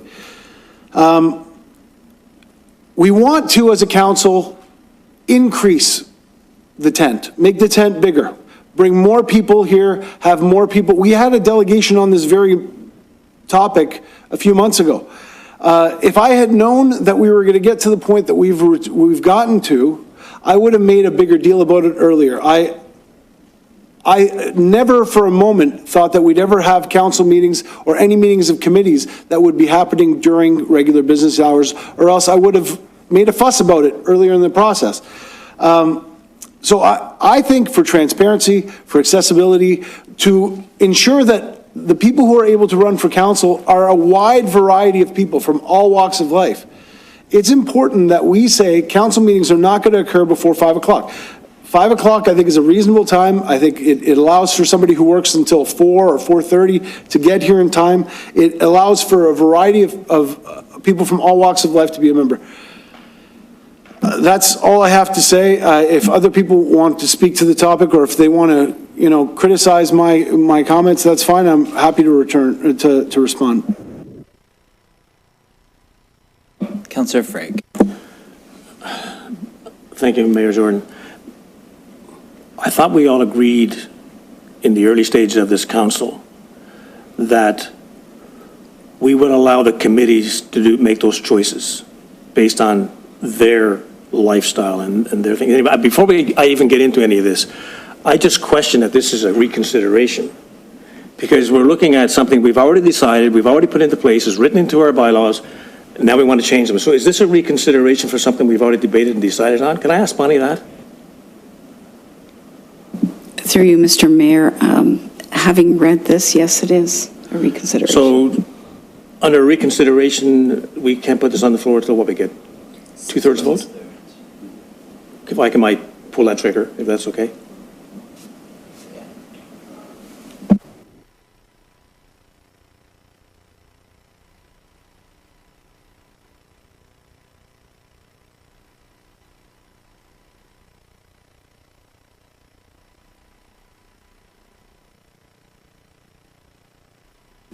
Through you, Mr. Mayor, the process would be that we would need a motion to reconsider the times of the meetings, and then council would vote on that before the motion goes back on the floor. So Councillor DeFlavio's motion.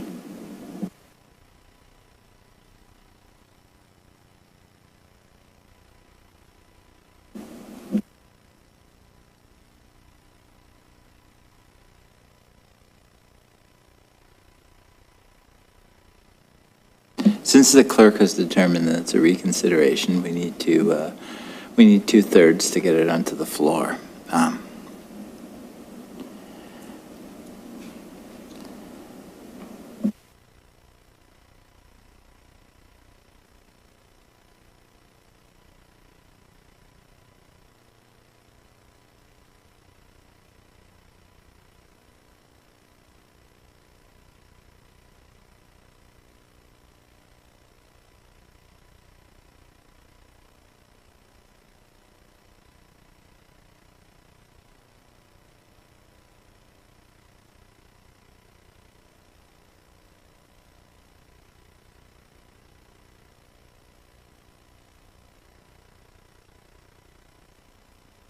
And just a clarification of past practices, finance, administration and finance was at 3:30. Public Works was at 4:30. So they did start at 3:30. And just given the fact that if you preclude for one afternoon meetings, what about the people that work shift work? What about, a lot of people are on flex working times now, so they can get time off to attend meetings. I didn't see it as precluding people that have a 9-to-5 job. And then what ramifications does it have of extra staff overtime, having every meeting late? I think having the meetings scheduled for the committee's best interest makes way more sense, and that's my opinion, and I shouldn't be debating on it, I know, but I kind of am.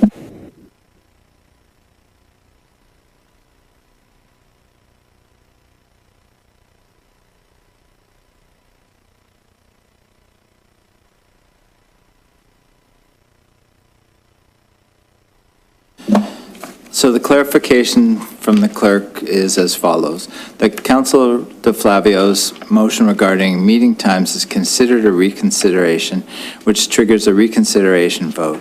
So council's procedure states a 2/3 majority to pass. So, recorded vote.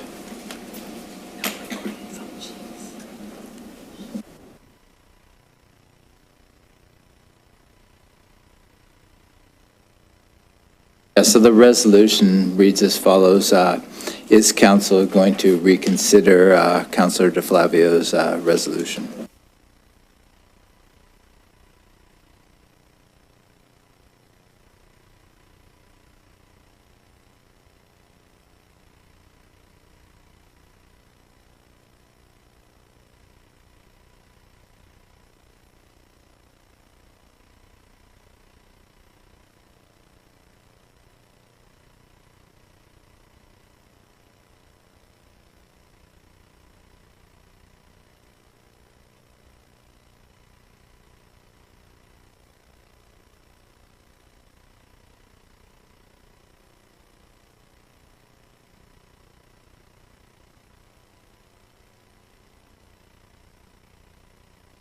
Doing it again.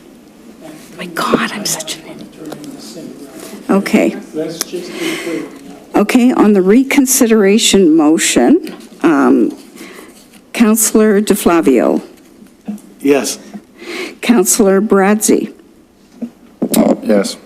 Councillor Korstanji. No. Councillor Sharwa. Yes. Councillor Vardy. No. Councillor Howe. No. Councillor Frake. No. Councillor DeVoley. No. Mayor Jordan. No. That motion is lost.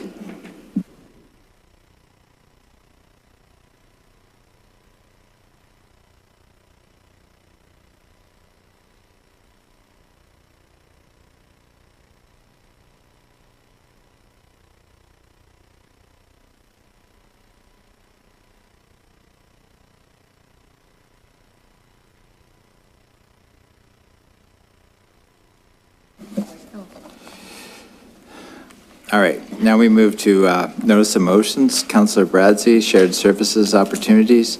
Whereas the town of Grimsby, Lincoln, and West Lincoln communities have many similarities between the demographics, population, and already share many public services such as fire, high schools, hospitals, and a planning director. And whereas we currently have a trilateral council meeting scheduled to discuss working together, and where the province has been looking at making changes to several two-tier municipalities, reducing red tape and streamlining government. Therefore, be it resolved that Council direct Acting CAO Sarah Kim to further explore share services opportunities with Lincoln and West Lincoln alongside our MPP Sam Oosterhoff and the province with the mindset of working together and the common goal of creating efficiencies and yielding savings for the taxpayers of West Niagara. All right. Councilor Bradzi. I would just, due to kind of the time sensitivity of this, can I request a vote to put this on the floor immediately for discussion?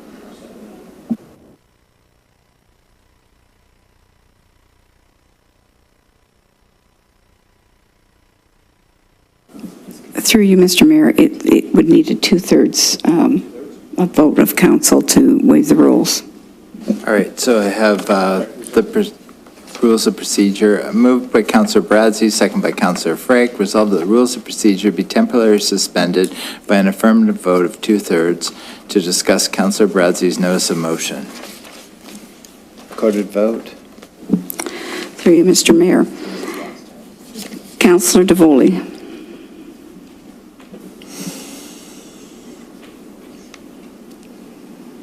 Yes.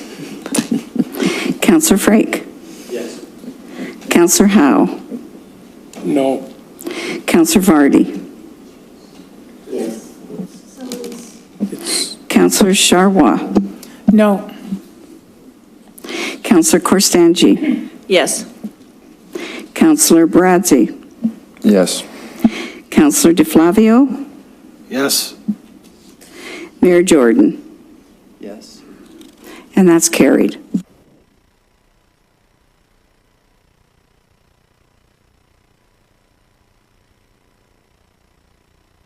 Councilor Bradzi? You have you're the mover. Need a seconder to put the motion on the floor. Councilor Frake? So you can lead the discussion, Councilor Bradzi? Thank you, Mayor, through you. I just about this was something we needed to do quickly with the meeting we had scheduled tomorrow. I think it's important we follow in suit with the town of Lincoln as they directed their CAO to explore these possibilities as well. I think it's no secret that with what's been rumored around Queen's Park, I think with that, we should take this opportunity to create the rules of engagement ourselves and get ahead of this, and then have some say in how this plays out.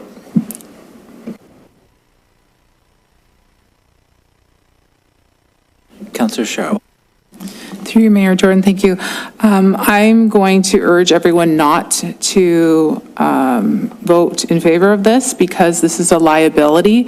It's when Lincoln requested to explore the shared services. This was before this meeting. This basically is the province's way of saying that we are, this is our idea, that we are, so that they can basically shift the blame onto us if they decide that they're going to impose whatever they're going to impose.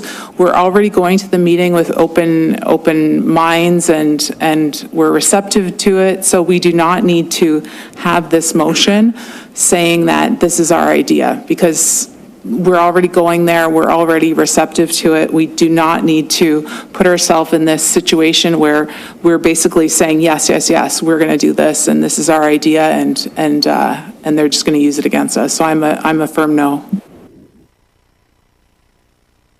Councillor Frake.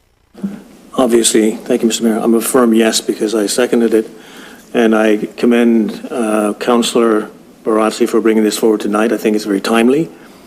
I don't think this is saying this is our idea. I think what we're saying here, what Councillor Barotzy is saying, is that we need to be seen to be acting. We need to be seen to be proactive on this. And if we're not going to do it wholeheartedly as a council, then it's going to be seen as a negative. And I think that we need to be seen to be moving ahead progressively, opening our ears, listening to what's going on, going to this meeting tomorrow, and this is a good lead-in to that particular meeting that's coming tomorrow. It puts us on record that we are open to discussions and we're open to listen. And I think that's what we're trying to do here. So that's why I support it, and I'm glad we put this on the table tonight so we can make the decision before we go to these meetings tomorrow.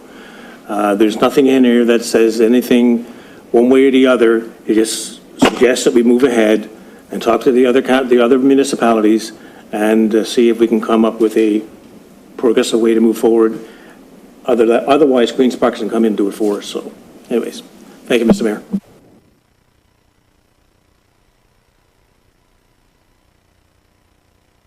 Councillor Howe. Through you, Mayor. And I'll be very formal, Councillor Barotzy. But boy, that son of a gun the first time. If I may, I have been around the horn, around a little while. You've got the one in the second last paragraph, last few words, yielding savings for the taxpayers of West Niagara. The reality is all the amalgamations and the forced ones that were done in the 90s, and that's Hamilton, you know, when it was all jammed together, Niagara when it was all jammed together, Essex, Kent, Ottawa, Sudbury, Halifax. There wasn't a drop of savings in any of it, nothing. And it's a real shame. They did a sales job on everybody. There was no savings, none, unfortunately. We got to do it. We got to get efficient. I agree. But, you know, to say there's savings, it's not there. Yep. Oh, sorry. Through you, Mayor. Councillor Brett. To Councillor Howe. I mean, I definitely agree with what you say about Hamilton, but kind of also the point of this motion is that if we actually take upon the mindset of working together and creating savings, that maybe we could be that first one that actually does yield some savings for the taxpayers, and that's my goal here. Councillor Sherrill. To you, Mayor Jordan, thank you. So I can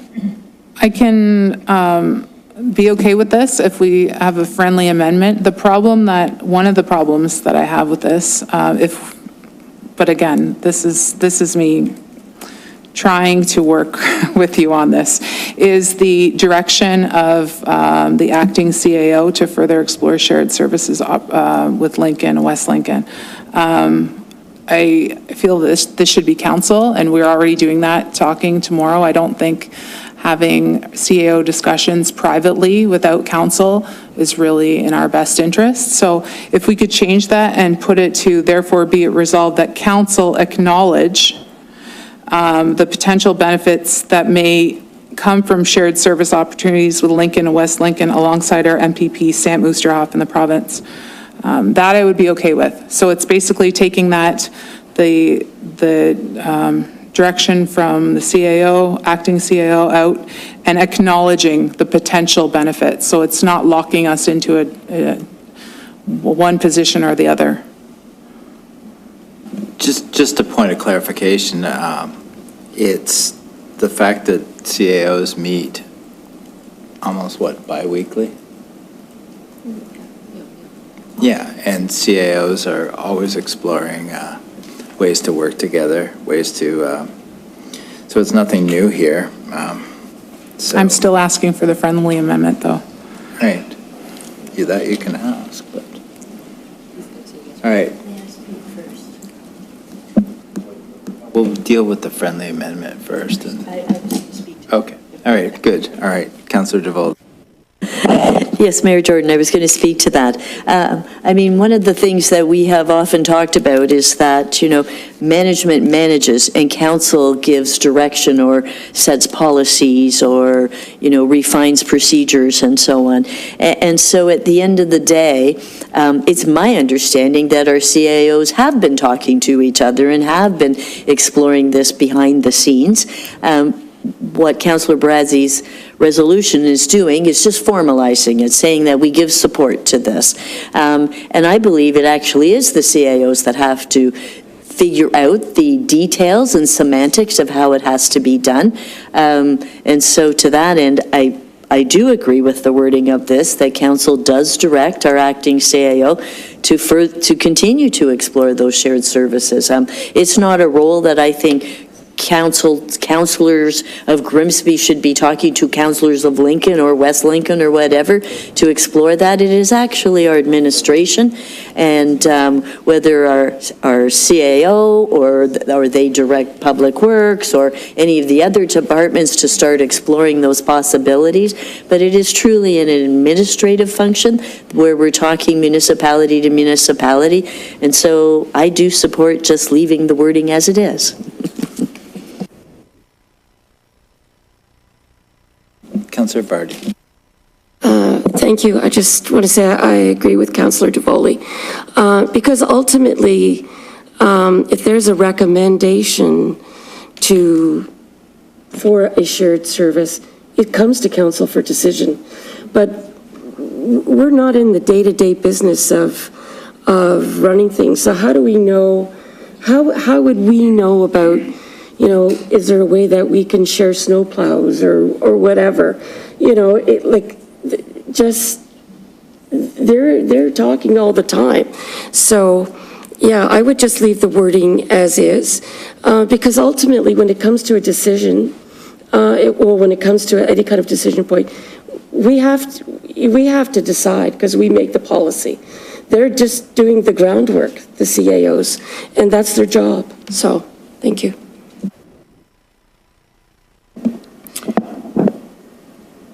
Councillor Bradley. Thank you, Mayor, through you. I have to say that I think we should keep it to just the CAO. It just makes more sense to have one person spearheading this talk than to mix 9 times 9 in Lincoln times potentially 9 in West Lincoln. And just let's keep this streamlined.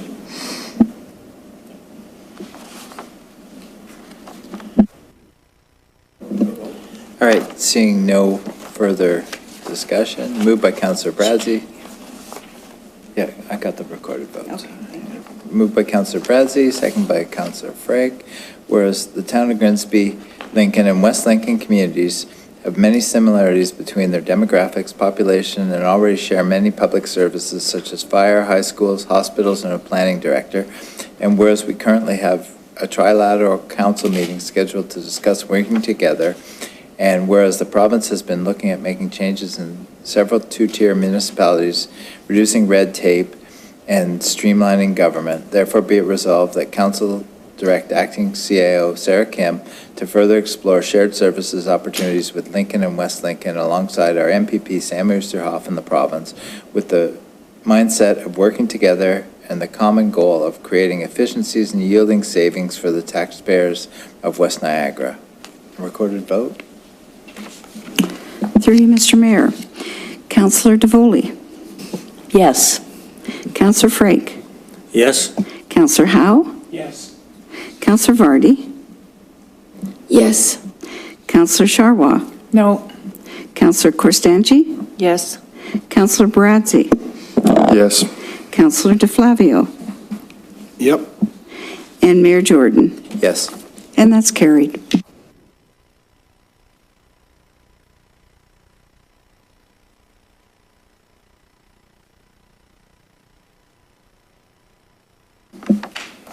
Now we move to correspondence, resolution of support for AMO Municipal Code of Conduct legislative amendments. Need a mover and seconder. Moved by Councillor Vardy. Second by Councillor Howe.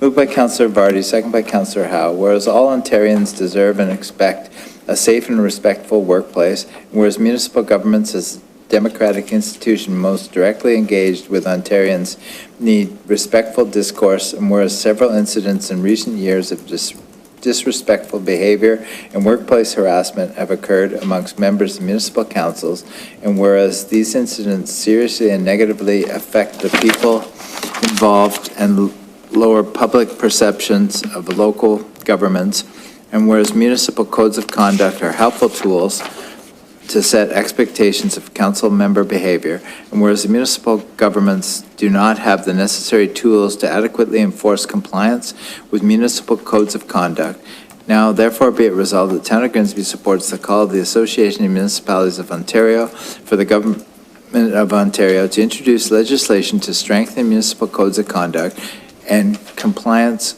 with them in consultation with municipal governments, and be it further resolved that legislation encompasses the Association of Municipalities of Ontario's recommendation for updating municipal codes of conduct to account for workplace safety and harassment, creating a flexible administration penalty regime adapted to the local economic and financial circumstances of the municipalities across Ontario, increasing training of municipal integrity commissioners to enhance consistency of investigations and recommendations across the province, allowing municipalities to apply to a member of the judiciary to remove a sitting member if recommended through the report of a municipal integrity commissioner, prohibit a member so removed from sitting for election in the term of removal and the subsequent term of office, and be it further resolved that this legislation be prioritized for the fall of 2023, given the urgency of this issue, and be it further resolved that this resolution be sent to the Premier of Ontario, Niagara MPPs, the Minister of Municipal Affairs and Housing,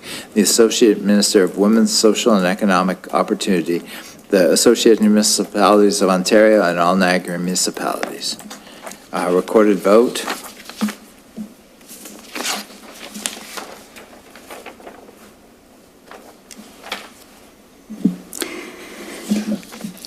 Through you, Mr. Mayor. Councillor DeVoley. Yes. Councillor Frake. Yes?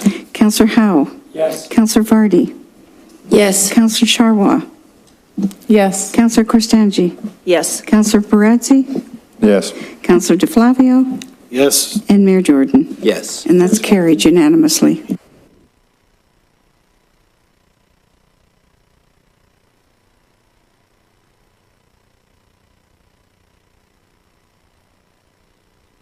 Now we have a resolution from the Niagara region to appoint council representative to Niagara Road 12 landfill site Citizens Liaison Committee. Need a mover and seconder to get it on the floor. Counselor Frake, Counselor Vardy. Anyone interested? All right. Well, there's two. But Jacob will tell you that story. My oldest son, who's 41 now.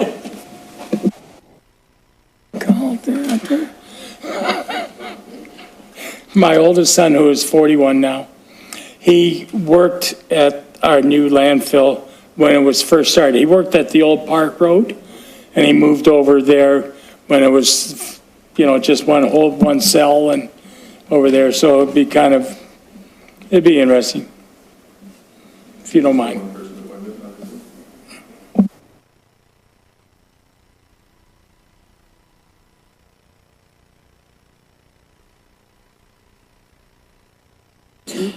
Yeah, can we add an alternate? Because I know certainly when I was it last term, I had to get a lot of other people to go because I kept having conflicts. Okay.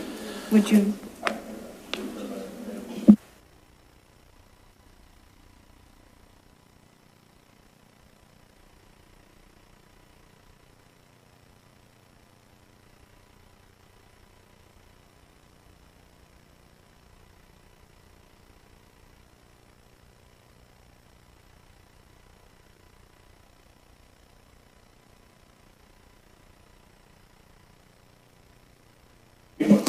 All right, moved by Councillor Frake, second by Councillor Vardy. Resolved that Councillor Howe and Councillor Bradzi be appointed to the Niagara Road 12 Landfill Site Citizen Liaison Committee. All in favor? That's carried.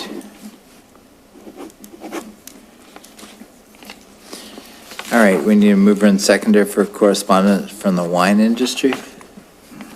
I personally have been very supportive.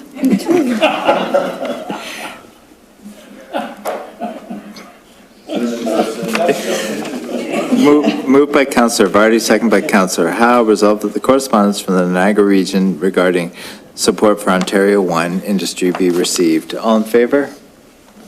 That's carried. All right, we need a mover and seconder to move into closed session. Councillor DeFlavio and Councillor Howe.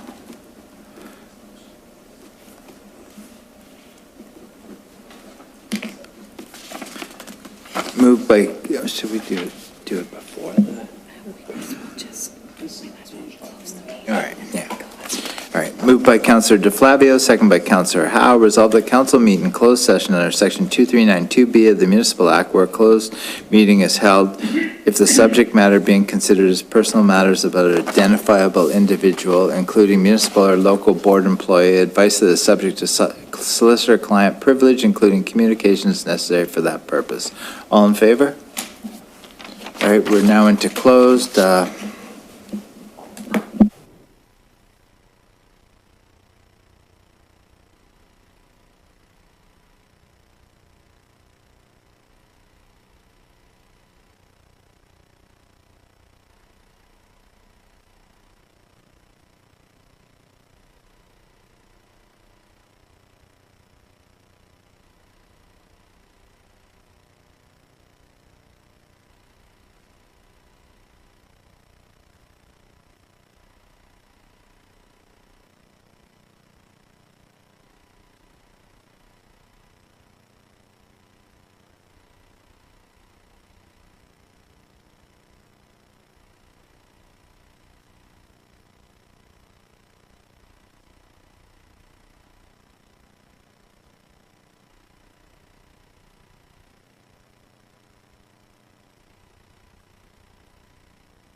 Now, mover and seconder to pass bylaw 2366 to 2371. Moved by Councillor Frake, second by Councillor Bradzi.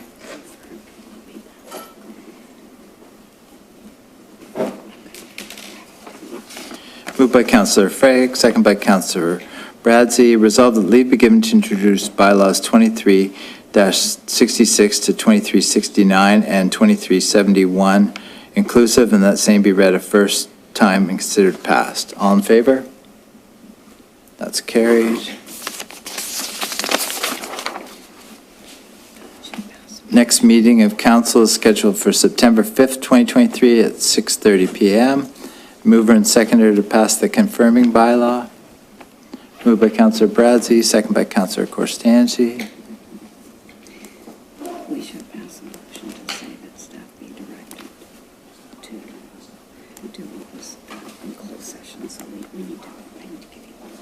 Yeah, do you want to do one more then? Mm-hmm. Before we do this one, right? Yeah, I think it's important. All right.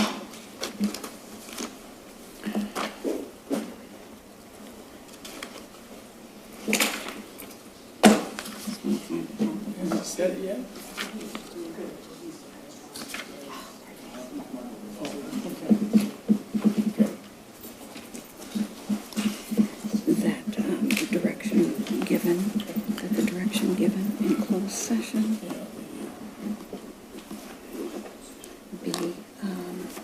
be followed through, and that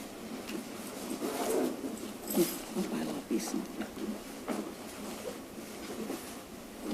And I guess we would have to report back something if she says no. All right, we just need a mover and seconder to give the closed session direction. Moved by Councillor Corstangi, second by Councillor Frake.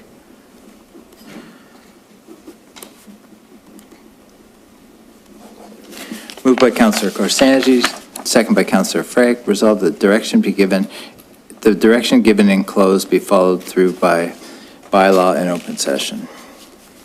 All in favor? And that's, yeah.